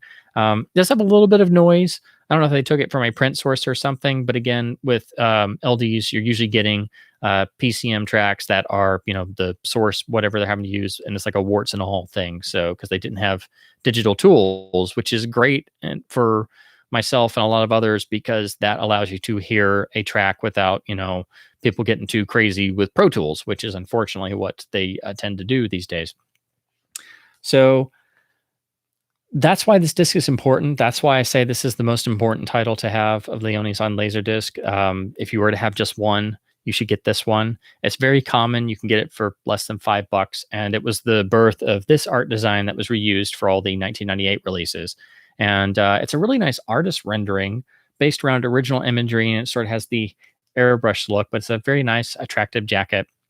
Of course, it seems like they were using an Italian print source for this. And the reason this is it's rather cute when it happens. But when the iconic freeze frame character captions that spell out the good, the bad, and the ugly happen at the beginning and the ending, they're actually Italian. So you'll have to be ready for that, because the first time you watch this and you get to those, and it freeze frames, but then it's a little darker, and then you see it, but then you're like, wait, that doesn't say the, and then you're like, oh my God, that's Italian.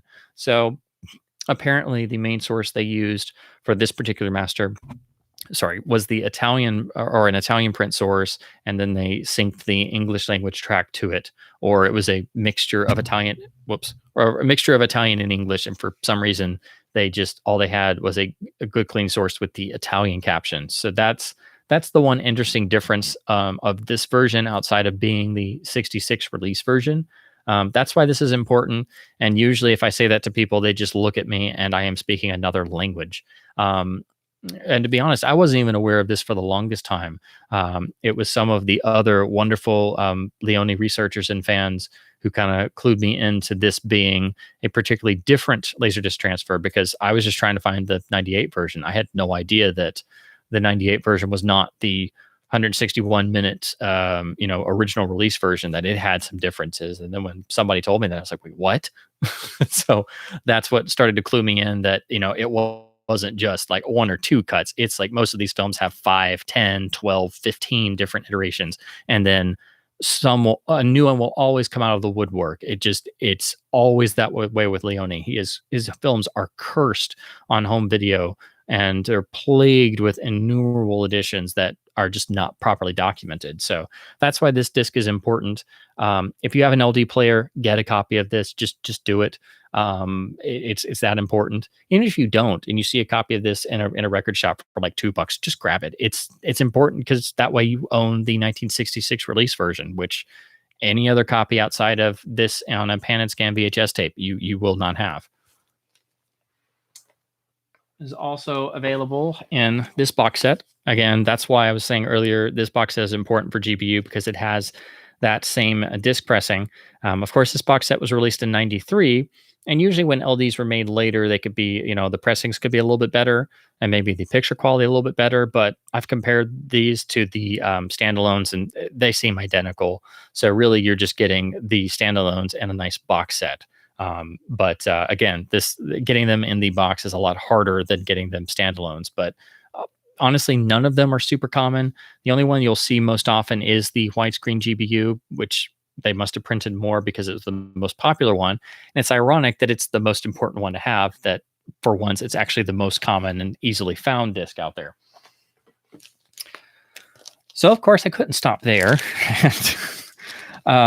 This was actually a lucky find. I never intended to get this, but this was just one of the Facebook group sellers on the LaserDisc group happened to have a random Japanese copy in one of their sales. So this is the 1990 disc, but the Japanese letterbox pressing. Again, using similar art, but a bit more stylized. And I think this was pressed in about 93. Here's the obi strip. Let me double check. Yeah, 93. So again, I did compare it. Usually with Japanese discs, you are going to notice a little bit more difference. Usually they're at the IRE level is different. So they'll either be brighter or darker than the US counterpart. You have to adjust your television display to match that because these were designed for Japanese settings. It's the same master. Of course, it has hard-coded Japanese subtitles. It's exactly the same. It didn't really seem any different to me in terms of picture quality. Some people swear by Japanese pressings because they're convinced that they were made better.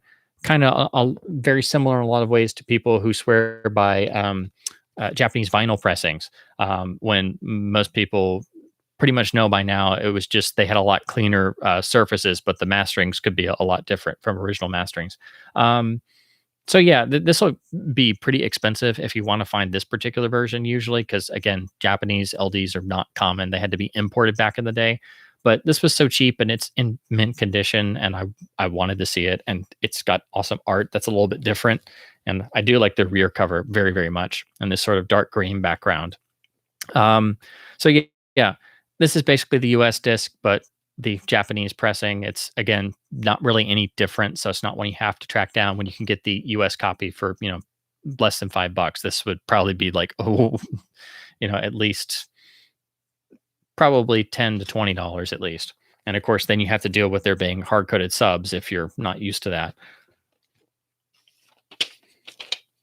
Try and get this obi strip back on. It's hard to get these sleeved and unsleeved when you have to worry about the obi strip and not making that fly off. I should also mention, it still has the same digital mono track, and it's the same source with the Italian captions. So basically, like most Japanese pressings, it's just the US disc with a really awesome cover and hard-coded subtitles.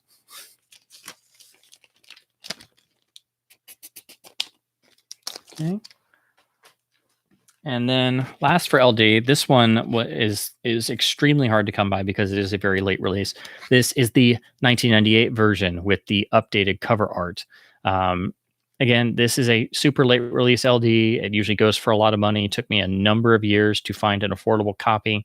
It's very, very much on the rare side. It's not, usually on average, it goes for probably between $20 and $40 because it is in that late release club. This is the slightly different edit. Of course, this is when they started mixing up prints, as I said before. So it is the 1998 edit of the film.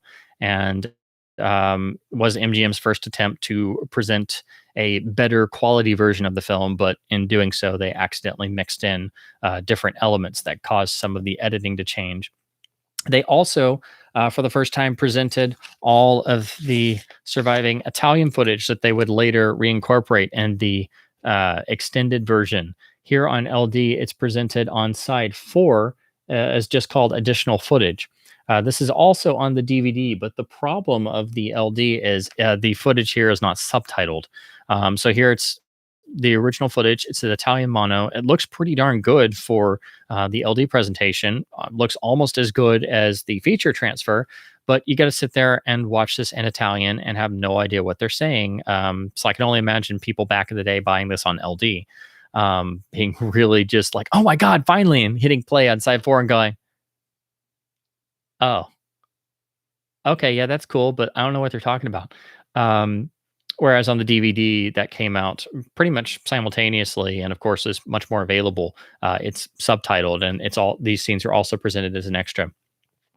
Transfer wise, it's a lot sharper, and the color is a lot deeper and more bold on this compared to the 1990 pressing. Of course, you have an 8-year gap in LD differences to deal with there. Film spread across 3 sides because it is quite long. There's no CAV sides here. But extra wise, you get the fancy packaging, you get the original trailer, and you get the 14 minutes of Italian footage. The monotrack is PCM here. Again, roughly the main source seems to be the same as the old disc, but again, they mixed in new sources as well. I think the mono sounds just as good here, maybe slightly less damage because they probably tried to get some cleaner sources to bring in as well. The big difference here is, of course, in making this, they inadvertently created this new 1998 version, which is like 98% identical to the 1966 version, but slightly different. So, but again, this being a late release LD, they didn't print too many copies of these. It was made by Image, and I think came out in 99 or so, or yeah, probably late 1998 because it's credited 98. And of course, they printed very few quantities of these late releases. So that's why this will take you a long time to find and cost you a heck of a lot more than the standard version. But it's still worth to have because you got to have all of the different versions. And then one of these 98 versions is missing a shot. I believe it's the DVD that misses a shot that's on the LD, or vice versa. I may be flipping that around, so you have to have both. So here is the 1998 DVD, easily identifiable because it uses the same art. They did repackage this disc for a while, but if you weren't careful, you would buy that, and it would say 161-minute version, everything. You open it, and it was just the disc 1 of the 2003 set, sometimes with the updated art. So I went through several copies of those. I actually took them back to stores when I was growing up because I wanted the short version, and they were no longer selling this original release in stores. And I kept taking this back to stores, and they were like, "Is it scratched? No. Is it defective? It's got the wrong runtime. It says it's 161 minutes. It's the 3-hour version that I don't like, that I already have. I need to swap this." So I know they must have thought I was crazy. And then I was lucky enough to eventually find this is the last printing with the original art. I think it's credited as 2005, but it uses the same 98 art and the same 98 art on the rear. But you can't go by that. You have to actually open it up, and it's most often going to be this silver label here. So that's what you'd have to look for if you're looking for the 1998 DVD. And then, of course, actually pop it in and see the very early attempt at the menu and actually verify the runtime and that it doesn't have the 5.1 mix and that it's got the bonus footage, and it's that Italian footage with it actually has subtitles on this. So if you're watching the 98 versions, you want to actually know what they're saying, you can actually turn the subtitles on here, which you can't do on the LD. So this is anamorphic, unlike the first two. It's still a pretty solid DVD and holds up pretty well against the 2003 DVD. And but it's pretty much that 98 LD transfer. Obviously, a bit sharper because it's component versus composite. And you can get this now for a couple bucks, and the LD will cost you at least probably somewhere around $30. So a lot easier to find. Definitely good to have on hand, but do keep in mind it is this slightly different 1998 version. But of course, it doesn't have any of the problems that plague later versions. And um, you have to actually take some time to track this down. Um, I would like to get the original booklet, but of course that was only in the original printings. But yeah, that's why it took me a long time to find this, and I just wanted to have the original cut that I watched and fell in love with in widescreen on DVD.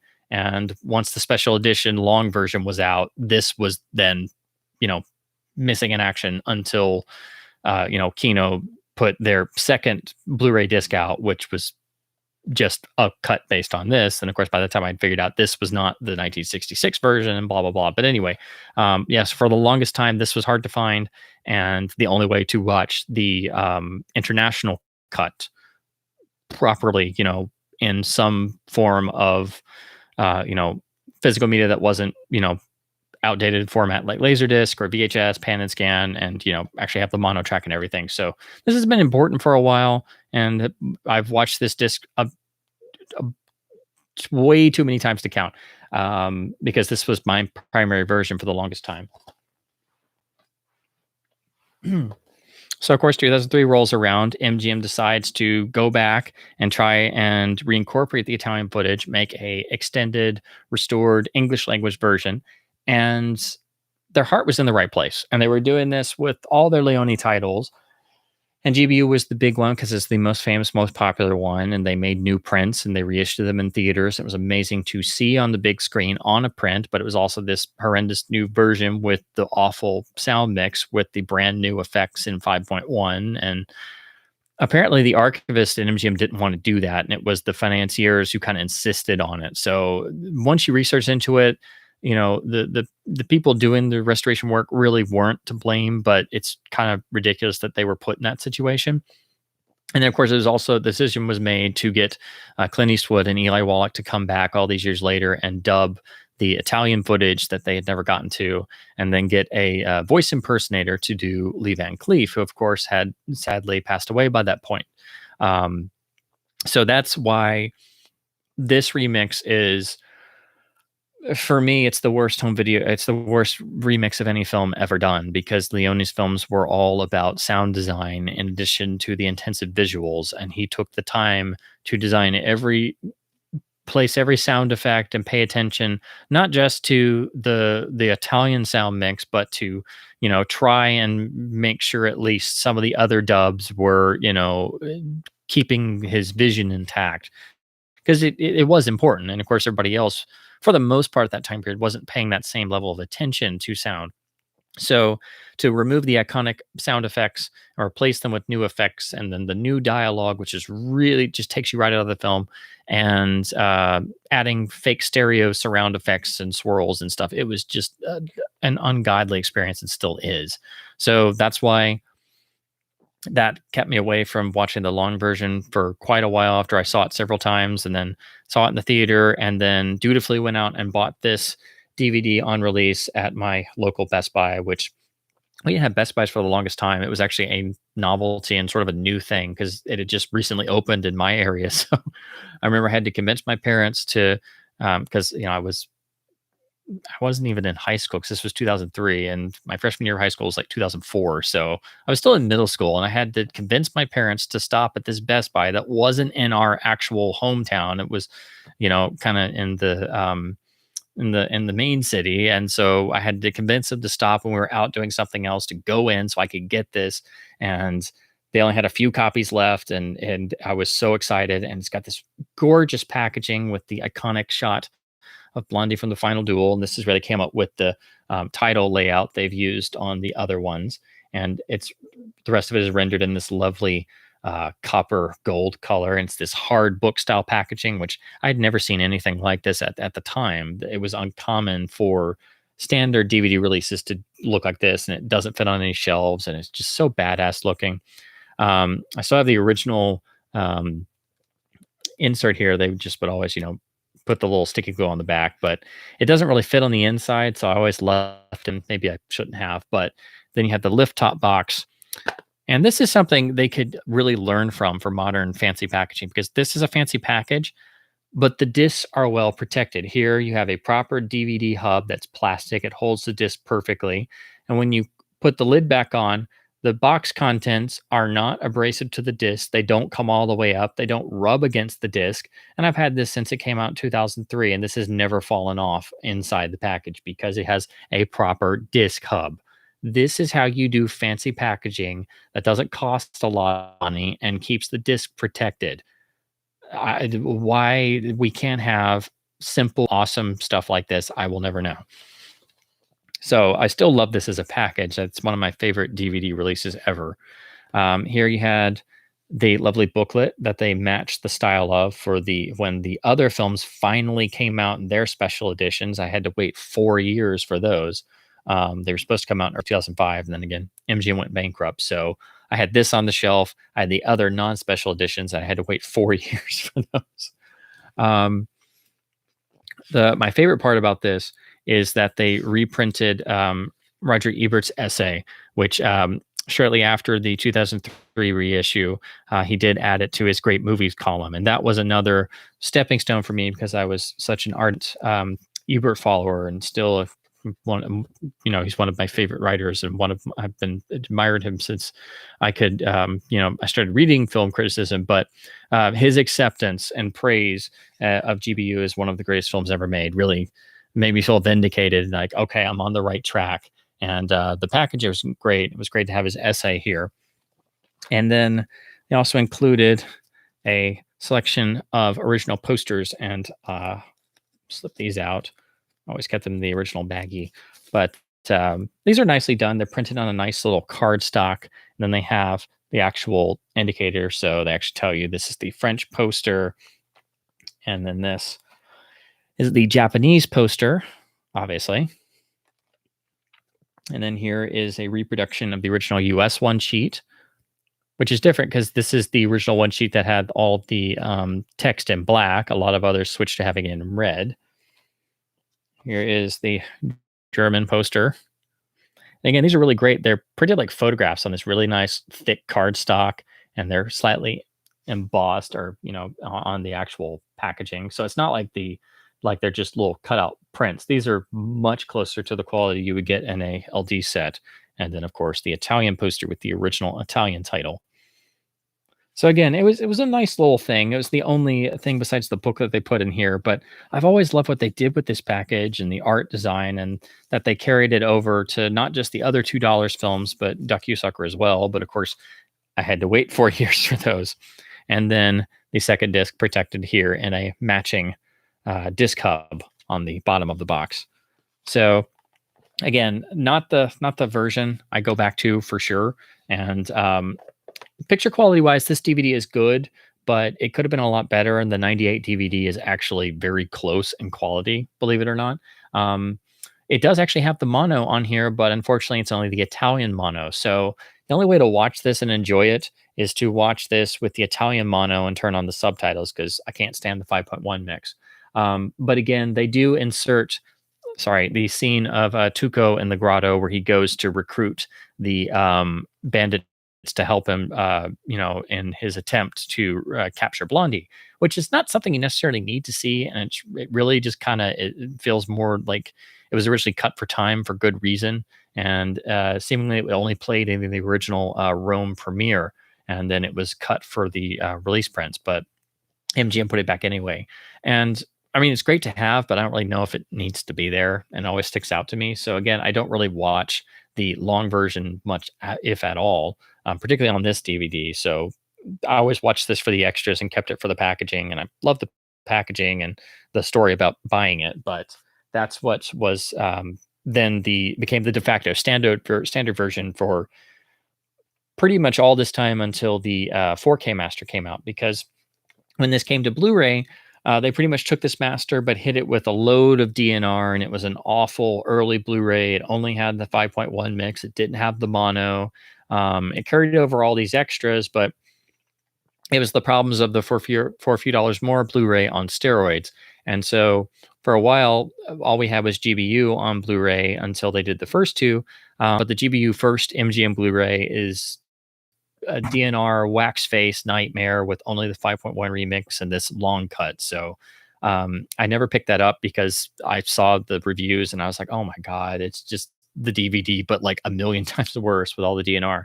So I waited until they announced the 4K restoration, which first you had to buy this box set to get. I was so excited and I just went ahead and bought it.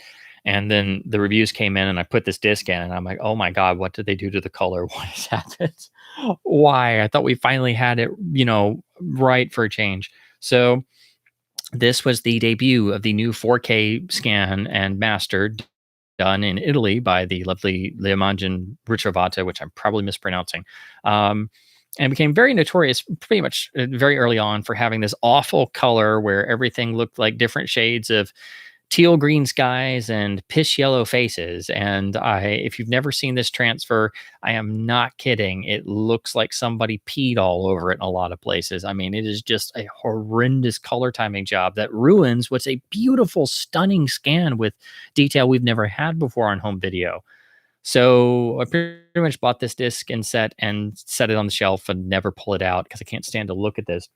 And everybody, made the online outcries and in forums and kind of commiserated with each other because there was no studio response. MGM never responds to any of us. I have firsthand knowledge of that because I started writing them when I was in middle school because I was that kid.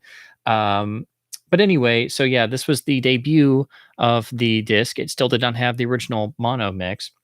And then they did a later repressing where they didn't change the cover or anything. They didn't change the transfer, but they actually added a lossy version of the original mono track that was somehow synced to run to the long version. And I'm still PO'd that I'm stuck with the first version in this set. So if you want to get the better version of this particular US disc, you have to track down that disc. You have to look at the inner ring code underneath on the manufacturing information to look for like a 0.02 or a revision 2.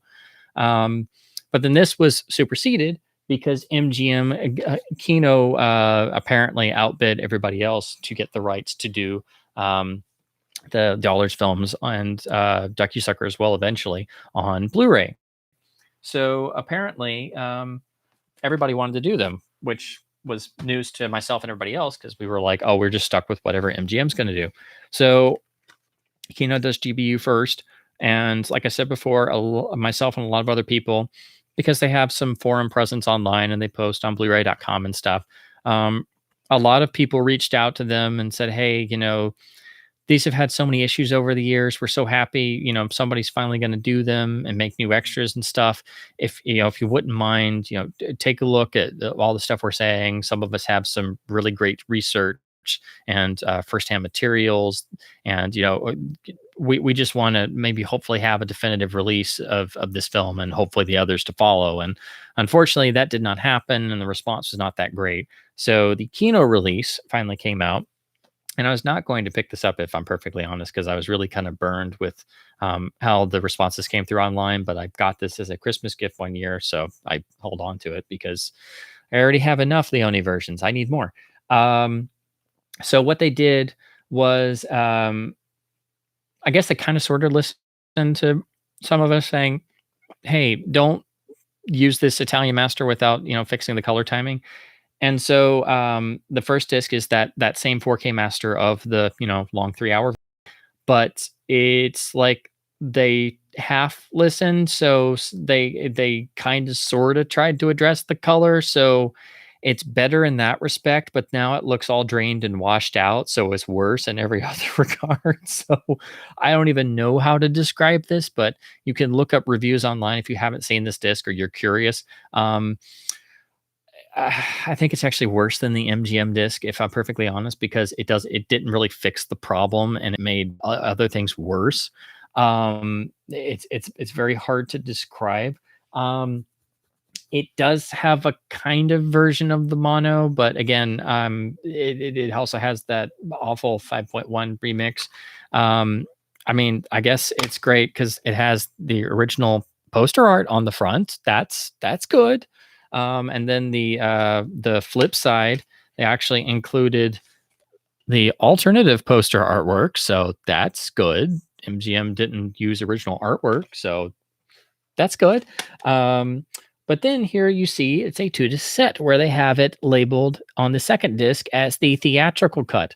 But again, the issue is They didn't listen to anybody telling them that, the 1998 DVD was not the theatrical release version, and merely took the long master and put it next to the DVD, I guess, in an editing suite, and then conformed the long version to the 98 DVD cut, put it on a second disc, and call it the theatrical cut, which it is not.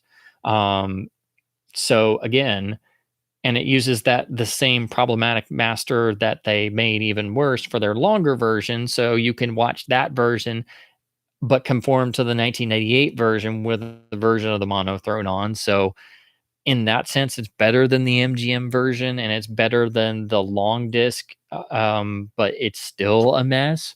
And it does include, the best part about this is they got Tim Lucas to record a new commentary, which it's a great commentary track. He's a very great commentator if you've heard his stuff before. And he has a great history in talking about the Leone films from years past. And I always enjoy getting to hear him. So that's the one bright side to this release. It does carry over all of the old extras.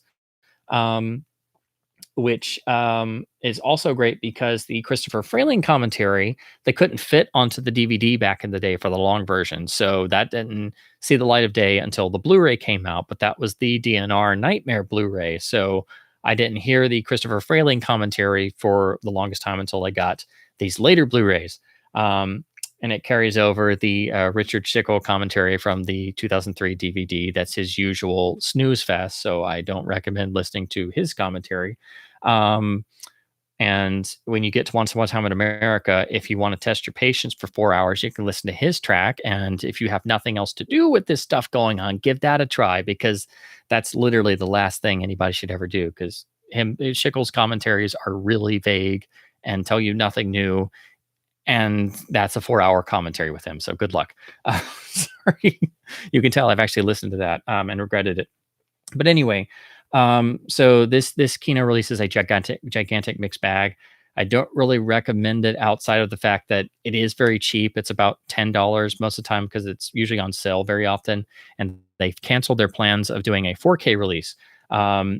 They have now come out with a box set that brings together their Fistful for a Few and GBU releases and their Duck You Sucker release, and that repackages Paramount's disc of Once Upon a Time in the West. So if you want any of them, you can get that. It's about $45 on sale now, but it's just all these old discs repackaged. But I'm sure most of you have a number of these or kind of know some about these releases. And again, I'm just going through like the Cliff's Notes versions, and I know this is like a lot of information, but this is probably the episode where or live stream, I'm gonna talk most about versions, because to this day, Leone fans still find evidence of other versions out there, and there are no definitive official releases out there. So essentially, to make your own version of a Leone film, you will have to combine 5, 10, 15, 20 different discs to try and make a definitive version. I should also mention, I forgot to talk about the Mondo release from Italy. It was the first major Blu-ray after the US DNR awful disc. It is, of course, the long Italian version and doesn't have English mono, but it has Italian mono. Has a much more natural looking color palette. It's not perfect. It's an older master, but that was the one everybody swore by for a long while, and it's still a really good disc. But unfortunately, I never got to get a copy before it went out of print.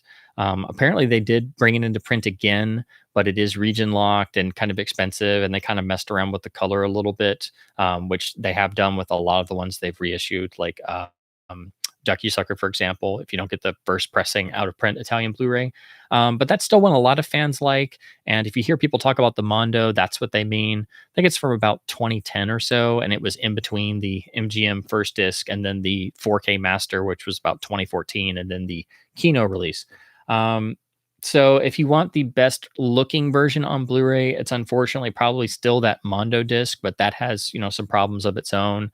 And some fans have made versions of the English mono to try and sync to that, but they had to do a lot of work on those because it didn't perfectly sync. So you can look around, if you research the Mondo version of GPU and read into that, but that's a whole other, version out there that some people really like. I just don't physically own a copy, but that's what that will mean if you see that referenced on like a forum or screen captures or stuff. So that way, I just wanted to mention that just so you don't get confused, because I know this is very, very confusing.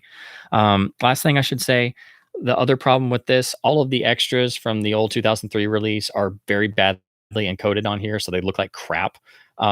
So that's another reason to hang on to your DVD, or even the older MGM Blu-ray releases that have some of these on there. Kino's done this a few times. They're usually pretty decent, but like sometimes when they put trailers on, they're like standard def and really crummy looking and full of noise because they're hyper compressed looking. But unfortunately, that extends to all of the extras. So hang on to your old editions, because if you watch the extras on here, they look terrible. Um, you know, I know they're standard def, but they're just really badly encoded on here. Um, so yeah, this I have a lot to say about this. Again, I was going to avoid this entirely. I still need to get the Kino for a few dollars more. Again, I thought they were going to do 4K, but they canceled those plans. So that one is definitely the best of the ones they've released. And then the Fistful, again, like GBU, it's a nice new scan, but it's got atrocious color. But that one I think also has a Tim Lucas commentary, so I'll probably have to buy that at some point as well, because I'm a glutton for punishment. So that's GBU. Again, a lot to talk about in terms of editions and stuff. So I know I just went on a long time there, but I have to get all this stuff out somehow somewhere. Um, so yeah, and then so I don't forget, at least on the soundtrack front, GBU did get an expansion around the 2003 restoration on CD, which unfortunately I don't have a copy of.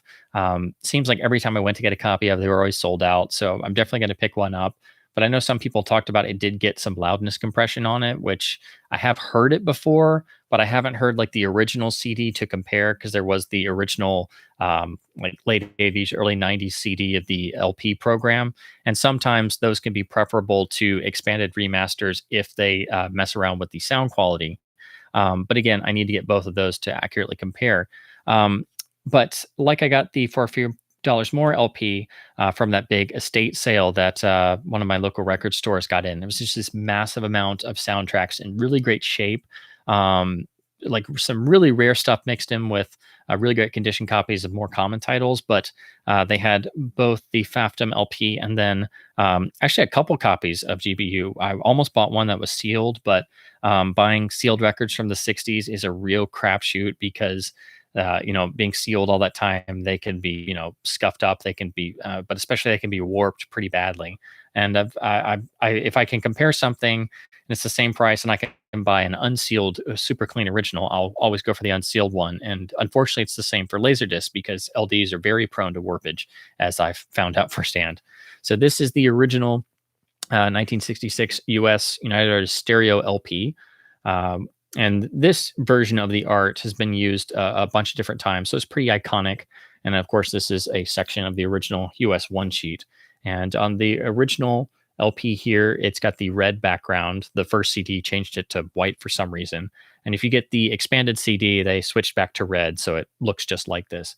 I have to say, of the three, this definitely has the best sound quality. The vinyl quality is very excellent for being for the late 60s. Definitely does not have crazy noise issues, and this was again from that estate sale, so it's in really good condition. Doesn't have any issues with groove wear, which is really the big killer of soundtracks, especially because it seems a lot of people bought soundtracks to have on in the background. They put them on the big stacking turntables, and they'd get all kinds of problems. And then, of course, heavier needles back in the day caused all kinds of groove wear. And an LP can look great, and then you put it on and you get all this noise and the grooves are just worn down and you're like, oh no. And the last thing you want is an iconic Morricone score ruined and plagued with groove wear. But clean copies are out there like this, and this is a really nice LP to have. It's a great example of a very good sounding 60s US stereo soundtrack. So yeah, I do think this is a nice piece to have, and it's very much frameable and displayable. But the trick is finding an original copy like this that's very good plus or better, because condition is most important, particularly on vintage soundtracks, because of course they don't have lyrics covering up all of the noise or loud passages or things. So there's quiet moments, and that will show up noisiness really really easily.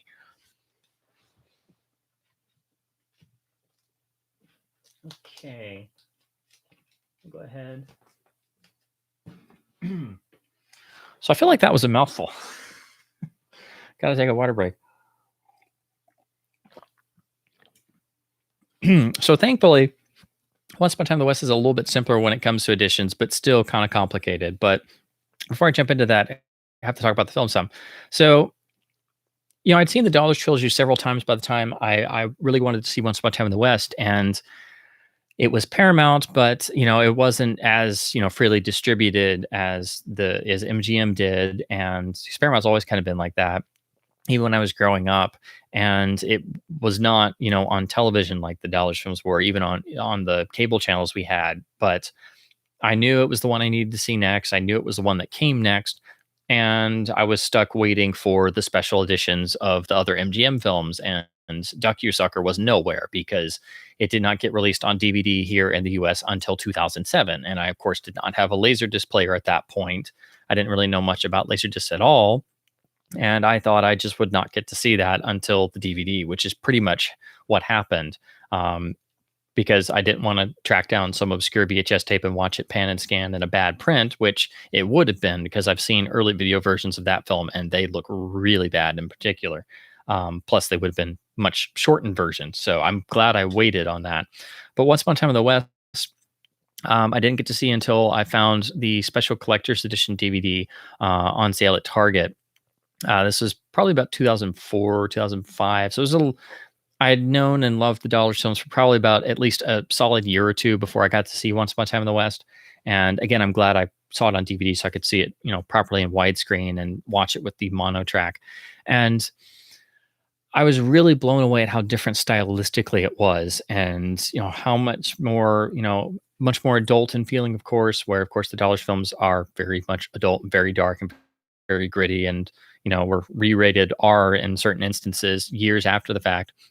But it seemed like a completely different style. It seemed like a completely different tone. And I'll admit, the first time I saw it, I was just flabbergasted and kind of sucked into it. And it took until the second or third viewing where all the nuances of the plot really sunk in, because I was just like engrossed in the stuff that was going on, and the visuals and the music were so overpowering, and the dialogue felt so weighty that it's one of those experiences that I kind of associate with like a fever dream of sorts. There's certain films that I saw the first time, and I'll freely admit I didn't get the plot. Like the first time I saw Once Upon a Time in the West, the first time I saw Blade Runner, it was like an experience, and it was only on successive viewings where I just stewed in every last element, and just rewatching the film again and again and again and again, and just the full impact didn't get me until like the 10th time, the 15th time, the 20th time. And it's definitely not a film for everybody. Of course, as I alluded to before, Paramount basically offered Leone a blank check, said you can do whatever you want to do as long as it's a Western. And that's practically from Charlie Bluhdorn, who was the head of the studio himself. So this was going to be a Leone Western, not just funded by US studios, but an actual American film. And the idea originally was to shoot entirely in America, but they wound up shooting still in Italy and Spain, but also with certain sequences at Monument Valley, which was like making a pilgrimage to John Ford country for Leone. And the amazing part of all the extras is when Fraley and others will talk about Leone's enthusiasm for finally going to Monument Valley and going over to all of the setup locations that he had memorized from Ford films. Like, this is where they shot the scene in Stagecoach. This is where they shot the scene in The Searchers. And this is where they, and he was like running around like a 5-year-old. And of course, everybody else just staring at him like, what are you talking about? It's some fancy rocks. And he's like, you don't understand. But what you notice right off the bat, even if you don't know a lot about Westerns, that he's expressly making Western references, is that Once Upon a Time in the West feels much more in tune with being of another time period, that it's not just embracing a different timescape and being a genre film, but it's like it's trying to envelop you in that world, and a world that is dying, if not already dead by that point. And that goes into the notion of Leone's films having something to do with death, which is one of the famous lines from the film. Of course, the title of Frayling's biography, but it's also very much in keeping with what was the emerging trend of the revisionist Western. And I think dovetails perfectly with what Peckinpah would do the next year on The Wild Bunch. And I think thematically, they're actually very similar in a lot of ways because both of them are about the end or the death of the West. Whereas, and they're both very poetic about it. But Leone's is about not just iconography of the West dying and characters of the West dying, but also the Western itself dying. That's the key thing that once I realized that, and that's why there are all these Western references there. It's like him saying goodbye to the Western because he knows as a genre it's dead and buried, and no one will allow anyone to make Westerns full of dreams again. Like and the references are not just there to be references. Um, they're there to be like all of the historical period detail because Once Upon a Time in the West is again not just about the death of the Wild West and the death of the characters that populated the Wild West. It's about the death of the Western as a genre, as a motion picture genre, as an art form, because people were not making Westerns the way they used to, and the genre was dying off. And he had already, kind of said everything with the Dollars films and done that. And here he was, being made to do another Western, and he had to do something different. So, and again, this is my own particular reading. This is just the way I look at it and the way I personally relate to it. But again, since Leone was really my gateway into Westerns, and then digging into all the extras and supplements, talking about the Western references all throughout Once Upon a Time in the West, and then seeing those films, and then realizing they're being pulled and then placed in subtle and sometimes not so subtle places in Once Upon a Time in the West, why they were doing that. And of course, Leone built the script around some of these ideas with Bernardo Bertolucci and with Dario Argento, and sometimes they slipped in references he didn't even get, and so it was later on he's like, "Doggone it, I didn't realize you did that." So that made it so much weightier for me, and like a giant textbook for me to sift through, and then realize, oh well, that comes from Shane, and Shane's important because of this, and this comes from John Ford, and this comes from this, and why is Frank dressed in all black, and why is his face really dark, and why are his teeth so white? I'm like, I have no idea. It's just a really cool stylistic thing. And then a couple years later, I finally see Vera Cruz and Burt Lancaster walks out. I'm like, oh my God, that's Once Upon a Time in the West. Oh my God, that's where it comes from. Oh my God. And then realizing that the central motif of the character relationship between the older, wiser, but dark Garrett Cooper role and the brash, young Burt Lancaster role is the inspiration for the relationship and For a Few Dollars More. And seeing that and realizing those, they set me off. And, I got to see all the other, Leone Westerns that he referenced, and that really helped, get me focused on, digging into the Western genre for sure.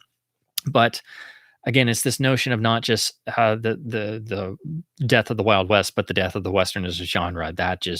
That still hits me every time, and it's a deeply emotional film to watch.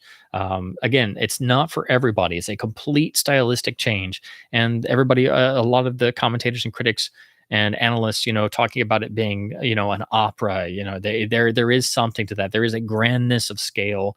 There's a bigness, and it was definitely not what Paramount expected. So, needless to say, when they get Sergio Leone delivering Once Upon a Time in the West, it is to say a head scratcher would be putting it mildly. So needless to say, they were like, how do we sell this picture? Which of course led to the problems with edits and cutting that came afterwards. But, seeing it in its proper form, and especially across multiple viewings, and getting used to the slower usage of time and letting things pass, particularly and most iconically in the opening sequence of the three killers arriving at the train station and then having to wait those agonizing 10 minutes as the credits just spill out very, very slowly. The first time you see it, you might be shifting around in your seat a bit. And I'm sure 1968 audiences were a bit. But after a while, it gets to you, and especially on successive viewings, what Leone is doing is a full and firm example of being given creative control this time around, and fully so, and having much more money to play around with. And of course, there's the anecdote of originally him trying to get Clint Eastwood, Eli Wallach, and Lee Van Cleef to play the three killers. So it's like he's killing them off at the beginning and saying goodbye to his past. And whether that's true or not, I don't really know for sure. Apparently, Eastwood was the one who said no, and that kind of killed that idea. And I'm actually kind of glad that that didn't happen because I think that would have been kind of too much on the nose. But I think the people that he did get are very much a part of this death of the Western idea because the film is just filled with some of the great character actors and other actors famous for being in Westerns. So in the beginning, you have Al Murdoch, who plays or sorry, Murdoch, I should say, who plays the character who's the first person you see at the beginning of The Good, the Bad, and the Ugly. He's one killer. So there's the notion of saying goodbye to the past. And then the others, you have the unbelievably amazing Woody Strode, who was famous for all of the John Ford films he was in. And, as he put it, I don't really have any dialogue. I have like one or two lines, but I had the best close-ups in my career. So I love that man. Good grief. And yet he's so impactful in just those opening 10 minutes. And then you have Jack Elam, who's, the great face you see in so many countless Westerns and brings so much iconography just with his unmistakable face as the sort of lead of these characters. And then they just sit there and wait and wait. And all these iconic, just unbelievable, unforgettable images, the water dripping on Woody Strode's hat. And then eventually he slowly takes the hat and drinks the dew off, and Al Murdoch's character, cracking his knuckles, and then taking Leone's idea of soundtrack design to its highest level by using the sound effects to create a score when there is no score and keeping it mostly silent, building off ideas that Morricone kind of brought in of using natural effects as its own sonic landscape because he had attended some sort of art concerts that played around with this idea by having a stage full of just random everyday objects and using those to create music. And then, of course, most famously, the bit where Jack Elam's character sits there on the rocking chair and then traps a buzzing fly in the barrel of his gun, holds a finger to it, and listens to it buzzing around. And you're watching this for 10 minutes. And what that does is that gets you indoctrinated into this different style. So it's not just there to be cool. It's not just there to be awesome and to be different and be off-putting. No, it's there specifically for a reason to not only get you used to this different time signature, but to get you involved in the film and forget the rest of the world. And also already be presenting the ideas of doing something different and bringing in recognizable faces to acknowledge that this is, a Western that acknowledges it's a Western and also that Westerns are dead and dying. So that's the reason for all the iconography. That's the reason for the casting choices. That's the reason for all the references. And unfortunately, most people, I don't think, make that leap. And they're just like, oh, that's a reference to this. And this is a reference. And this is a reference. And that's not why you make references. You make references because, yes, you love something, but you put them there for a reason. And that's a lesson I think a lot of people need to learn and unfortunately have not, especially in the modern age. But to speed up a bit, to just because otherwise I could talk about just the plot alone for, and again, several hours. You expand from having three main characters to having, essentially a great number of main characters.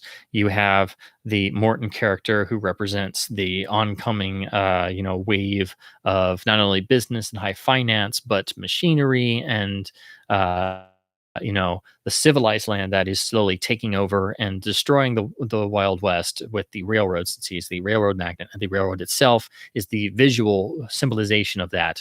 Then you have the character of Frank, who is essentially his hired gun, but is the figure of the Old West who is trying to learn the new ways, but of course is still the same sadistic, evil, black-hearted person he's always been, but puts on an air of being civilized. Whether that's true or not is left up to the viewer to find out. And of course, he is played by Henry Fonda, which is the dream casting that Leone finally always wanted, and he finally got some of those names to be in this film. But of course, he got to perversely cast Henry Fonda in the role that you would never believe or had ever seen him in before. And it's one of the great performances of Fonda's entire career. And I think also because Leone picked up on a certain coldness that he had, particularly in some of the Ford films, especially like Ford Apache, and I think picked up on a side of Fonda that really a lot of people hadn't done. And Fonda himself was really taken aback at all the nuances that were getting out of him in this role, because again, it was unlike anything he'd ever played before. Um, then you have the character of Cheyenne, who is uh, masterfully played by Jason Robards, who is sort of the, I guess, almost like the Greek chorus of the West in the film. He is the leader of the outlaw gang who is, accused of horrible misdeeds and drawn into this mess, but basically is sort of the outlier or outsider who looks in upon the doings going on and then chooses to interact where he will, but in his own particular way. And because he is the outsider, he has a very detached view of things and uh, a very dark, very cynical humor about everything, which I think is very much a Leone trademark, and we'll see its fullest realization in the next Leone film. Um, but if you had to pick a favorite character, the in the film, the one you can relate to the most is definitely the character of Cheyenne and his beautiful, um, morose poetry that he spouts. Even though he's this, obvious, gang leader figure who's committed horrible crimes in his past and killed countless people. But he's not of the horrible ilk that is now making its way through town. And then for the first time in the Leone film, you have a strong female character in the character of Jill, played by Claudia Cardinale. And what's interesting about the character of Jill is that, she starts out and is ostensibly a stereotypical Western character. She comes in off the train to meet her husband, not knowing that, of course, that is tragically never to be.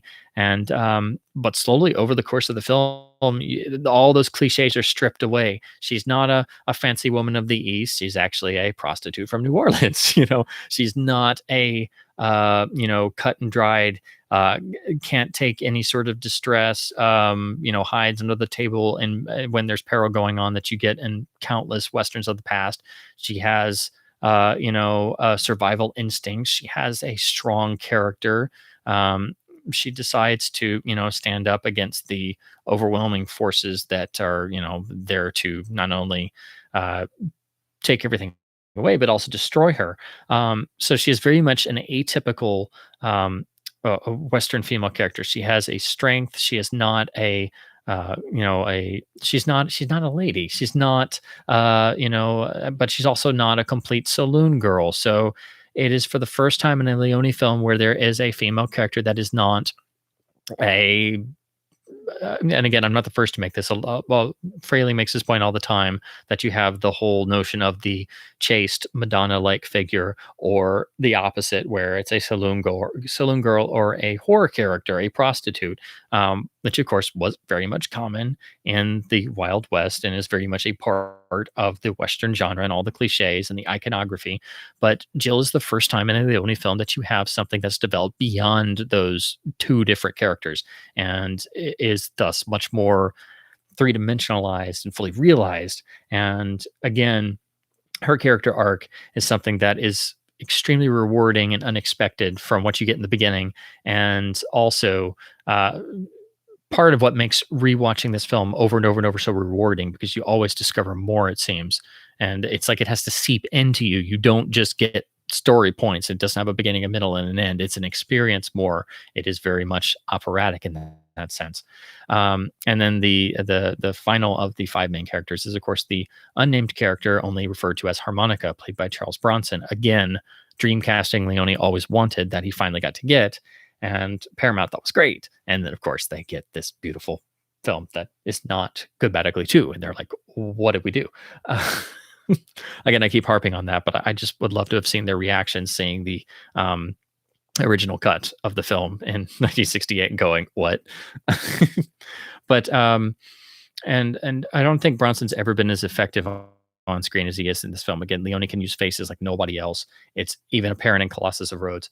But in Once Upon a Time in the West, Bronson's mere eyes, his expressions, his sort of quiet demeanor, and these little half smiles speak like entire Shakespearean monologues of depth. And he is the most mysterious stranger of all of Leone's films, and he seems to appear and disappear out of the darkness as a sort of ghost-like figure, which is something that really became intended. When we talk about the versions and the editions, there's a particular scene that is questionable because of that particular idea, whether it should be in the film or not. But um, all these characters seem to represent different ideas and also different portions of various characters that came before. Again, talking about the idea of the Western itself as a genre and this being a self referential film. Um, so, the whole notion of the stranger who comes into town and leaves at the end and is very quiet and no one knows anything about his past not only references the man with no name, but is, all of these characters represent classic Western archetypes, but they are not archetypal. Like that's the interesting. That's what makes Once Upon a Time in the West so great. And so, oh,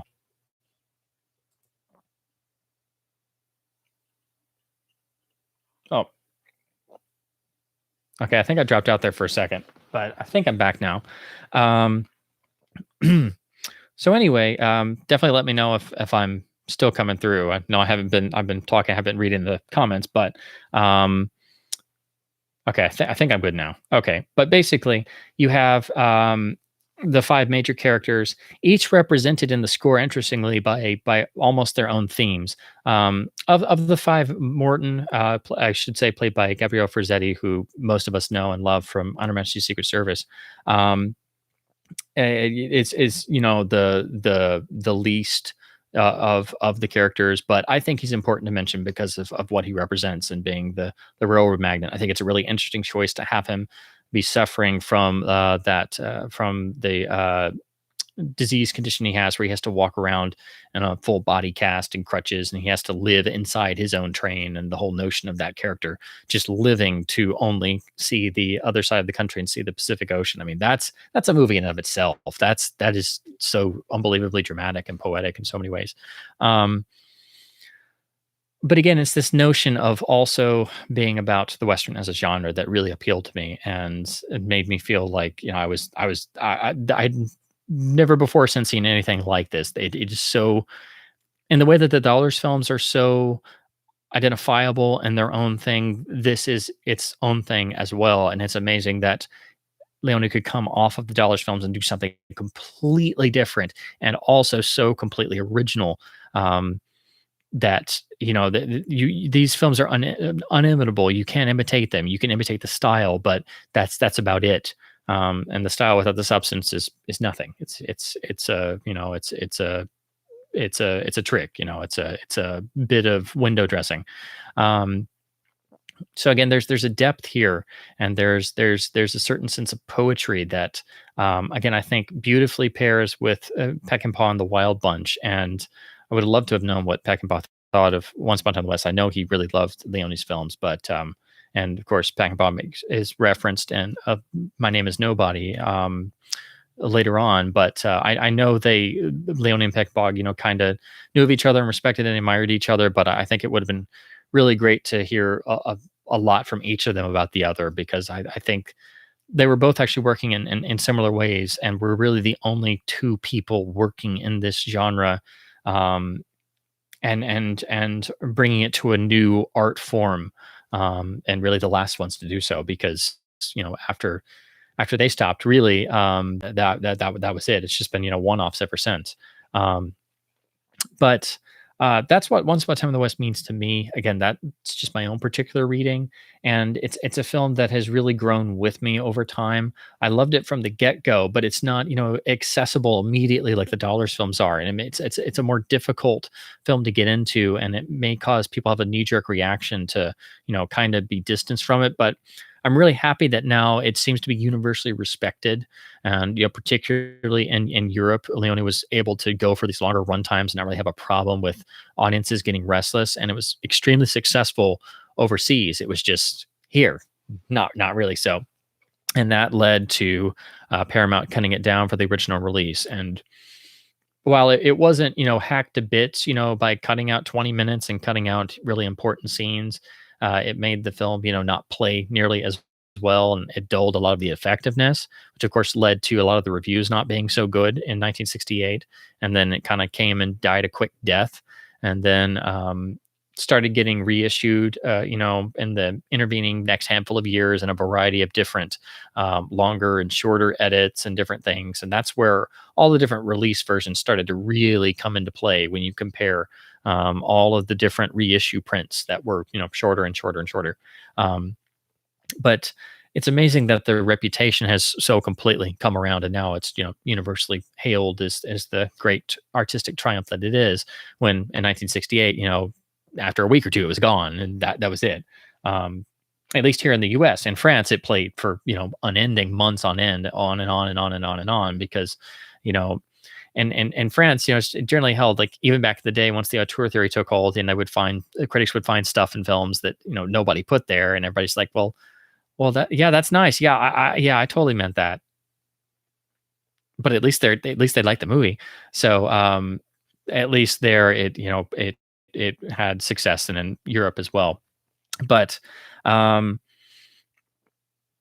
yeah, again, I'm trying not to go into plot because I don't want to spoil anything for those who haven't seen it. But of course, seeing Henry Fonda in this film is just astonishing. And thankfully, I'd seen him in some other films at that point, and I of course knew who he was. I'd seen 12 Angry Men, and I'd seen Grapes of Wrath and stuff, so it was a genuine surprise for me. So I did have that effect. But of course, some people have had the opposite. They've seen him in this film first, and then they don't get that, like, shock reveal of when the camera pulls around for the first time in that grand moment. It just goes all the way around to then go into the full close up, and you're like, holy bejesus, which is what Leone intended fully, 100%. He wanted everybody to have that moment. So yeah, thankfully everybody's come around, and the versions generally in print ever since the major first attempt at restoration in the late 80s, early 90s. You can see a version that is generally complete and what was intended, with a couple minor issues. So oh my gosh, I've already been talking a while. I was like, why am I so hoarse? So I guess I should kind of jump into additions, but I wanted to talk about each film a little bit, my kind of personal history and sort of my takings from it, and then kind of the reception and how it was produced and everything.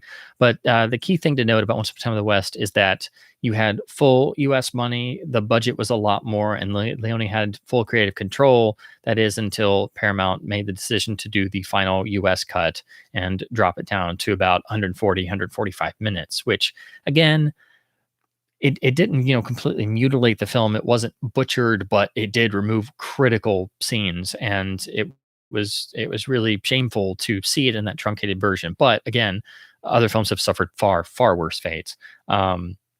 So it kind of hung around in that version for a number of years. And if you read up in the history, there were reissue prints of varying quality that had different edits and had different runtimes and were cut down even further. But it wasn't until really the mid to late 1980s when the first major attempt to restore the film to the original 165 some odd minute length was undertaken. And then that's been the basis of all the versions we've had since. It's been all the home video versions. And then when they started to make the Blu-ray and made a new scan, they also incorporated some additional footage that had been missing. So you can now watch a branched version that's a minute longer, but it's just some additional shot trims that were restored. So the primary debut on home video, the first versions were unfortunately pan and scanned, which, seeing this film pan and scanned, just don't do it. I mean, it's just ungodly, because these films have to be seen in their original composition. I mean, it's like going to see the Mona Lisa and having one eye closed and having one hand here and just looking at one corner of it. You don't do that. So thankfully, the first proper release is actually a very good one still. So this was printed in 1994. This is the Paramount Letterbox Laserdisc release. And again, this is the 165-minute reconstructed restoration version that, again, dates back to the mid to late 80s. And this has been the primary source that we've had ever since then. So pretty much everybody's now used to the 165-minute version.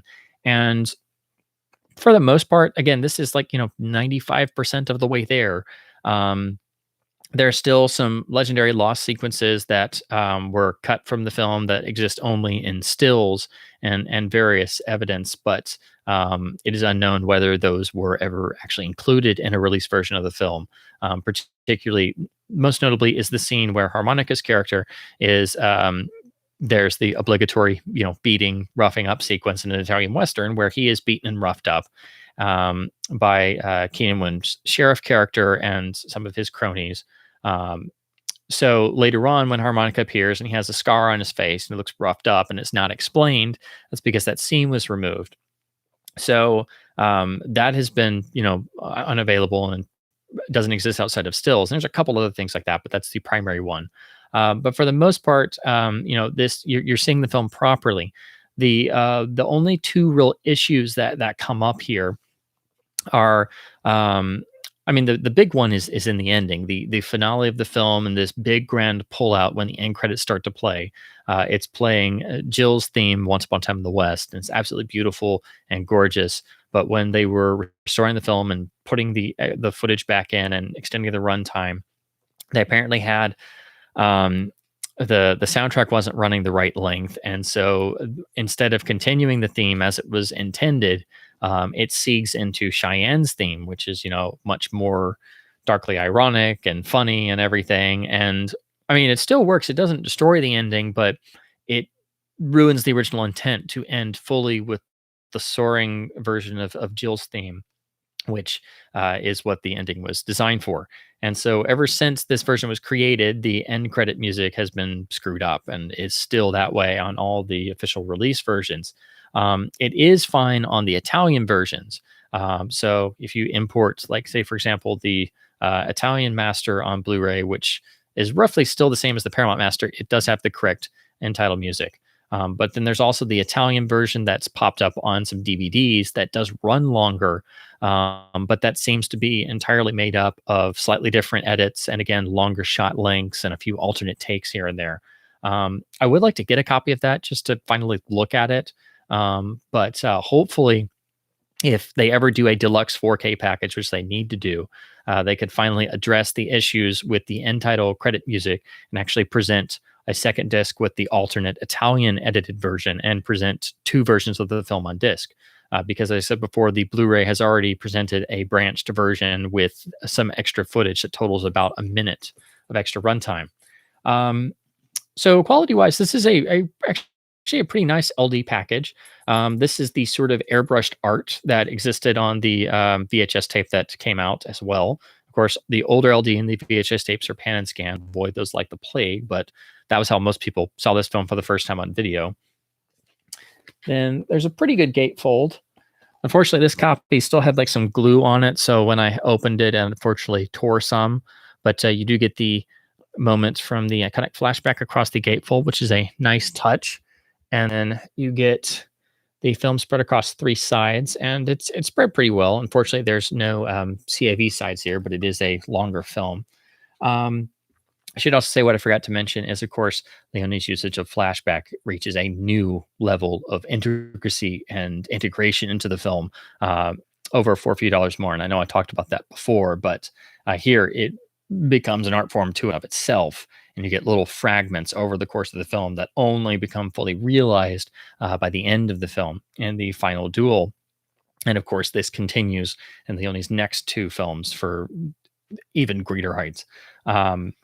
Here's the rear cover. It's pretty straightforward, and there are no special features, no trailer or anything, but it is widescreen. It's a little soft transfer-wise, compared to other LDs, and it has maybe a duller look color-wise slightly, but then again, the DVD is maybe a little boosted in color. So it's still a great way to watch the film, and the PCM mono track on here is great. And it's actually carried over to all the other releases. So the track on the DVD and the track on the Blu-ray are both lossy, and they're this exact same LD track. There's a little noise on here and one or two slight dropouts. And once I noticed them and I went to the copies and they're still there. So it's the same exact mono track. It's never been cleaned up. So the fact this is PCM, this is the best audio for the film that I know of. So those of you who are like myself who try to find the best quality soundtrack even for original mono mixes, this LD is important to pick up for that reason. It's also relatively common, doesn't cost a whole lot. Not as easy to find, say, for example, as Fistful of Dollars. But so it should say maybe set you back $5 to $10 depending on condition. Just make sure it's got the widescreen banner because the pan and scan is the same jacket art. So it's very easy to accidentally buy the ungodly pan and scanned version. And whatever, you don't ever watch this pan and scan, just don't do it. You'll literally curl up in a ball and cry and crawl in a hole. It's horrible. But anyway, so that's the highest quality version of the film we had for quite some time. And then, very thankfully, Paramount did, which wasn't common for them. They did this line of special collector's edition DVDs with new transfers and a lot of extras. But they kind of stopped doing them after a while. But thankfully, Once Upon a Time in the West got this beautiful 2-disc set. I really love what they did with the artwork here. It's my favorite cover of the home video releases, by taking actual images of the film and giving them this nice treatment across this very dusky looking background, and it makes it look like an old photograph, which fits in with the theme of the film beautifully. So they even made the Paramount banner this orangish color. So I really loved what they did. And it's in the not often seen nowadays sort of thicker double tiered MRA case, which helps make it stick out. And then the rear cover is a pretty good art design with the 4 main characters. And then you do get all of these lovely featurettes in addition to a commentary that has all of the talking heads and a nice commentary track. So this is just a gold mine for me, digging into more Leone films and finally getting to see this film in widescreen. And it has the original mono track. The 5.1 is okay. It doesn't change anything. There are no new effects, but it spreads it around for no reason. And with Leone being very intensive about his sound design, I would just avoid those. The mono is perfectly serviceable.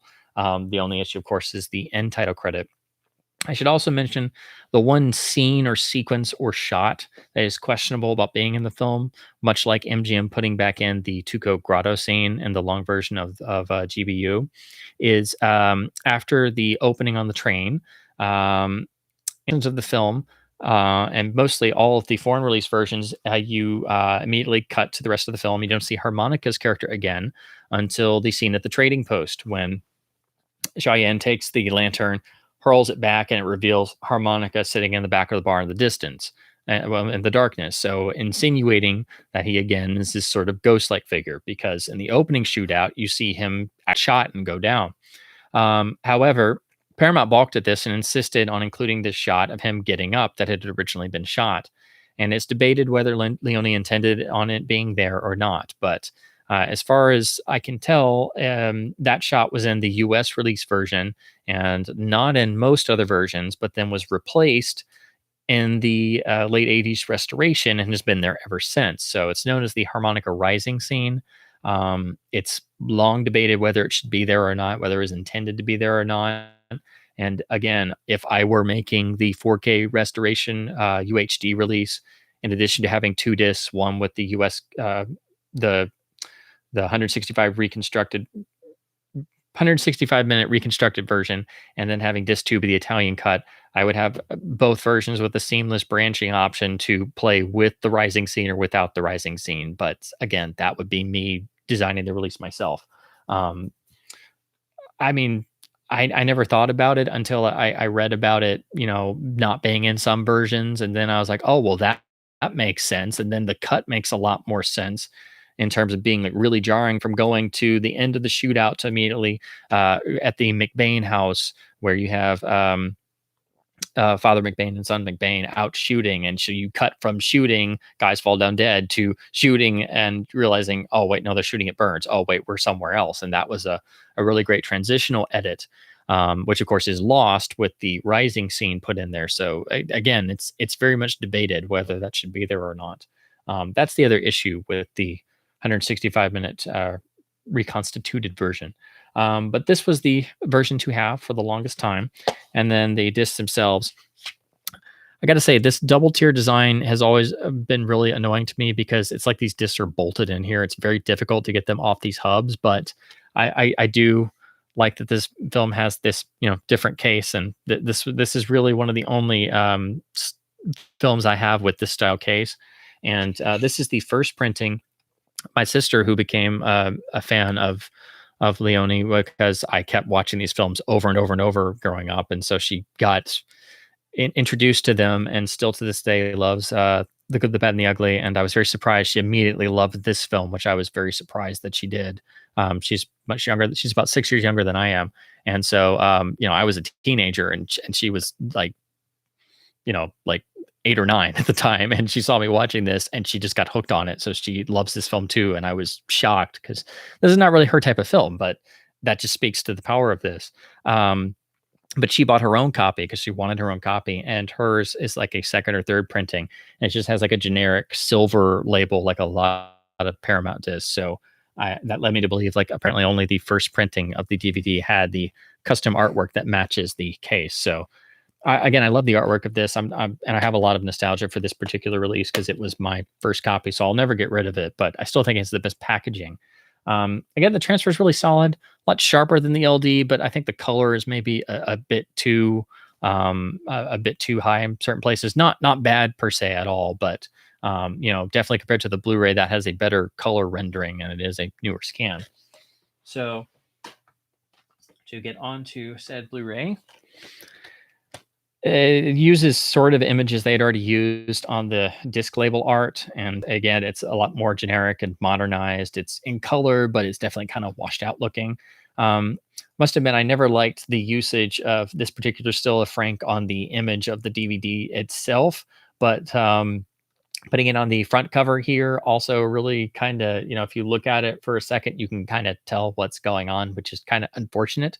So it's one of those covers that I don't like as much because it kind of spoils some story elements, but nowhere near as bad as the Planet of the Apes Laserdisc and DVD, which is probably the worst offender ever in that regard. If you've ever seen that, you'll know what I'm talking about. It's the one with what on the cover. But the rear is pretty good. It uses that same central image they used on the DVD. And at least they tried to stylize it, with some sort of Western font. And it carries over all of the old extras, but the only upgrade is the trailer is presented in HD. Again, it was a slightly newer scan, but still the same 165-minute version. The 5.1 mix is bumped up to lossless, but it's still unnecessary. Unfortunately, the mono is not lossless. It's the same track that's on the DVD, so it's still good. Same source as the LD, but the LD is the only version that is in lossless quality. And the other version thing I was saying is this is seamlessly branched with, it's credited as a longer version, but it's very confusing because it seems almost identical because it's basically like 45 seconds to a minute longer. So I had to ask around back when this came out and look it up what the actual difference was because they don't tell you or say anything about it. But again, it's basically they found extra footage of some shot lengths that were supposed to run a little bit longer here and there. So if you're like trying to spot them, you're probably going to miss them because broken up, it's like a few seconds here, a few seconds there, and add it all up, it's about 45 seconds to a minute. So that's why you have it branched on here as the 165-minute version from the Laserdisc and DVD and television airings and such that you're used to, and then this 166-minute version with like 45 extra juicy seconds they could use to sell it. It's much like how on the recent restoration and Blu-ray of Son of Frankenstein that they put back in a few extra seconds that was lost to the film for a long time and only on like a few export prints that people found. So if you watch Son of Frankenstein on Blu-ray and you're not paying attention, you won't notice it. But if you know the film as well as I do, you'll notice there's a couple extra shots in there. So on Blu-ray, that film runs about, I think it's about a minute to a minute and a half longer, but it's only little pieces that were just lost over time. So the same kind of goes here, but it's not like the longer Italian version that has a couple different takes and some longer shot lengths that add up to about, I think the Italian version is about 10 to 15 minutes difference. But again, I'm just going off the top of my head. I may be wrong on that. So the Blu-ray is just standard. And as you can see, I kept the original price tag because I don't know why. Sometimes I remember to do that. Sometimes I don't. when I first collected DVDs, I would even save the little if they had the little name sticker on the top, but it's so hard to get those off without ripping them into shreds. So usually I don't do that because by the time you get it off, it's already in shreds and it's plastic. Sometimes I save too much, but anyway, this is definitely fine on Blu-ray. It's definitely the version of the film to get to see it in the best quality. The only problem are those two minor quibbles. So this, along with Fistful of Dollars, basically has the best treatment on home video for the most part, and you're basically getting Leone's original vision. You can get the original mono track and all the nice echoes and a good commentary and stuff. So it's fared pretty well. Um, Paramount hasn't said anything about doing a 4K UHD release. They just now stepped into doing that with certain titles, and now they're doing their new Prestige line, which is kind of mixed results so far, but they haven't said anything about doing this film again. And for a while, Warner Brothers was distributing their titles, which is why this has a Warner sticker over there. So Paramount discs went out of print for like 5 minutes, went to crazy prices, then Warner reissued them with just a sticker on it. And now Paramount does their own discs again. Again, Kino has put out a box set of all their Leone titles, and then they struck a deal with Paramount, I guess, because they've included this same disc, so you can get that set, and it's just this identical Paramount disc put in there. So if you want to get any of the Kino discs, you can just get that little box set, and it will include this same disc copy of Once Upon a Time in the West.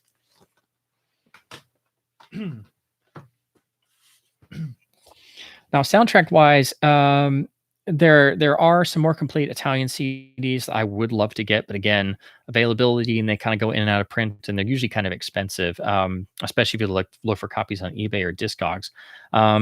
There were eventual soundtrack releases, but this didn't come out in the US until 1972, strangely, which is one of the reissue years. So it may have been because of that, but it's kind of strange. They didn't even put it out on LP for the soundtrack in 1968. You had to wait until 72 if you were here in the States. So here is the 1972 original US soundtrack, which does take an original Western photograph, but it's kind of strange they didn't use any imagery from the film. It's on the RCA label, and I mean, it's an okay jacket. It goes to the theme of the film, but there's nothing to indicate that it's actually from the film outside of the title. And then the back is pretty generic. This copy's a little dinged up, but the cover's okay. I picked it up in a dollar bin. I just never found a nice upgrade copy, but I just was so happy to. This was the first Leone film score or Morricone score that I got on LP. This is really when I started collecting records, and as you can see here, whoops, I forgot I'm reversed because I'm looking at my reverse image. This is because it's a RCA LP from the early to mid 70s, is of course a Dynaflex pressing, which means it's on the notoriously thin and floppy vinyl, which I will show you literally. Flops around like this. I know it's not very obvious because of the connection speed, but that's why it looks kind of warpy, and it kind of does this because it's super, super thin. I've had Dynaflex sound really good, particularly some of the US Bowie pressings can sound really good, but it's very hit or miss. Some people really hate it, but it was primarily because of the oil crisis at the time, and it was a way to cut down on costs. This is an example of a soundtrack that looks fine, and when I put it on, it's nothing but a wall of noise. So it's something I can't really listen to because the condition is really, really bad. I've just never found an upgrade copy, so I've just held on to this. So it's one that I just kind of have as a display piece, but to actually play it, I've tried cleaning it. It's just it's super, super noisy, and I don't know if it's the pressing or it's just the condition. Yeah, if I ever find a clean copy, I will get it and try and compare. But it's just I haven't come across one that's not super expensive. But again, there is a really great Italian CD release that is expanded. It's about 25 tracks or so. I think it's from the GDM label and of course it's got the Italian title and it has all the Italian track titles. So it can be kind of confusing if you don't speak Italian. But I've heard some samples of it online and it does sound pretty good, but I do need to try and get a copy of that. But this was released on CD here in the US. You can get this particular LP program, but that's pretty much it for US and worldwide releases.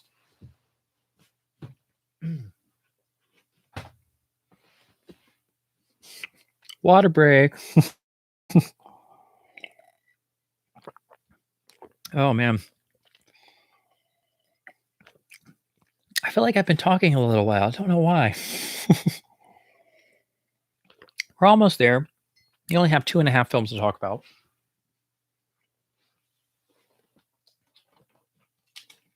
So let me dig out the next titles to discuss. So, Once Upon a Time in the West is, now very well regarded. It's very well known. It's probably not quite as famous as The Good, the Bad, and the Ugly, but it's getting there. It's definitely recognizable along with the Dollars films. Now, this next one you can't really say the same thing about, and this one is criminally unknown. It was not successful practically anywhere. It has more versions than you can count, let alone know about. More titles than any other Leone film or most other films have ever had. More reissues, more differing prints, more different video versions, and is still horribly unknown, but at least now has had sort of a critical rebirth. So if you talk about it in certain circles, there are people who will know it, recognize it, acknowledge its greatness, particularly now that they can see something um, much more resembling the original intended release version, since it's now had several restorations. But if I talked about GBU and Once Upon a Time in the West having a few restoration issues, well, have I got restoration problems for you? So, of course, I am talking about Leone's next film, which turned out to be 1971's Film of Many Titles. The best title and the one used in France is probably Once Upon a Time, The Revolution, which, of course, ties into it being sort of a spiritual successor to Once Upon a Time in the West and being in sort of the same operatic, slower, artier, for lack of a better term, style. It was released everywhere else as Duck-You-Sucker, and then here in the States, pulled after about 2 nanoseconds because it bombed, and was then recut and retitled as A Fistful of Dynamite to tie into the success of A Fistful of Dollars. And so they could sell it that way as being a rip roaring adventure from the guy who brought you The Good, the Bad, and the Ugly, A Fistful of Dynamite. And it's really funny because if you look at the posters and the trailers, they literally just rip the name off and put on A Fistful of Dynamite. That also may have had something to do with no one knew what the heck Duck-You-Sucker meant. And Leone was convinced that it was a slang saying here in America and everybody would know it, and nobody did. But it does fit. Duck-You-Sucker fits as like a English translation of the original Italian title, which is Ghio la Testa, or otherwise translated as Mind Your Head, which goes into the film's themes of don't become involved in political events or events outside your station. Just mind your own business. So in that sense, Duck-You-Sucker kind of works, and that's my favorite title outside of Once Upon a Time of the Revolution, which probably fits best. And of course, Ghio la Testa is fine as well, and even Fistful of Dynamite is fine. But again, there's multiple titles already and multiple different releases, and this film has just had a terrible history over the years. And I wish more people knew it because it's the real. I mean, I know I talked before about how I wish people would see Colossus of Rhodes, but I was talking more about Leone fans who have never gone back that far. But this one is one of those films I wish everybody would see because it's just so rewarding and so unrelentingly dark, and the polar opposite of the ironic jokiness of the Dollars films. And again, just amazing that Leone could do this. So 1971, you have Duck-You-Sucker, or A Film of Many Names. And the production history is a bit strange. Took a little while. And basically, long story short, the original idea was that Leone was going to produce this film. He didn't want to make any more Westerns. And it's basically going to be a revisionist Western directed by Peter Bogdanovich. So it was going to be like a melding of the master of the Italian Western and one of the great talents of the new Hollywood movement. And this was right after Bogdanovich was coming off The Last Picture Show and its Oscar wins and being a great critical and financial success. So it was going to be a meeting of the brightest of the Italian film industry and one of the brightest of the emerging new, younger American film industry. And it all just kind of fell apart. And so I'm beyond relieved that it didn't happen. And I do like Bogdanovich, and I love The Last Picture Show, but that way he was able to go make Paper Moon, which is a wonderful film if you've never seen it. but it also gave Leone the chance to make what I think is his most adult and perhaps most personal film, because it is so unrelentingly cynical about not just politics and the idea of revolution, but also from an ideological perspective, and also deals with class and social struggle, which is something that he had never really touched on before. And there are flashes of stuff like that in Once Upon a Time in America, and it's also even more adult and more advanced and more artistic and more challenging than anything had come before, and it's not afraid to be. And there's still flashes of that jokey, bitter, dark, ironic humor, but here it's really bitter, and it's concentrated more towards the first half. And over the course of the film, it really starts to drop off. And by the end, you have something resembling more like an epic tragedy on a multitude of levels. Um, it's definitely the as long as Upon a Time in America is, and the flashback structure and the going back and forth in time may be disconcerting to people, people will at least watch it because they hear it's a great gangster movie and they can kind of get into it for that reason. But Duck You Sucker is probably the hardest sell for most people because it's so different and it's so dark and it definitely has elements of the Dollars films. It has elements of Once Upon a Time in the West, and it's like a sort of stew of some of those elements of differing styles. And so, on one hand, it's jokey and dark and bloody and gritty, like The Good, the Bad, and the Ugly. Then it can do a 180 in the very next scene and have a slow, almost elegiac moment, like you'd get out of Once Upon a Time in the West. And sometimes they're in the same sequence. Like I it took me years to see the film. I had to wait until I got the 2007 DVD because, again, there was no early DVD issue. I did not have access to Laserdisc at all. I only knew about the film by reading books or articles or internet pieces about Leone. I saw the trailer way before I ever saw the film. And again, I saw references to old, shorter versions on VHS, and I didn't want to see a short version. And I knew the 2005 Region 2 DVD was supposed to be their restoration of the long version with all the extras, and I was going to have to wait another 2 years to see the darn thing. So I was like, I'm just going to wait. And so, again, I remember vividly picking it up in a Target back when you could still buy physical media releases and stores actually carried it. And, so that made two Leone films I discovered because DVDs from Target. Took it home and watched it immediately. And I had no idea what to make of it because, again, it was like elements of all four Leone films I had seen up to that point, and it was such a strange experience between the comical and the dark, and then the elegiac tones of Once Upon a Time in the West. I knew I loved it, and I knew I'd seen nothing like it ever. So it was again a film that I had to see multiple times and let it soak in. And I wanted to see it again because I felt like I hadn't gotten everything. And I think it's if you're willing, if you really can get into it, I think it's probably the most profoundly moving of all of Leone's films, and it's the one that has the darkest lows and the greatest character arcs. I think it's rivaled only by Jill in Once Upon a Time in the West, and of course the character of Noodles. But you get the entire run of his life in Once Upon a Time in America.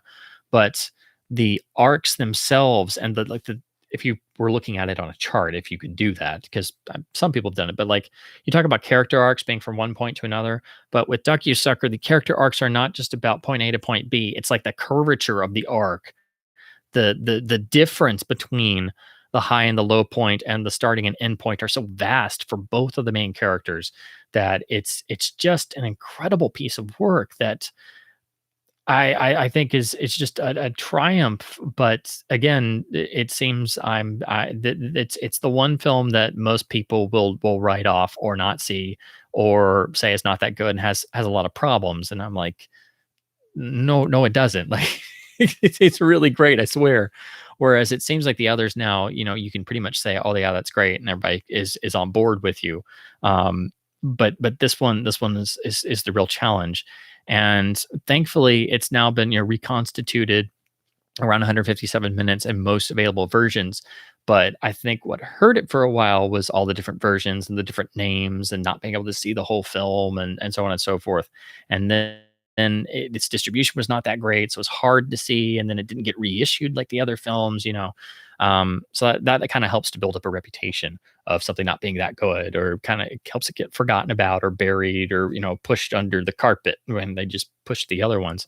Um, but it wasn't really until in the home video department that people were able to start promoting the film, and then there were several attempts at making a longer version that was more correct and more in fitting with Leone's wishes and the original intended release version. And I think that's what started to turn the tide, but it's very, very slowly. And then there were several restorations. There have been some in Italy, and then MGM did theirs in the 2000s when they did the other Leone titles, which I'll get to that in a minute. And all of these have problems of their own, but at least they were getting you closer to seeing the full picture. And the first instance of that, really, outside of various foreign prints that had different run times, was this.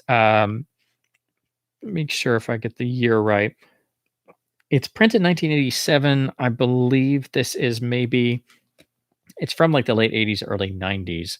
I always thought this is like maybe a 91 disc, but it's the Image LaserDisc release, which uses the Fistful of Dynamite title. But this was the first time that you had a release version that had any additional footage that made it resemble the 157, 160-minute original edit. Um, because this film got cut so severely that it was basically 2 hours or less, and particularly in the Fistful of Dynamite US release, when they pulled it back, changed the title, and put it out again, they cut it even further, and ironically kind of aimed it at the kiddie matinee market, which this film, if you know anything about it, and that it's one of the darkest, most honest films about the time of the Mexican Revolution, and originally started with a quote from Chairman Mao. Not children's fare, UA. Like, guys, what are you thinking? So anyway, this restores it to a runtime of about it's credited as 138 minutes. So it puts back about 20 minutes or so. And it is letterboxed. It does have the original mono track. So this was the first time people got to see a glimpse of what the original film was more like, or really even see it at all, because again, the distribution up to this point was really non-existent. And if anything, you get the butchered 2 hour or undercuts of the film with whatever title it had on it. But anyway, so while this is not ideal, it was the first step and really necessary. Unfortunately, as a disc for quality, the quality here is really, really poor. The transfer is very, very soft. It's very washed out. The color is very washed out looking. But for the time period, it was like, oh my God, I can finally see more of this picture. So historically, it's very important.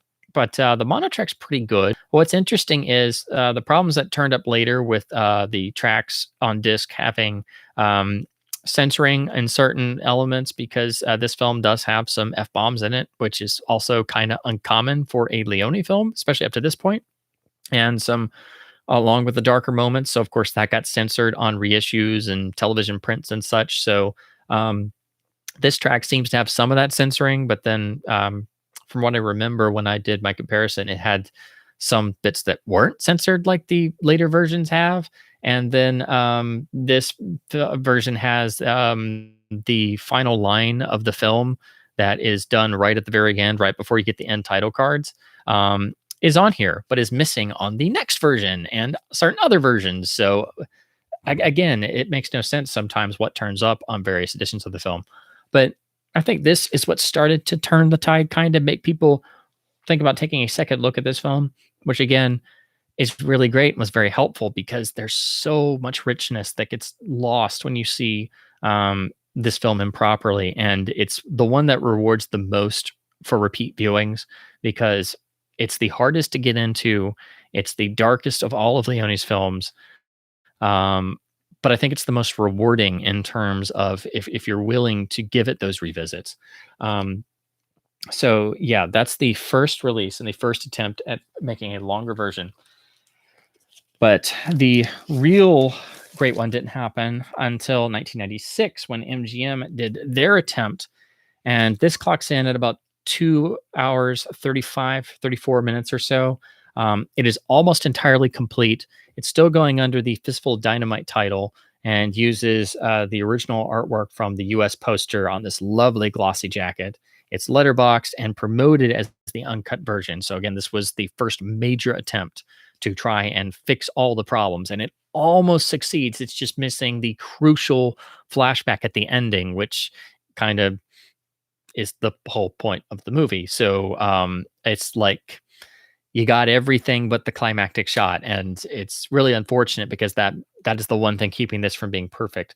It has the fully uncensored original English mono track. It's PCM. The quality is drastically night and day improved over the old image disc. Plus, you get an additional 20 or so minutes of extra footage that is was new to everybody at this time, unless you happen to see the long version on a print somewhere on a random screening back in the day, or you'd seen it maybe in Italy where it ran longer.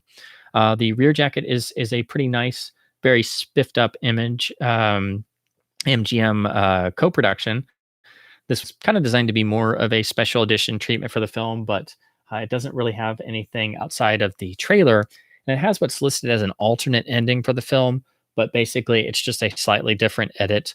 And I can't remember if that has the if it has the Duck You Sucker title on it, and then that, but it's basically the same. It's just a minor difference from what's on the main transfer. But of course, it's missing the all important final flashback. And of course, Leone's usage of flashbacks here are again a whole new level of flashback utilization. You get flashes here and there like you do in Once Upon a Time in the West, but it's done in a different style, and it seems almost disconnected entirely from the main film. But you again, like Once Upon a Time in the West, you don't get the full fruition of the flashback until the very end of the film, and it reveals so much about the characters that it's probably the single most important segment of the film, and was missing on almost all prints and discs until the later restorations, which also introduce problems. So again, this is almost perfect, and unfortunately is missing the final flashback. But otherwise, this is still probably the best US release of the film, which is quite unfortunate, but there you have it. It does have the correct uncensored mono track as well.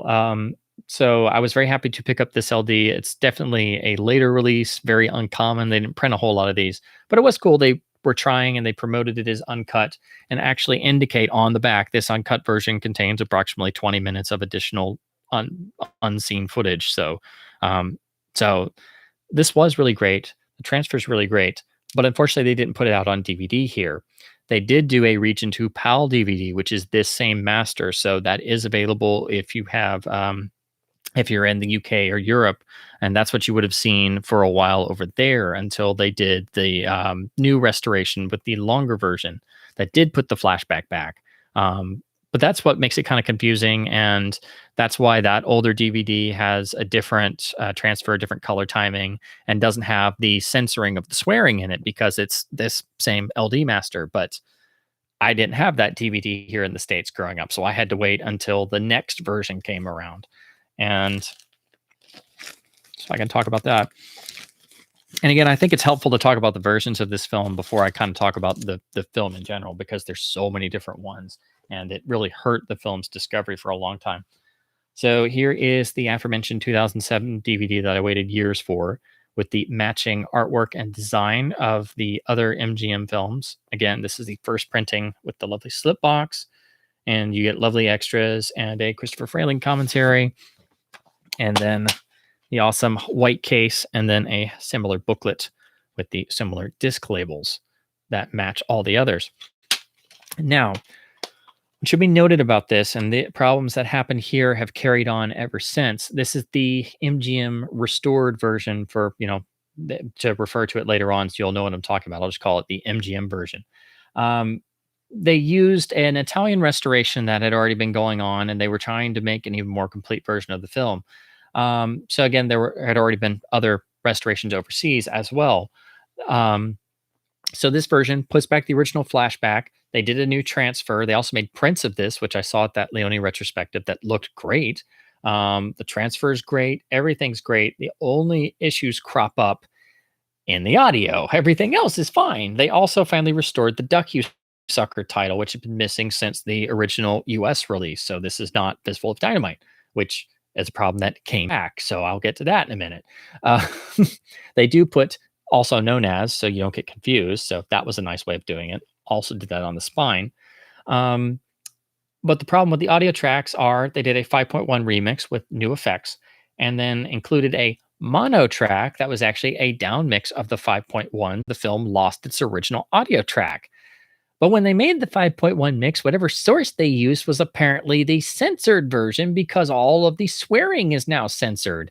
So the film has been stuck with its censored reissue slash television version audio for some time that even changes some of the other dialogue. So in one particular scene, where it's the scene where one of the lead characters of Juan, played by Rod Steiger, is in front of a firing squad right before Sean is going to rescue him.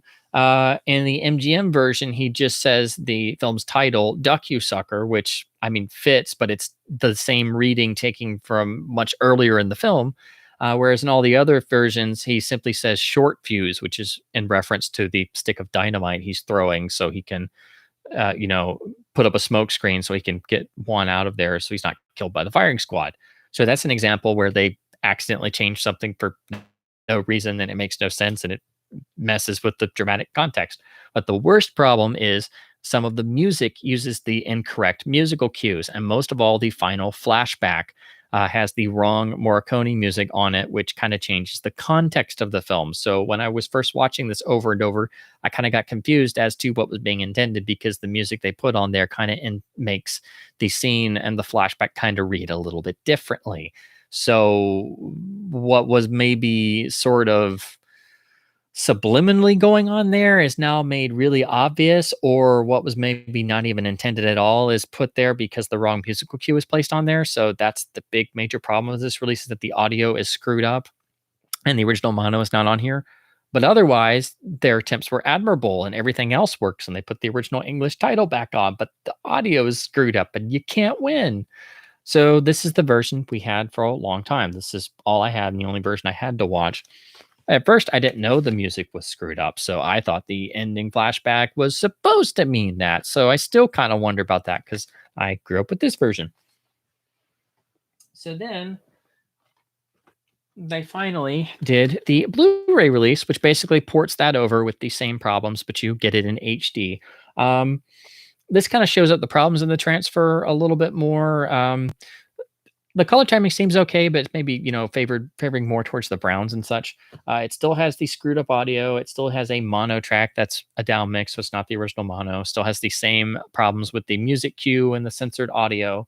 All the extras do carry over, but I'll talk about this in a second. It's still important to have this particular Blu-ray because what came afterwards. So then you have this.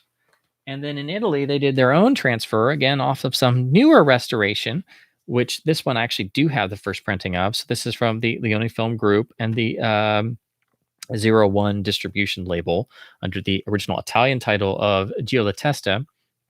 And this is a completely different transfer. It is the full uncut version. It does have both Italian mono and English mono, but it does have sync problems, because you can't have everything. And it does have the correct music at the end. It has the correct music all the way throughout, has the uncensored audio, but it's off sync. And then the transfer, while it's less cropped on all sides, whereas the MGM in direct comparison is kind of cropped on the sides, this is like a rougher transfer overall. The color timing, it looks very washed out in a lot of places. It's not a very pretty transfer to look at. But again, it has more image on all sides. But then again, the MGM looks more balanced, but has all the audio problems. And then since then, this has now gone out of print, and this is now rare to get because it's been reissued and it's been recolor timed and now has a sort of yellow golden cast over it because they always seem to screw with the color of these. And that scenario carried on until Kino decided to put it out here in the States. Go ahead and show you this. This is another example of terrible for discs. You get this nice little lift box. It doesn't have a booklet. I don't know if it originally came with one because I bought this copy on eBay. You get this nice shot of Sean there, the lovely jacket full of dynamite, and then the chapter listings. Then you get the disc here, just put on a little thing. There's no hub. It just sits here, and every time I open it, the disc is just, kind of flopping around. So I don't know who dreamed this up, but it literally just sits here. If I wasn't holding my fingers over right now, it would literally fall out. So it's a nice little hinge box. I'm glad I finally managed to track down this version because it's now out of print and goes for a lot of money. But yeah, it's still a mess. This film is cursed on video. So Kino did their version and did their usual bit of 2 steps forward, 10 step backward. So they present both. What I'm trying to remember. No, and I take that back. They took the MGM version, same master, applied some DNR to it, so the grain is reduced a little bit, making the MGM version still better for transfer. It still has the problems of the MGM transfer. It still has the screwed up audio. Doesn't have the original mono still. But then they went back and used the Fistful of Dynamite title. They put that back on the film, took Duck You Sucker off, which had finally been put back on. And then released that as is. And I believe they added a commentary as well, which means I still want to buy it, even though I have no reason to, and I don't want it. So that's how it is on Blu-ray here now. And then Eureka Masters of Cinema announced their release, which they did a lovely limited slipbox packaging, but it was going to be the MGM Master on disc 1 and then the Italian Master on disc 2, which meant they got the newer colored version. So I figured I didn't need to worry about importing it because I already had those discs. Plus, they had to cut out some horse falls as they have to do in the UK, which were not cut on previous releases. So it's missing about 6 seconds. Then once it came out and everybody got it and the reviews came out and then the limited box pressing sold out, everybody said, well, no, they actually did some work to it. They fixed the opening titles being squeezed on the MGM Master. It has the original mono track. It's uncensored. It's got the correct music on the Italian disc, and it's still the recolored version, but they tried to, fix some of the problems and they added a few new extras in this lovely box that sold out. Now I'm kicking myself. I didn't buy that. So once the embargoes lift, they've done their usual practice of reprinting the 2 discs in a standard case. So I will pick that one up.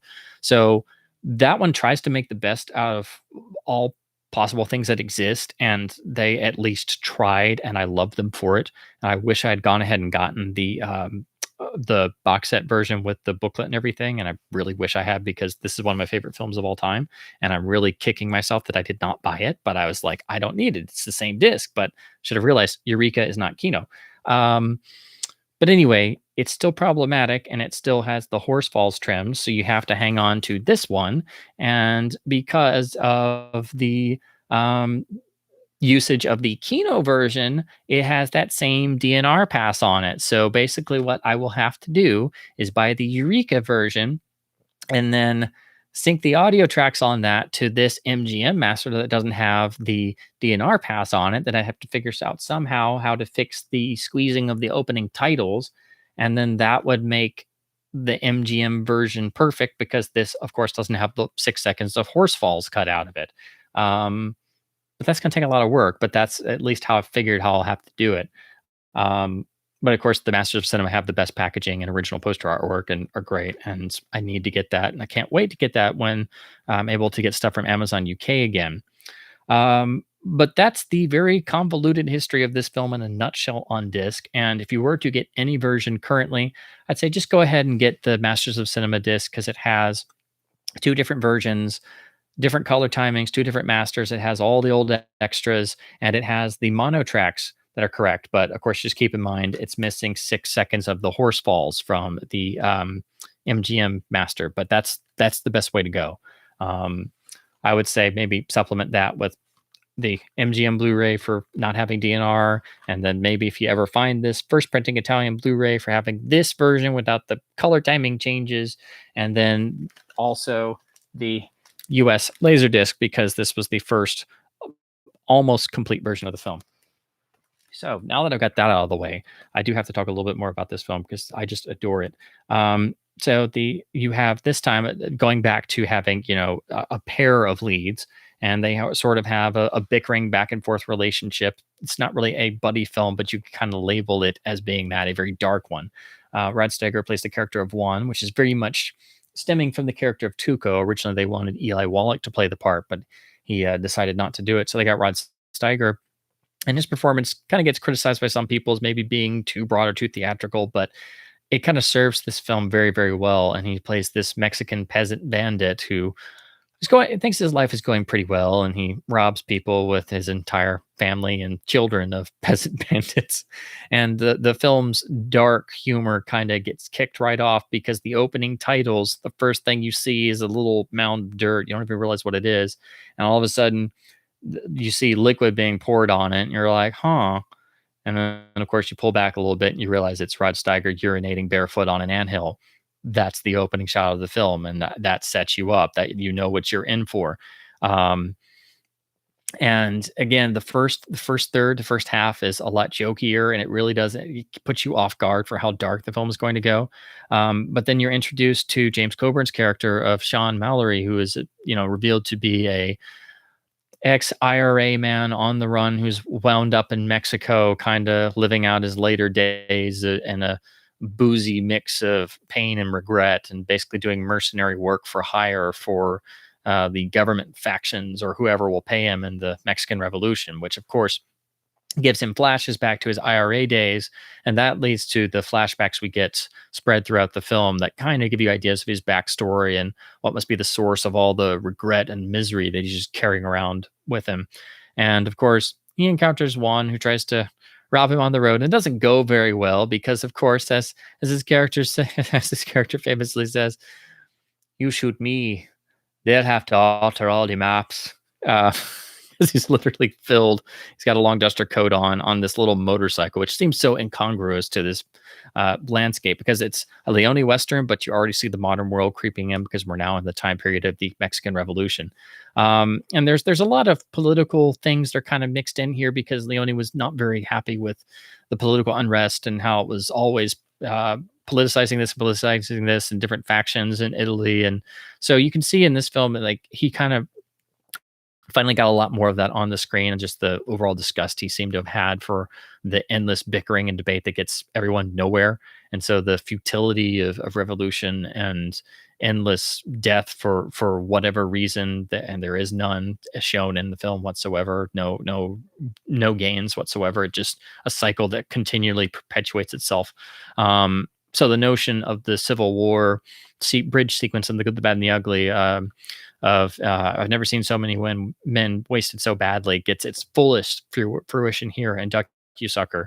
And that sort of negativity with the bits of trademark Leone humor, but with just complete darkness and an adult quality that you just don't get that level of in the previous films. It really struck me. And again, like the four films that before it, I'd never seen anything before or like it since. It's its own thing. It is unrepentingly, wow, I can't even talk, unrepentingly dark, and it doesn't make any bones about that. I think Steiger's great in the film. He often gets criticized for it. I know I said that before, but I think it's one of Coburn's best performances. I think it's a magnificent performance. And like Once Upon a Time in the West, there are nods to previous westerns, but the real big nod is, of course, to John Ford's The Informer, because you have the notion of Coburn's character being, ex-IRA, and there being in the flashbacks ideas of of betrayals to the British Army, and that things went horribly wrong for he and his IRA compadres and things like that. So that, of course, immediately brings up The Informer. And of course, Leone was such a Ford fanatic and had referenced Ford all throughout Once Upon a Time in the West that you really can't get away from that here. And again, it's done in a way that, for those who would know Ford and know The Informer, it's like you pick up on that, but that only adds and enhances the dramatic weight of what's going on. And Morricone's score only enhances this, and even in a lot of ways gets even more abstract because the main theme is actually built around the characters' names being repeated over and over and over and over again. And also the notion of transference that gets pops up in the film, even in the dialogue, because Rod Steiger's character is like amazed at this guy with his holy water that can make anything explode. So he thinks he can use this guy to rob every bank he's ever dreamed of robbing in America. As he's trying to get him on his side, he's like, "You are Sean and I am Juan. It's the same thing." And it's this sort of idea of transference where they're linked by their name. And at one point, Coburn distractedly, even answers to the name of John instead of Sean, which is also alluded to perhaps being the name of his friend in the flashbacks, and that it's just part of his guilt and reflection and such. But in Morricone's main theme, you hear the refrain of Sean, Sean, Sean, Sean, Sean over and over and over again, and it's done in a way to maybe almost sound like John in places. So a lot of fan theories have come about that there's a sort of transference between the two characters, and that maybe there was a John, and maybe Mallory's real name is John. So there's all kinds of different things to read in there. But it's again another iconic, amazing, triumphant Morricone score that beautifully works for the film and is different to anything they'd done before. I do realize it's probably the hardest sell of Leone's work for regular audiences coming in, but I think it's an unbelievably staggering film, particularly if you get the chance to see it in a theater like I did, even though it was the MGM version with the problems in the soundtrack. But especially if you're a fan of James Coburn, who I think is one of the great underrated actors of his generation. I mean, yeah, it is just a stunning performance. Like it's like he should have won the Oscar for it. And stylistically, I think the only film that is similar to Ducky Sucker is the other great performance of Coburn's career, I would argue, 2 years later on Pat Garrett and Billy the Kid for Sam Peckinpah. And I think stylistically, emotionally, that while Once Upon a Time in the West and The Wild Bunch are, for me, linked together, being about the death of the West, I think that Ducky Sucker and Pat Garrett and Billy the Kid in the preview long version are like underlining that. Like after that, that's it. Everything else is just they're one-offs, or they're looking backwards, or they're modernized. Because I think those two pairings of two films by the same directors around the same time period, with the same sort of gap in between late 60s into early 70s, I think, to me, the more and more I think about them, the more and more I watch them, they're linked stylistically. They both have a similar poetic sense about them. And while the first two are like about the death of the West, the second two, it's like the funeral is already over. They are dead and buried. All hope is dead and gone, and times have indeed changed, to quote Pat Garrett. Um, and both feature two astonishing Coburn performances in the lead. And again, he should have won the Oscar for both of them. They are two of the great lead performances. I mean, just the dramatic weight in his close-ups in these films are just astonishing.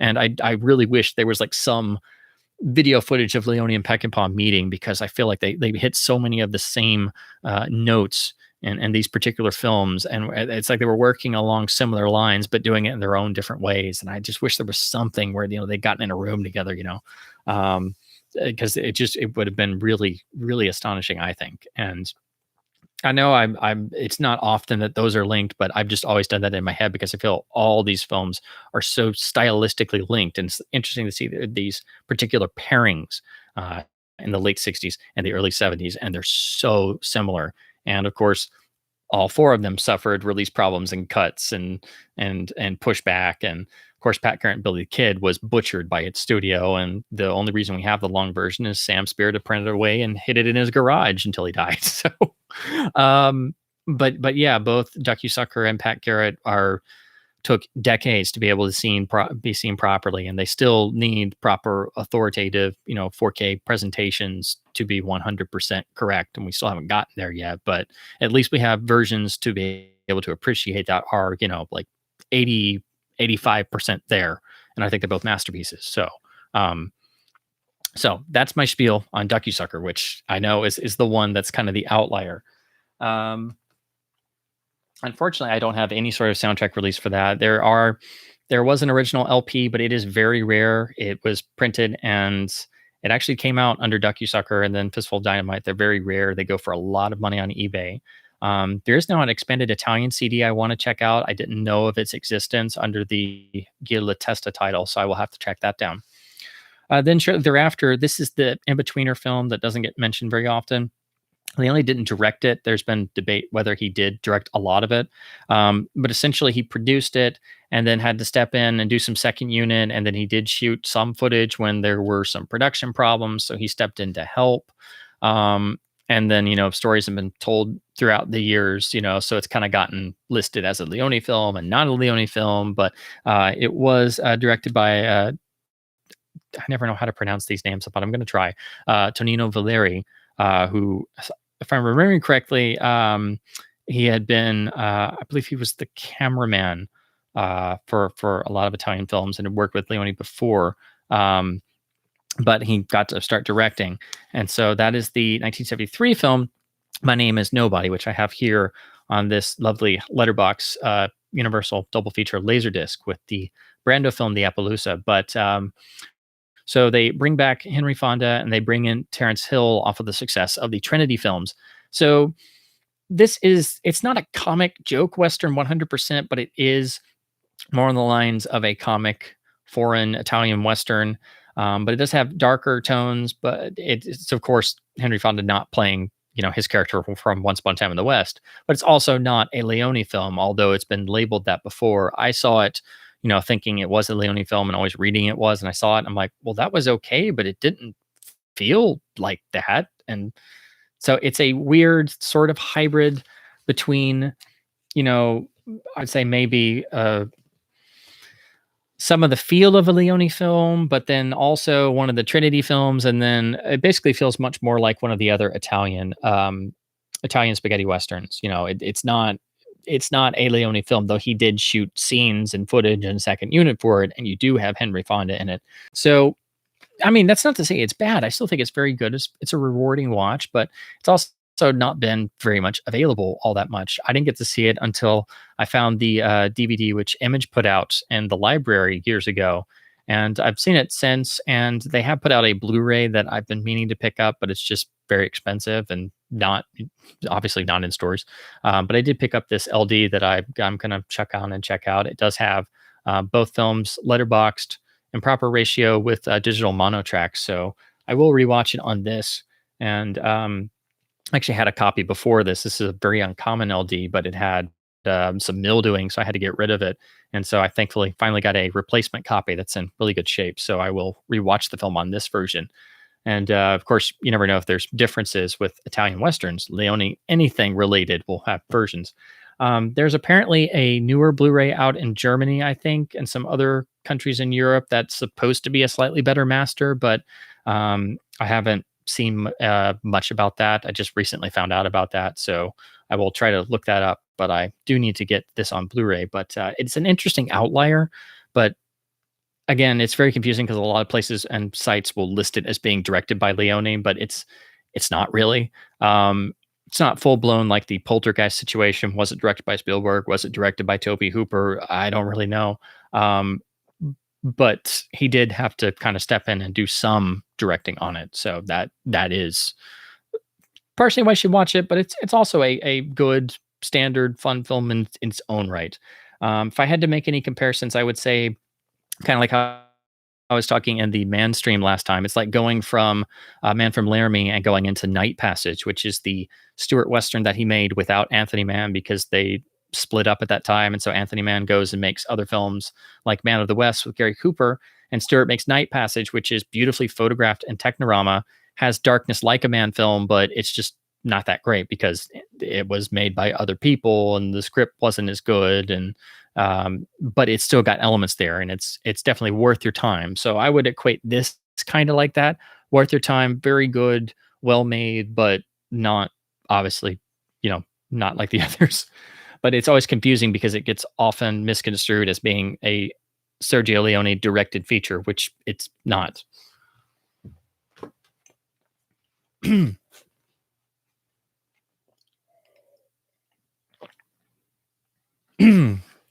So lastly, there was a large gap where Leone was still continually trying to get one story made, and it took him a very long time. He turned down a lot of films, and most distressingly, he turned down The Godfather, which is an astonishing premise to think of. Had Leone made The Godfather, had they actually gone to, probably at the time the most renowned Italian director to make, the Italian crime saga. And it's even more ironic. Leone was spending all this time trying to get a crime saga made, but of course it was about non-Italian gangsters. So there's your irony.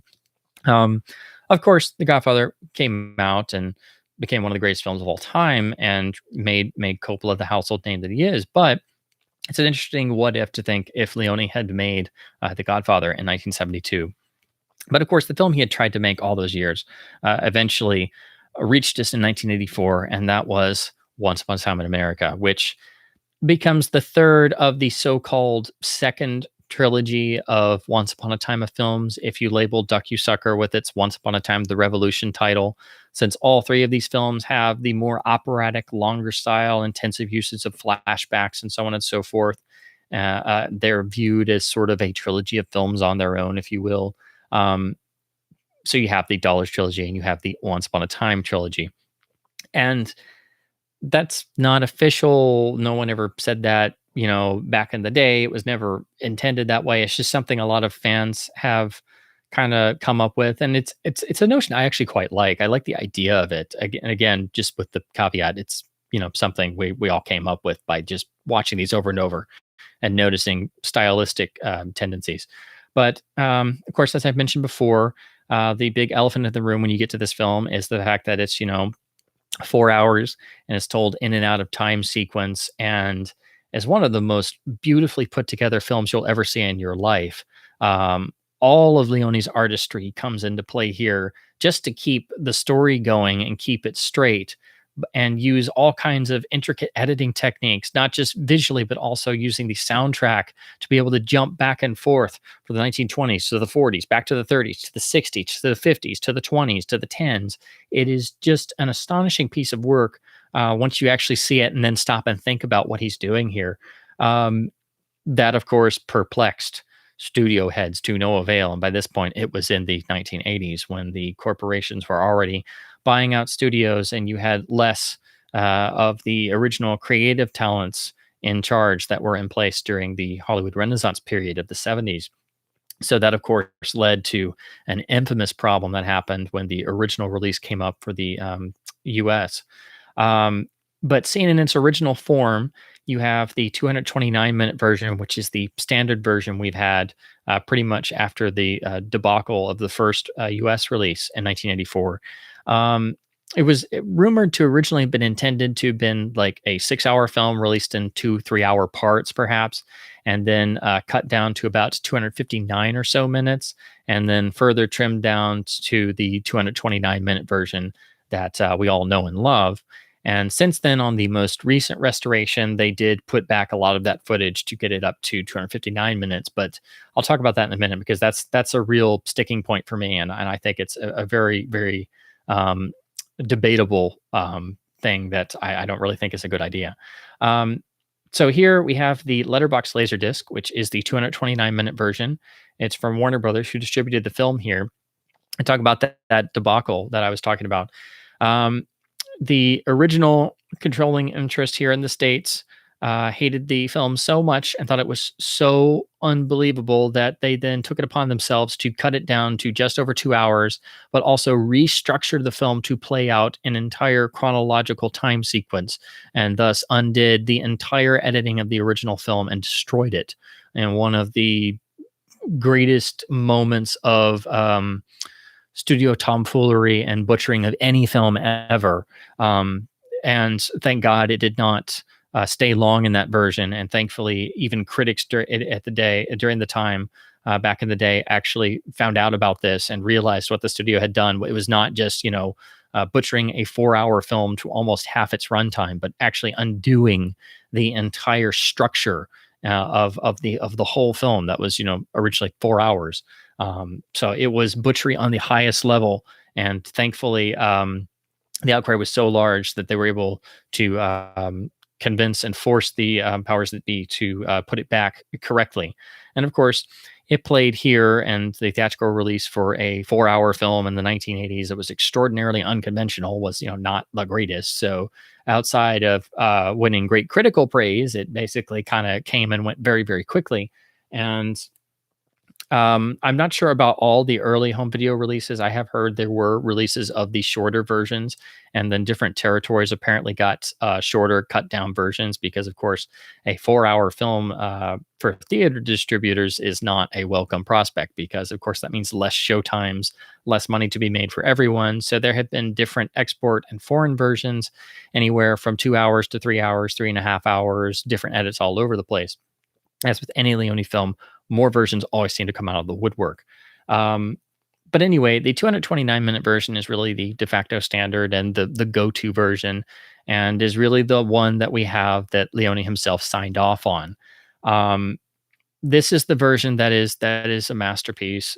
This is the one that is it's unconventional. It's not going to be an easy sell for everybody because of the super long runtime and then the structure of the film being out of sequence. But I do advise for anyone who has never seen this, please do stick with it. It does reward you, and it also rewards repeat viewings. Like nobody's business. All Leone's films do, but this one in particular, because of the structure being unconventional, you may not get everything the first time around, but especially by the second or third, please do stick with it. And with a time like this, there's no time like the present to reintroduce a 4-hour classic to your life. Um, I will say, for it being such an epic film, it is still a mono soundtrack. So all the later releases have a 5.1 remix, which just kind of spreads the mono around. But to date, this is the only release with the original mono track. It's in PCM quality. So you should definitely pick up this disc because it's dirt cheap, usually less than $5. It's a standard Warner pressing, but it's the only release with a great version of the film's original audio mix. What's also great about this LD is this thing has an amazing transfer. This is one of those LDs you can throw on, and with a good setup, you will forget it's a Laserdisc until you hit the side change. I have the later DVD, which was mastered from the same source, but it was a newer scan and stuff. And this thing looks almost identical. The color timing is spot on. The detail is fantastic. And for the entirety of 4 hours, there's like one tiny glimpse of aliasing in the background of one scene that I almost missed. Like, it's that good of a transfer. This is in the top 10 or 15 best looking Laserdiscs I've ever seen. And I was really shocked because I figured it being Warner Brothers, and they usually didn't worry too much about transfers, just like they didn't worry about packaging. So you can see this is dinged up. It's not a gatefold. It's got ring wear and crumpled corners and stuff. I was really surprised. So definitely pick it up if you're an LD collector, because it's a great transfer and it has the film's original audio mix. It's a great presentation and still the best and only way to see it with the original audio mix intact. Now, when it comes to DVD, Warner Brothers finally put it out in 2003 with a spiffed up transfer and their lovely 2-disc fold out digi packaging, which I still miss these. I love these cases, and I wish I hadn't sold some of my other editions like this. I just love the special exclusiveness of these, and also their understatement, because to me this is much better than a steel book or a digibook, because they fit on the shelf. They're MRA sized, but they're just really lovely, and they have that special feeling to them. The film, because of its length, is spread onto 2 discs. And you do get a little bit of bonus in the fact that you get a excerpt of a foreign documentary on Leone, along with some clips and trailers and highlights and such. But the big thing is this is where they remix the sound into 5.1, and it's fine. It doesn't change anything, but it's a mono track just spread around, and they should have just left it mono because it's so much more effective. And this is also where you get the 4-hour Richard Schickel commentary, which will put you to sleep after 20 minutes, and is one of the most god-awful commentaries you'll ever be forced to listen through. So it just goes on, and it's like, Sergio Leone's first name was Sergio. Thanks. He was a director. Thanks. I mean, it's not that bad, but it's like he'll talk for 10 minutes and not say anything for 35 minutes, and then say something for 10 minutes and not say something for an hour. And you're like, what am I doing with my life? So yeah, I would not recommend that. And then you have the fold out. And then here on the inner flap, you have the central characters, played by Robert De Niro and James Woods, pictured in their middle-aged main years of gangsterdom.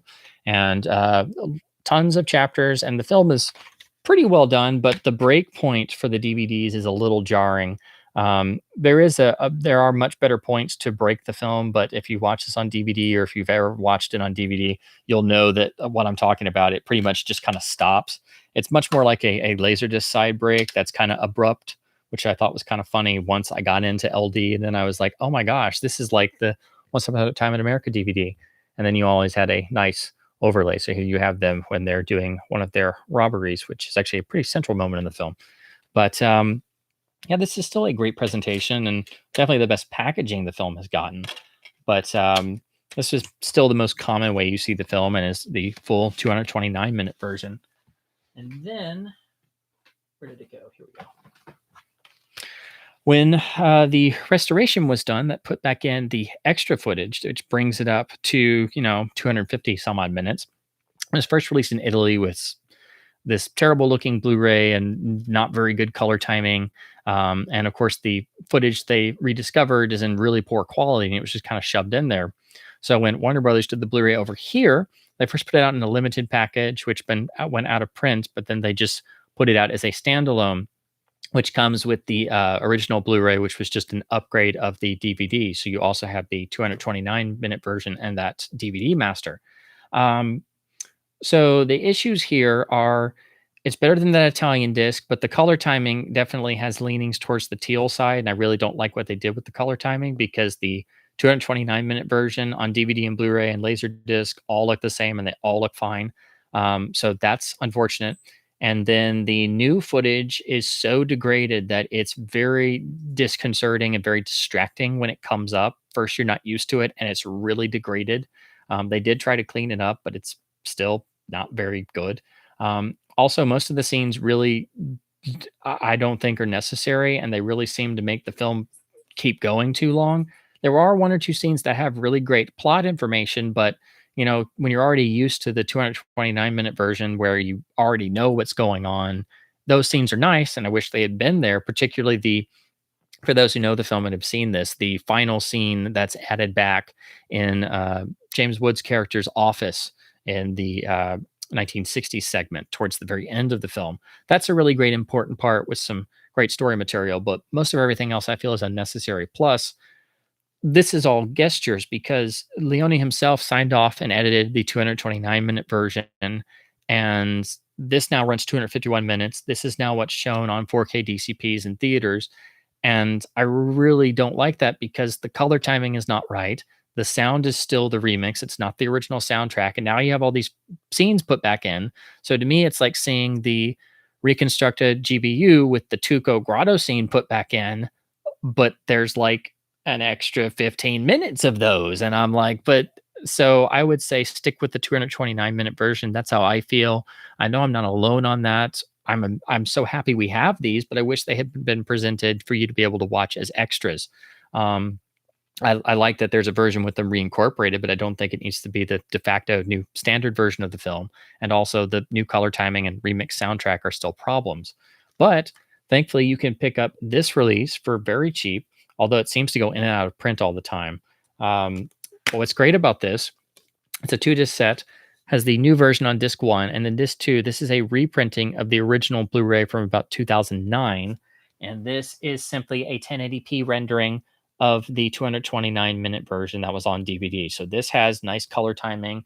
It's the 229-minute version that I think is a masterpiece and is the definitive version of the film. And they haven't thrown it away, thank goodness. But do keep in mind, it is an older master. It's all on one disc, so the bit rate is kind of low, which means the bit rate on disc 1, because it's an extra 20, 30 minutes, that's even worse.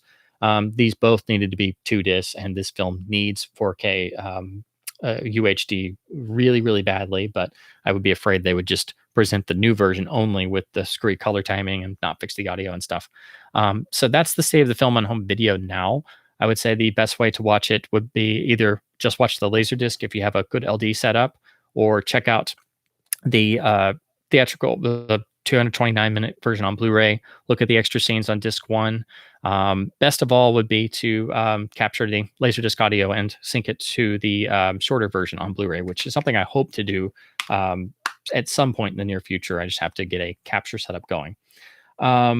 So yeah, if you see this film in a theater nowadays and you're watching a 4K DCP, it's going to be the long version. I've seen it theatrically. I've seen it pop up several times, so I'm happy it's being shown.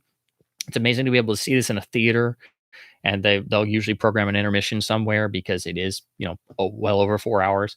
Um, but yeah, it definitely makes the film much more impactful seeing it with other people and seeing their reactions, especially those who've never seen it before, because it's definitely an experience for the first time. But as far as the film goes and my reaction to it, I didn't really get to see it until I bought the DVD, and I watched it on an old CRT in my bedroom. It was actually a pretty big one, but it was one that had been passed down, and so we were going to get rid of it. So I got to put it in my bedroom for a couple months, and so it was actually a pretty big screen, but it had big mono speakers. So I actually saw the film for the first time with the 5.1 folded back down to mono, so it was a lot more like the original mono track. Um, but yeah, it was a really interesting experience because I basically spent one whole weekend day in high school watching this movie, and I was just like, oh my god, this movie keeps going, and it's so amazing, and it's so full of interesting things, and it's a little confusing because it jumps back and forth, but oh my gosh, this is so intricately done, and it's like every single little piece has been meticulously put together and thought about and recut and then put back and then reshaped, and like an artist sculpting a piece of clay. It's just an astonishing piece of work. Um, De Niro's performance in The League of Noodles, the fact he's playing this character in all these different guises from pretty much young manhood in his early 20s all the way up to being an old man in the 1960s. I mean, it's basically like 17 characters in one. It's an astonishing performance from all the lead characters who all do the same thing, who play these characters for their entire adult lives practically. And they're also doing it in and out of sequence. So you see them grow and you see them young and you see them grow and you see them young and you see them old and you see them young and you see them old and you see them as 10-year olds. And you're like, wait, what? But it all actually makes sense. And again, it's it's the fullest realization of the style that starts on Once Upon a Time in the West for sure. Um, and of all Leone's work, if any of them can be labeled an opera, it is this one. And it's also in a lot of ways like a Chinese puzzle box because of the time sequencing, and because not only in the framing sequences of the film, you have the Noodles character, going through what is ostensibly the Chinatown portion of the city and enjoying himself at the lovely birth and the secret hidden opium den. So again, it's not just a gangster film like it gets labeled as. It is a complete, fully realized work that is not afraid to be different and to offer fully dimensionalized characters that run the gamut, each individual one of the different aspects, both good and bad, of human society. There are moments in this film where De Niro's character is really admirable, and then there are moments where he's absolutely deplorable. And it's just astonishing to see a single film have not just the lead character, but practically the entire cast have that level of just distinctive differences in one picture telling the same story. Because again, you're getting these characters pretty much from being young kids on the streets of New York to being old men in the 1960s. It is a film unlike any other. And, while I love Godfather Part 2, it- I still do kind of have quibbles with it. But for me, this is, you have The Godfather, you have Once Upon a Time in America. These are the films that are the titans of being films about people involved in organized crime in America in a historical time period setting of sorts. This is a complete work that is just, again, it's hard to even describe. You just have to see it again. So if you've never seen this film, please take the time while you have it right now, because I know it's hard to watch a 4-hour film normally. Definitely see this. Look at the 229-minute version first. I would recommend, but it is just an astonishing work, and unfortunately became Leone's last film before his untimely death shortly thereafter in the mid 1980s. Um, some have said that maybe the stress of making this film and it taking so long may have had taken a toll on his health, and then of course the release struggles and then the butchering of the film to 130 some odd minutes at first. Um, I don't know who's to say about that, but for somebody to go out on a high note, I mean, my God, this is just it's an astonishing work.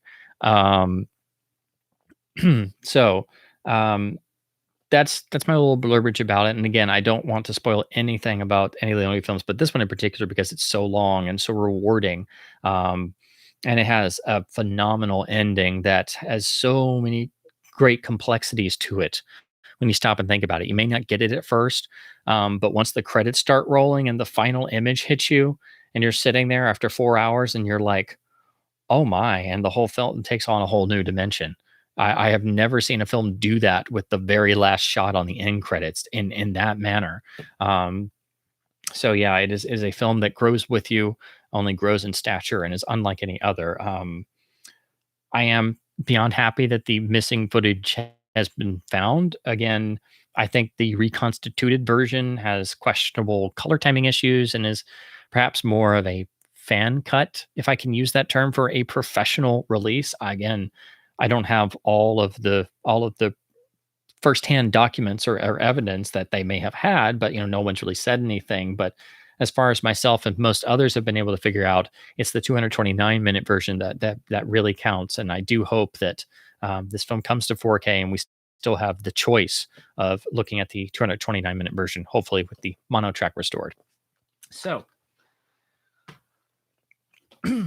lastly, I should say there was an LP release of the score, which I haven't picked up yet. And apparently that did make it to CD somewhere at some point, but it's still the same program. There is no complete expanded release. And I hope someday that one of the specialty labels like La La Land or Varice or just Entrada maybe get the rights to do the Leone Morricone scores, because that would be really something that has needed to happen for a long time. That's up there with getting the complete Bond scores. It just really, really needs to happen. Professional, full restorations of the complete scores that are readily available and not various imports you have to track down for bits and pieces here and there. So anyway, I have now talked for way too long. That is my Leone spiel, and now I bet I have a crap ton of comments to get back on. See, I told you guys this was going to take a while. So yeah, I have now cracked. This is now officially my longest stream ever, which I'm not surprised that it is. I told you guys I had a Leone fascination. So I will scroll through these and try and get to most of them. I think I'm kind of at the point where I started spieling like mad, and then I will have to call it a night because I'm glad I started earlier because it's definitely getting late for me. Let's see. So I think I'm way back up at the start where I started. So, okay. So yeah, for the new Once Upon a Time in the West book that Frayling did, yeah, it's 65 pounds. Yeah. I think on Amazon here, it's like 59 or something. So it's about the same. Yeah. I hate how film books are so expensive. I can't afford them. I have to read them in libraries and buy used and usually read it like 3 or 4 years later. Operation Kid Brother, that is, yeah. I've only seen it in bad versions. Apparently there are some letterbox versions out there floating around the internet. I need to really find one because I want to rewatch it and actually see it in the proper ratio and maybe a decent print that doesn't look like garbage like what I saw growing up. But that is a real time capsule trip, acid trip for hardcore Bond fans because you have multiple stars of the official series in the film and Neil Connery, Sean's real brother, who was not a professional actor. It's like, this is bizarre. Let's see. Oh, yes. Brian talks about Django. Yeah, the proper original Django. I will admit I have never seen as many of the Italian westerns as I wanted to because I didn't want to see them in bad versions with bad dubs or pan and scanned. But recently, a lot of the specialty labels have been carrying off great restorations. Arrow's done, I think it was Arrow, or I can't remember who did Django, but Arrow's done some of the Django films, and then some of the really other great notable films, like even Kino did Sartana, which I've wanted to see again for a long, long time. And then, but it's been really great that that's kind of been starting to open up. but a lot of these great labels, particularly British labels like Arrow and others, are starting to do Hong Kong films, and it's like they're also dabbling in Italian westerns, which are getting new scans and stuff. So I'm trying to see a lot more of the ones I've been putting off because I just didn't want to see a really crappy version. Because I know the first time I saw Django, it may have been on VHS tape, and it was a really, really bad copy. And that and some of the other experiences I had kind of kept me from wanting to do more of the others because like the dubs were really bad and off sync, and the quality was awful of what I could get a hold of. And I'm like, oh man, this is just painful to sit through. But yeah, there are some that are really, really exceptional, and they kind of get overshadowed by Leone's films. Um, but if you're willing to dig now that there are more available versions out there that are actual good prints and have good dubs or original Italian audio with subtitles that are good, it's like, oh man, the floodgates are going to open, I hope. Um, me playing a harmonica, yes. I cannot play one. I will not even try. So people say the Wild Bunch, some say the Searchers. I say GBU's greatest Western ever made. Once Upon a the West is a close second. Yeah, I find it hard to like pick greatest of all time because I have so many I love. But yeah, top 10 are easily. And it's like very, very loose because I think about it all the time. But with Westerns, for me personally, it's definitely all 5 Leone Westerns are top 10, along with Liberty Valance and the Great Ford Classics, and then Wild Bunch and Pat Garrett, the long version, and Ride the High Country, and then the Man Westerns, and I'm already way past 10. So yeah, but that's like those are like the top pinnacle ones, and then you've got the Bodeker Scott Westerns in there somewhere, and then so many, and then Virginia City is a masterpiece Western. It's one of the Errol Flynn Westerns nobody talks about. And then you have the iconic ones like Dodge City and Stagecoach that you just can't get away from because they're so iconic. And then silent Westerns, and there's so many. But yeah, it's those are like my top tier ones that I just rewatch over and over and over. And they're like, the heights of the genre for me. And I know I'm missing a whole bunch because I'm rambling right now. Yeah, like I said before, the Corbucci films are I've seen some, but I've been kind of holding off on a lot of them because I just really wanted to see like properly restored or presented versions. So I will admit I've been kind of lax on that, and I need to finally get on the ball and get some of those. But again, it's hard to afford every disc that you want, so I have to pick and choose and then buy used. Didn't intend to rhyme. Yeah, Django makes Fistfuls Town look like it would belong in a Neverending Story. Yeah, yeah, that is true. And I think it was really cool that you had all these guys kind of come up along at the same time, and Leone kind of struck out first and hit the home run, and then everybody else kind of could jump on that bandwagon, but then do it for themselves, and everybody kind of. It's like one of those great moments in art where you have people along the same path and they kind of work on the same things together, but instead of being antagonists, they kind of encourage each other and encourage each other to go further and do more. So yeah, you get to the Corbucci Westerns, especially Django, and it's like, yeah, that darkness, that goriness is definitely, it's like it's like, whoa, it's like we're really spiking it up here. And then of course things like that would, eventually morph into other things. And then I think once the Italian Western genre kind of subsided, then you had the shift over kind of into what probably leads into the Italian horror boom, and then giallo and all that stuff. So at least that would be just my guess, because a lot of those guys kind of moved into that. Yes, Lee Van Cleef showed up in a lot of Western TV shows, a lot of them. The biggest surprise I had is when I rewatched my childhood favorite, the Disney Zorro series. He pops up in like 3 episodes in the second season, and I'm like, if I only knew then what I knew now. Oh my God. So technically, Angel Eyes fought Zorro, man. Yeah. Let's see. My name is Nobody Talk. Yes. I've really got to rewatch that. I've been meaning to for ages, so I'm excited to check out the LD. Yes, Marconi's GBO score is legendary. Still gets licensed in commercials, which bothers me to no end. It's like, please don't use ecstasy of gold to sell me crap, please. It's like it's ecstasy enough. Don't dilute it. Um, but yeah, heck, I'd argue all of his scores for Leone are that good. Maybe perhaps not as iconic for all of them, but definitely all three dollar scores.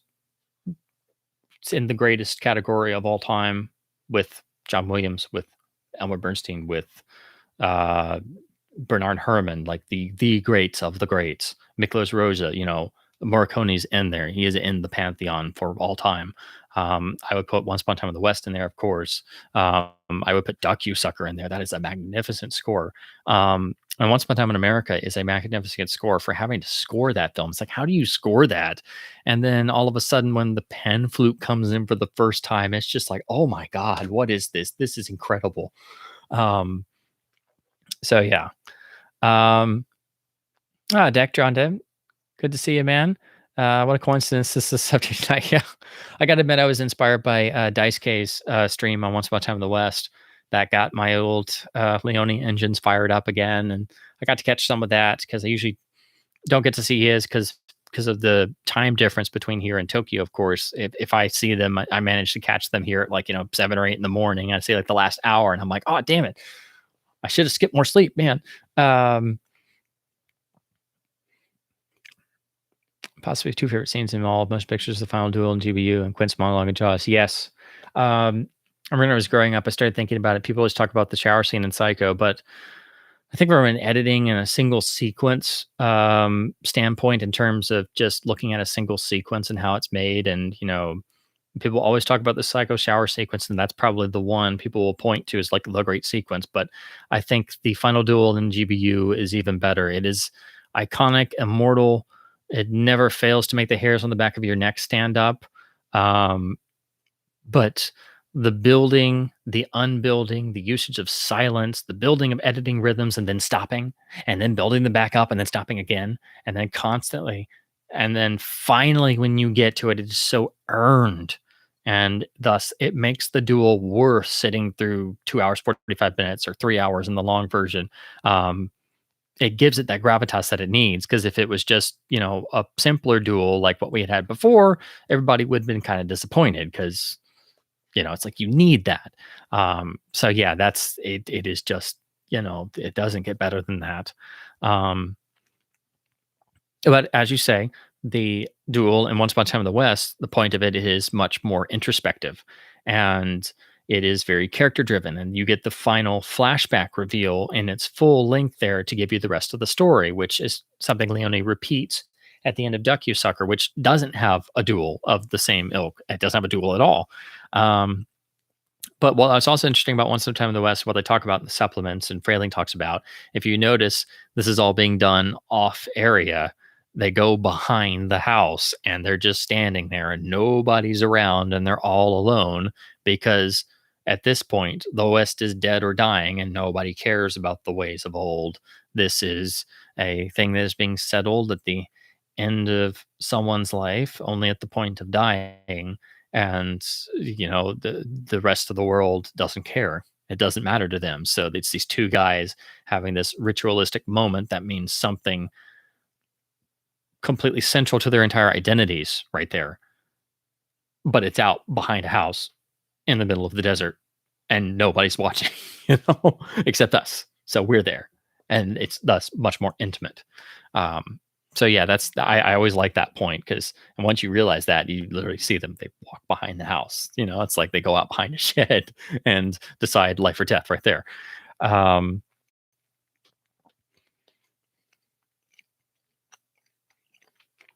Sorry, I decided to chew gum to maybe keep my mouth a little more moist. It didn't really work because I talk too much. Let's see. Sometime in America, yes, absolutely.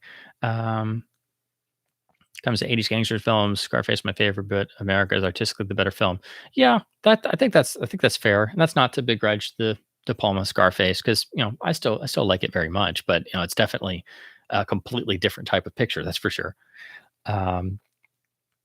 Pete's got all the first MGM DVDs of the Dollars films. Yeah, they're still solid. Good mono tracks, no remixes. A few issues here and there and some non-anamorphic stuff, but they served me well for many, many years, and I still love checking out those transfers every once in a while again. Yeah, there are various okay, talking about Adobe platform to do like basic color correction. Yeah, I've kind of dabbled around with some of that stuff, but again, my experience in that field is very very limited, and I also don't really have hardware near good enough to run stuff. I've got to get upgrades and get a new PC going so I can really start to play around with that stuff. But yeah, it would be definitely baby steps. Like I understand the practice, I understand um, the process, but then actually doing it is something I've not had a lot of firsthand experience with. And I know a lot of fan efforts have come and gone, and it's very much a work in progress. You have to go through multiple versions to try and get something, because none of us are professionals. We're all using what's available to us as consumers and trying to tweak and fix stuff as best we can. So it's obviously limited to what materials we have. I wish that studios would stop with DNR and edge enhancement. Well, funny you should mention that. Paramount's new line of signature collector releases has just started, and their release of To Catch a Thief is like an abominable nightmare. And that was one Hitchcock film that didn't have a lot of problems on the last BT. So yeah, those line of collector Blu-rays have come out. You'll have to look them up, but it looks like the first couple review discs have come in. It looks like they've got a lot of DNR, and To Catch a Thief is a new scan, and it's a VistaVision classic, and it won the Oscar for best cinematography and color. And it's like, my God, what have you done? Um, the color timing looks better in some places and then worse in others. And it's got some blue and teal coming in, and I don't know what's going on. And it looks like they hit it with some DNR, and I'm like, oh my God. And they lost the mono track. And so yeah, stick with your 2012 Blu-ray on that one. But yeah, that's a shame because they were doing so well on their 4K releases at Paramount. So I don't know.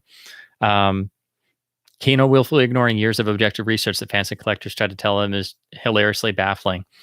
It was until they started insulting people. That's for sure. That was a not fun time. It's like, wow, I'd kill to have your job. I'd do it for free. Like if I could find your office and just walk in, I would do it for you.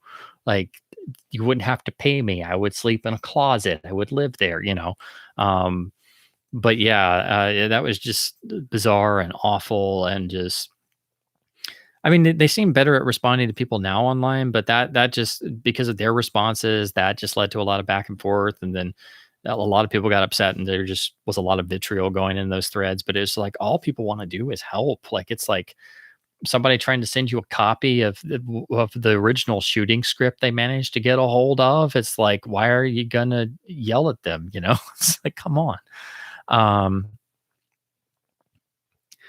Hope the Kino's upcoming Blu-ray of Gotcha will be a well done release. Yeah, that was a surprise. That's one of those low budget B80s films that you catch on cable, and like we watched it as a family, and it kind of became a sort of in joke because it was so goofy in a lot of weird ways. When they announced that, of course, all I could do would be like, "F you, Berlin," which you'll know what I'm talking about if you've seen that film, and the great uh, lead starring days of Anthony Edwards, who is an actor I really like, but outside of being on ER, he didn't really get a lot of great leads and features, but he did get Gotcha, which is just you have to see it. It's 80s cheese and kind of bizarre and sort of like a older teen coming of age movie mixed with a low budget Cold War knockoff thriller that's not very good. And I don't know, but it is a particular blend of weird charming. So yes, it has a moment where Anthony Edwards crosses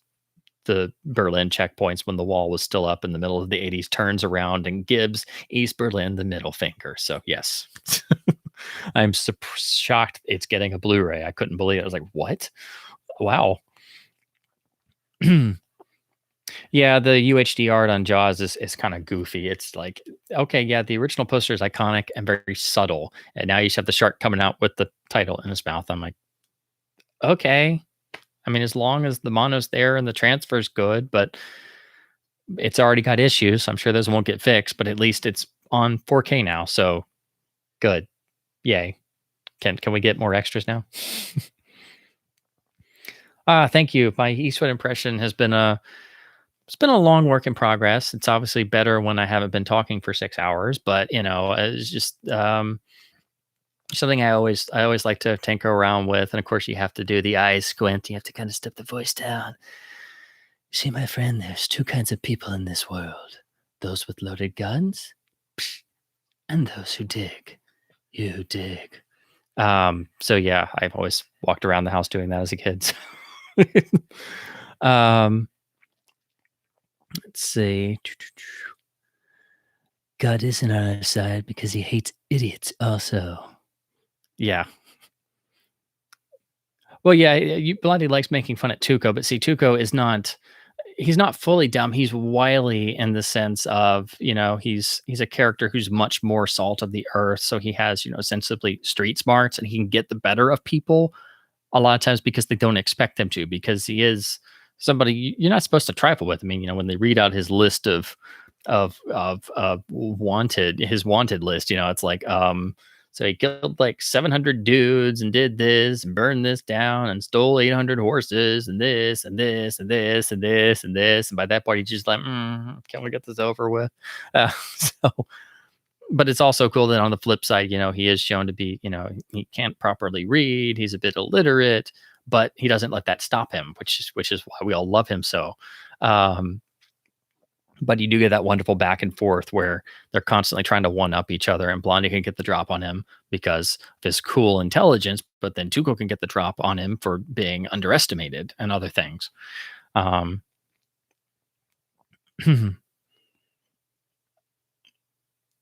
stopped buying discs since the COVID, yeah, since the outbreak. But yeah, exactly. You knock down the unwatched self. That is what I am trying to do. I've bought a couple things on eBay and stuff, but then again, just stuff that I really wanted to get and it's very cheap. And then, I leave it in the garage for a couple days to try and let itself disinfect. But otherwise I'm same here. All the local stores have been closed and will still be closed, and everything else is just, it's like we can survive. We all have way too much, as you can see, way too much. And of course, this is just the DVD section, so it's like I have no space. Let's see. Yeah, it doesn't hurt to play it safe. So yeah. Oh wow, live in Massachusetts is 25 days for movies to cover New Jersey, which is only a 6-hour drive. Wow, that's. I heard about delays, but man, that is a heck of a delay. Yeah, the couple things I've gotten, it's been pretty okay. Obviously, a couple days longer, and again, no worries. I don't want anybody to have to bend over backwards with all this stuff going on. But as long as the mail's still running, something here and there or a couple of used things, and then wipe them off, chuck them in the garage, let them sit a couple days in a nice cool area, then bring them in and let them kind of air out. Just to err on the safe side, common sense type stuff. So can't hurt. you know. Um, doing more reviews on the website. Yeah, I've definitely got to get the blog up and going again. I'm definitely going to start doing a lot of text reviews because it's a lot easier to do that and get a lot cranked out. I definitely want to do a lot of LaserDisc reviews for reviews when I watch a disc, like just to put a little technical blurb to just have something out there, like a little paragraph about transfer audio packaging, because we have the database and we have forums, and that's about it. So I always love seeing the old review sites that they're still like on the Wayback Machine that have like Cinema Laser having their list, or Widescreen Review. If you can dig through the website and see their rankings and see like 5 out of 5 audio, and you're like, oh my gosh, this is awesome. And they have like some have still like 2 sentences about the transfer, and I'm like, oh yes, this is like gold. And their website is a pain to search through the archives. But yeah, I would like to start doing that. But I kind of got frustrated with, because I just had a WordPress site and I would post stuff, and WordPress is designed, for like posting articles. But, when you start trying to post images or create indexes of reviews, it gets really like the layout is not really designed for that. So I need to play around with that. I need to get that up off the ground again. And hopefully I can get it to where it's actually, navigable, because I'd love to start doing that, at least posting a little, postage stamp LD reviews, get like some, basic rankings and stuff. Because otherwise, I'm just in my head. I'm like, oh my god, that disc was great last night. It had like 2 spots of aliasing, and the transfer was like really good, and the contrast was great. And I'm like, who am I going to tell this to? I got to put it down somewhere. Yeah, the grotto scene in GBU. That's it sticks out. It really does. And from what people have been able to figure out, it seems like Sergio himself cut it out after the premiere because even he felt the same way. Um, yes, I'm glad somebody else mentioned the Kino rendering of the GBU extras from the old MGM releases is totally FUBAR. So yes, hold on to your old discs, please. Think wait a long time before GBU gives it another shot on disc. I'd say it'd probably be in the UK first, because Kino is not overseas, and I don't know how long or how complete their purchase of the license was from MGM is, but there's no British Blu-ray out there outside of the official MGM stuff. So Masters of Cinema got DocuSucker, so that's huge. So and they tried to fix the versions. They presented 2 discs, and I'm like, please, please keep going. Can you fix the color on the first 2 of the new ones, the correct audio, and then have GPU with all the versions with the correct mono and the correct color timing and fix that problem. And then Once Upon a Time in the West have all the versions in the correct color and the mono. And then DocuSucker you did, but it could be better, but you did the best you could. And then it's like, gosh, they could do more like that, even if they were, hampered by elements, but just doing the best they could. That would be great. But that would probably be our best bet for the time being. Although Kino did cancel their plans for UHD for the Dollars films, so I don't know if that means they're gonna let the license lapse and somebody else will get to do it because they're doing that big sale of all the titles that are gonna the license is gonna lapse. So yeah, I don't know, but I would say probably our best bet is either Arrow, Indicator, or Eureka. And it seems like Arrow and Eureka have good dealings with MGM. Indicator hasn't really done a lot of MGM titles. They're more Sony Columbia stuff. So that would be my guess. That would be our best bet. And it would probably be Eureka to do it next because they've just done DocuSucker. So they've done one and they actually made efforts to fix it. And I love them forever for that. And I'm so pissed at myself I didn't get the limited box version because I thought, oh, it's just the same disc, because I'm used to the usual treatment. And I'm like, oh no, what was I thinking? Let's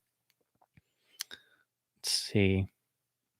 Oh, cool. Pete got the SCE 2-disc DVD of Once Upon a Time in the West for a birthday present. Oh, that's fantastic. Yeah. Cherish it. Cherish it indeed. Yes.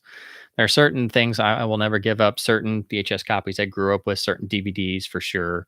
There have been some that I kind of gave away or passed on and really regret it because I had a lot of memories of those. And now I'm like, doggone it. I want them back, dang it. Favorite version of the West, classic Western, stylish spaghetti Western, or gritty revisionist Western, such as Pegpaw. All of them. I can't pick one. Like they're all meaningful and super important. So I gotta say all of them. Oh, Pete saw Fonda first and Once Upon a Time in the West, so impressions were totally different. Yes. Yeah, that would be very hard to go from Once Upon a Time in the West to Young Mr. Lincoln. You would be that would be like the inverse. It'd be the same switcheroo, but you'd be like, oh my God, that's the same guy.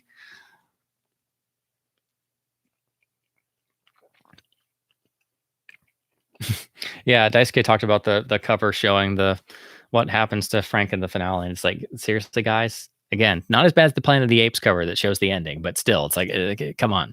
Once you look at it, it's kind of obvious. But they weren't thinking about that. It was on the DVD disc 1, but it's kind of obscured because of the printing. But then it's right there on the cover of the Blu-ray. But again, at least it's kind of dark and a little obscured.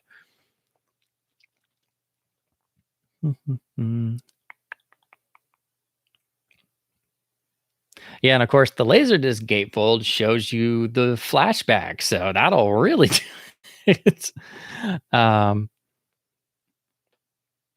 my gosh. Somebody Wolf took a break for a bit of breakfast. Yeah, this shows you the time difference. Yeah, it's super late here, but again, thank goodness I started a little early.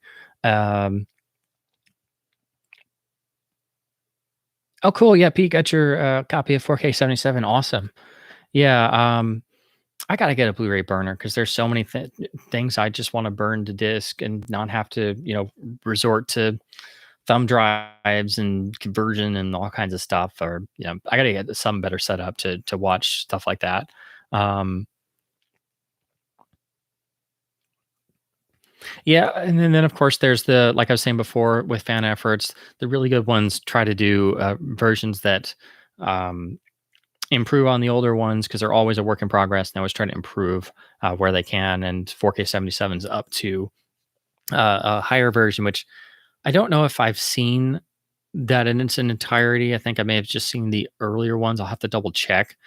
Um, but yeah, it's just astonishing what they've been able to achieve. It's just astonishing. Um, Wolf says new release of Ducky Sucker is the first time I've seen the film. Just getting used to it. Really, that's perfectly fine. You come to it whenever you can. Like I said, I didn't get to see it till 2007 on the DVD, and then that had issues. And then I got into learning more about the film because I was obsessed with it.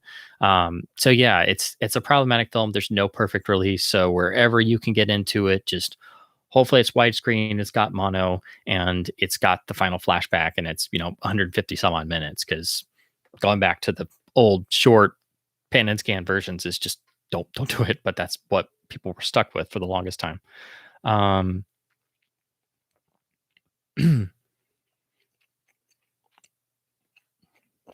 um, I don't know about various versions, Pete, that people may have pressed to disc. I do know they've been working on different versions of 77 and 83. I need to go back and like really look at the finite, uh, you know, um, notes on each to make sure I'm fully up to speed on all of them.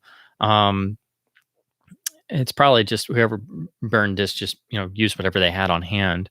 Um, Monomix on 77 sounds slightly weird. Had a noise reduced feel going on. Is it the same model as on these specialized? As far as I know, it should be because they all stem from the Monomix restoration that was done by one of our original trilogy members back years and years ago. And I think there may have been some attempts since then to maybe clean it up some or improve where people could. But again, I'm not for sure.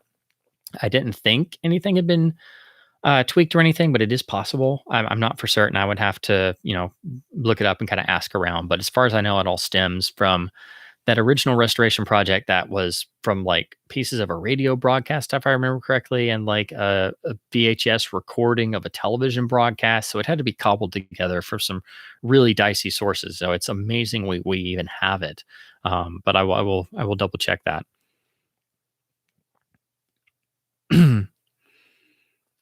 Stereo mix on 77 encoded standard DTS because of the bitrate of a lossless track.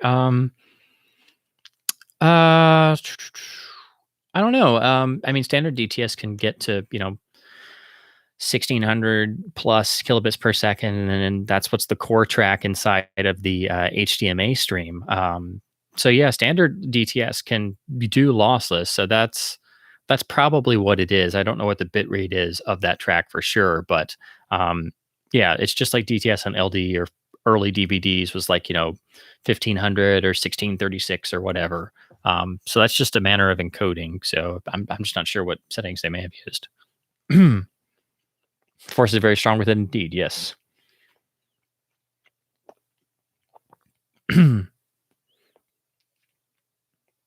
Oh, Dex says maybe the new version uses the mono from the 16 mil optical print. Oh, okay. Um, yeah, usually I do still love the Pogo Grande, which is the grindhouse transfer of a beat up 16 millimeter print that has the mono, and that one it's really rough, but it's beautiful in its own way, and that was really amazing because that was one of the site members who did that years and years ago, and it was a standard def scan. It's really really old and outdated compared to what we have now, but I still have great fondness for that because it was one of those real watershed moments for me. But yeah, that one, it's got lots of damage and warbling and all kinds of stuff. But if you want the real, real rough experience, you can look at that. Um,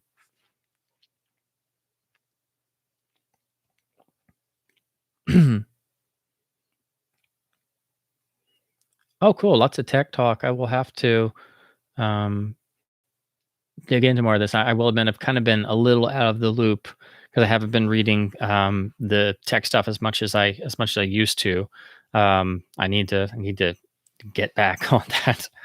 Um, okay, so it was from a 16 mil source. Okay, that makes sense then. Why you might notice some differences compared to the older restoration we had. So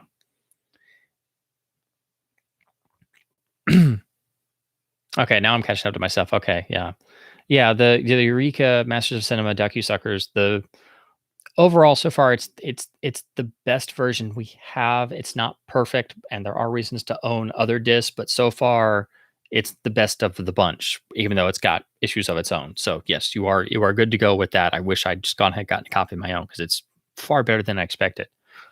Um, oh, don't worry. That's what our chat is for, Pete. Always time to discuss Star Wars versions and audio mixes. Um, uh, favorite Leone film. If push came to shove and I had to pick just one, I kind of talked about it before. It would probably be for a few dollars more because it has a bit of everything, in terms of style and tone and everything. But again, that would be like a knee jerk thing. I love them all dearly, so I can't really choose just one. But if I had to, it would probably be that one. And I also kind of lean to that because I had several years where I just watched the Dollars films over and over and over again, and then finally got to start seeing the other ones. So I have a little bit more attachment to those. Um, oh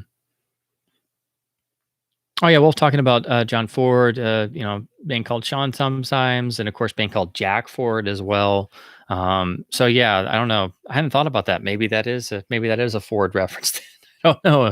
In Ducky Sucker, that's a fun fan theory. I will have to think about that some more. That's a pretty good one. Um, okay, some Quick and the Dead talk. Yeah, I guess there are some similarities here and there. I haven't watched that in a while. Need to look at that again. Oh, I think I jumped down a little. Think I'm getting closer to the end, thankfully. Um, oh gosh, Wolf has listened to the Shiko commentary for Once Upon a Time in America. Too late to warn me now. Yes.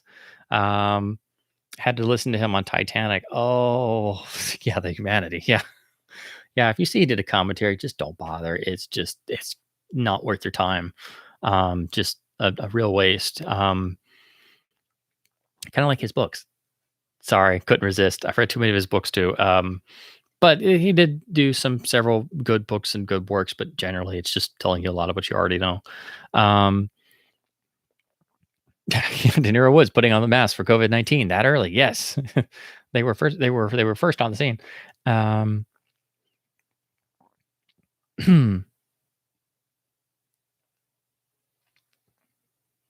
yeah, Pete talking about the smile at the end of America. That's something I believe they talk about on one of the DVD extras, and that the writer was asked to explain it by the audience member. And then they're like, "No, don't tell me. You're going to spoil it." And I totally agree. Yes. Oh, cool. Wolf's got Virginia City on the watch pile. Absolutely. If you've not seen it before, you're in for a real treat. It's a real gem. It's one of the underrated, and it's a great western. It's a phenomenal film, and practically nobody knows about it. It's a 4-star black and white Errol Flynn western directed by Mike Curtiz, with set in the Civil War. So trust me, you will love it. Um, that's also in my top 50 some odd westerns ever, top 30 probably. It's fantastic. It's better than Dodge City in every way, which had a lot more money in Technicolor. Um, yeah, I agree, Pete. Yeah, for the most part, Italian cinema has a great um, visual sense. Yes.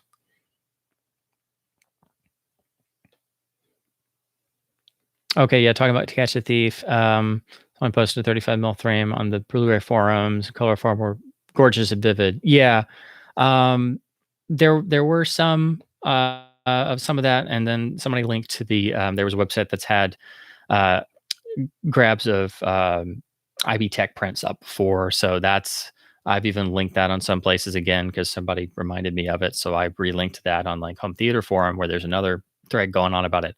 And over on the home theater forum, somebody posted pictures of their dye transfer print, and that looks kind of different, and that looks really vivid. So, but to catch thief is kind of weird.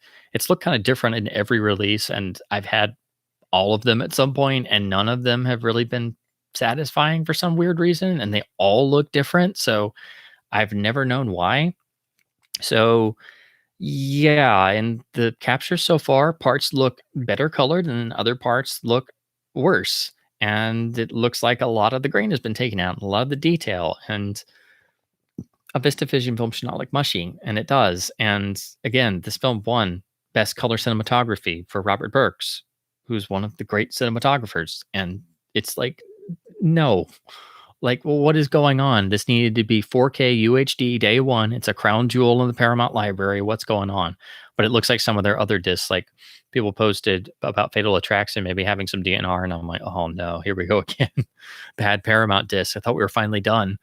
And yeah, with especially my big fear with the COVID situation is the push to everybody being at home, and then the switching to streaming services already being a concern of the studios, and then cutting out the theatrical arm with the theaters being closed. It's unfortunately going to probably push a lot of people to try and push streaming a lot harder. So we're in an uncertain time for physical media and for theatrical distribution, that's for sure. So there's no telling what's going to happen in the next 6 months, year and a half. So we are in uncharted waters, that's for sure.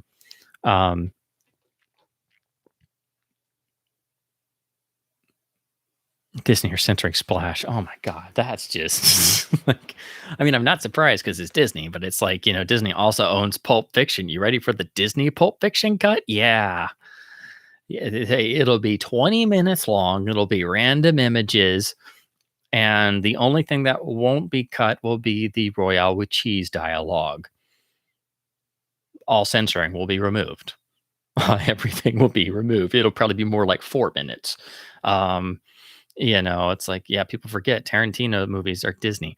And now those are going out of print because stuff is being pulled, and Lionsgate isn't doing Miramax stuff anymore. So, but yeah, I guess because Splash is getting put on the service and it's Disney Plus, and it'll be there for families. So they got to make sure everything is out. And I guess that all stems from the random person who happened to be frame stepping and somehow found the nude woman in the window and the rescuers on LaserDisc and got it recalled on tape and LaserDisc, and that made them like extra crazy to look for anything.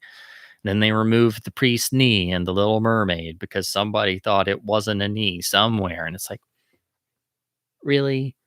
Or the clouds in the Lion King, or the line in the Song of Aladdin being too offensive, or the line that people thought was offensive, but they just misheard it. Well, they changed that too, and all kinds of stuff. It just does not end, and they don't say anything, and then you find out later. And then they changed Dumbo recently for the streaming service, and it's like, guys, come on! It's like, even on a business standpoint, stop spending money doing this.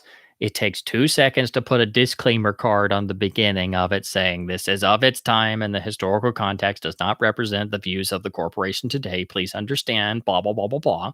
Like they did for a long while on DVD and still do every once in a while when they actually release something without changing it.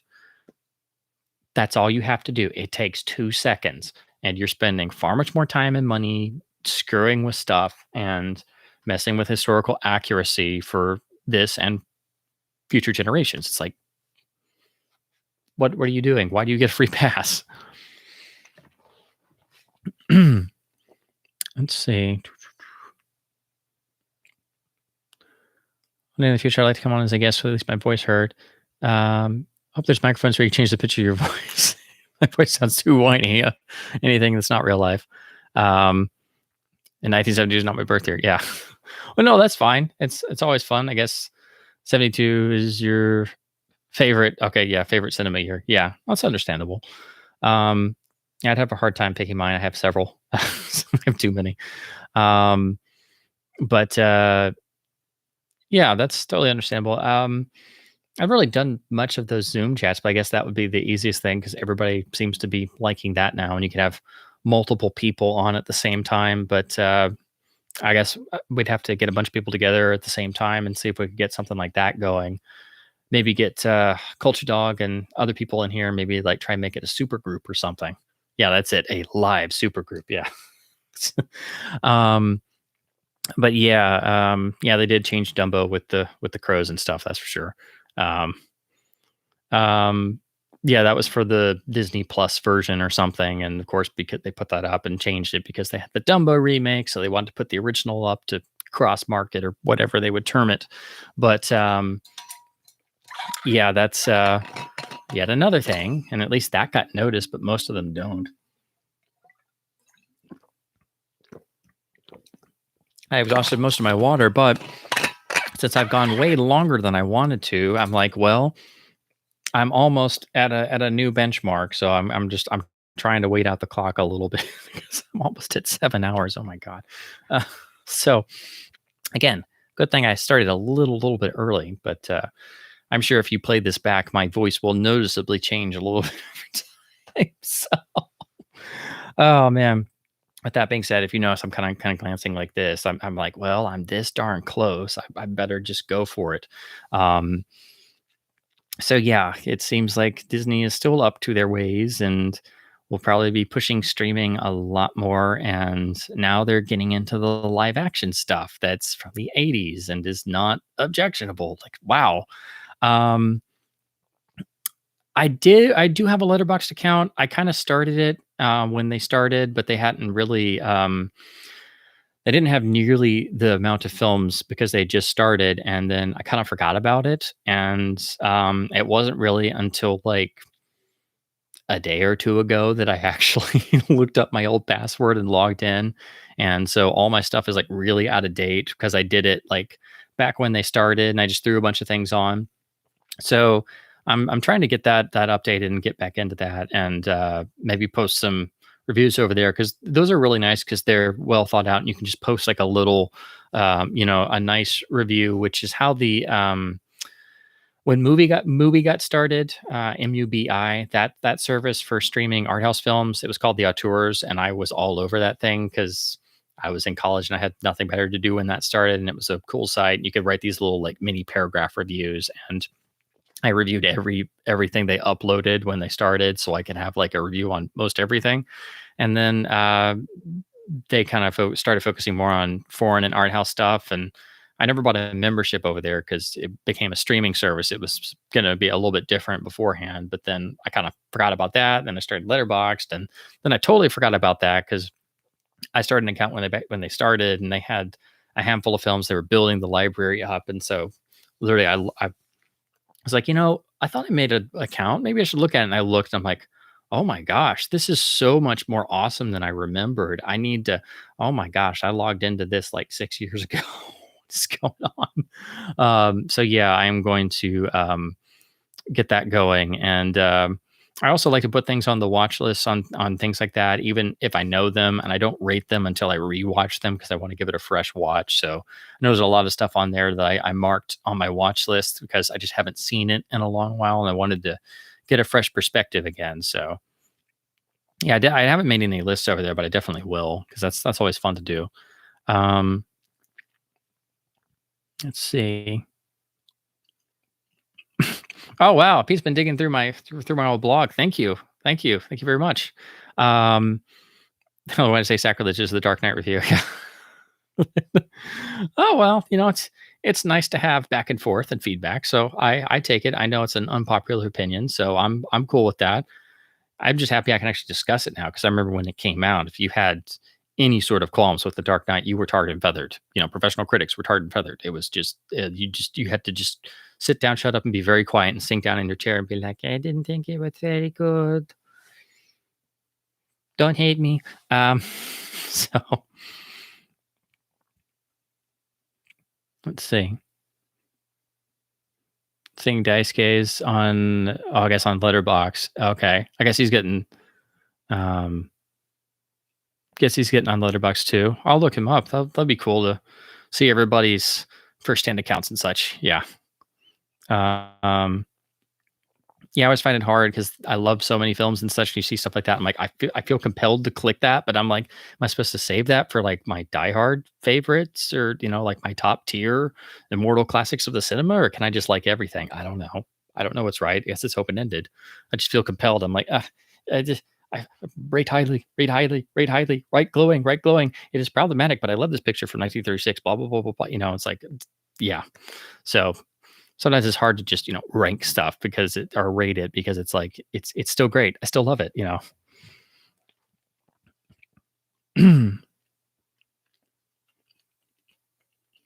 Let's see.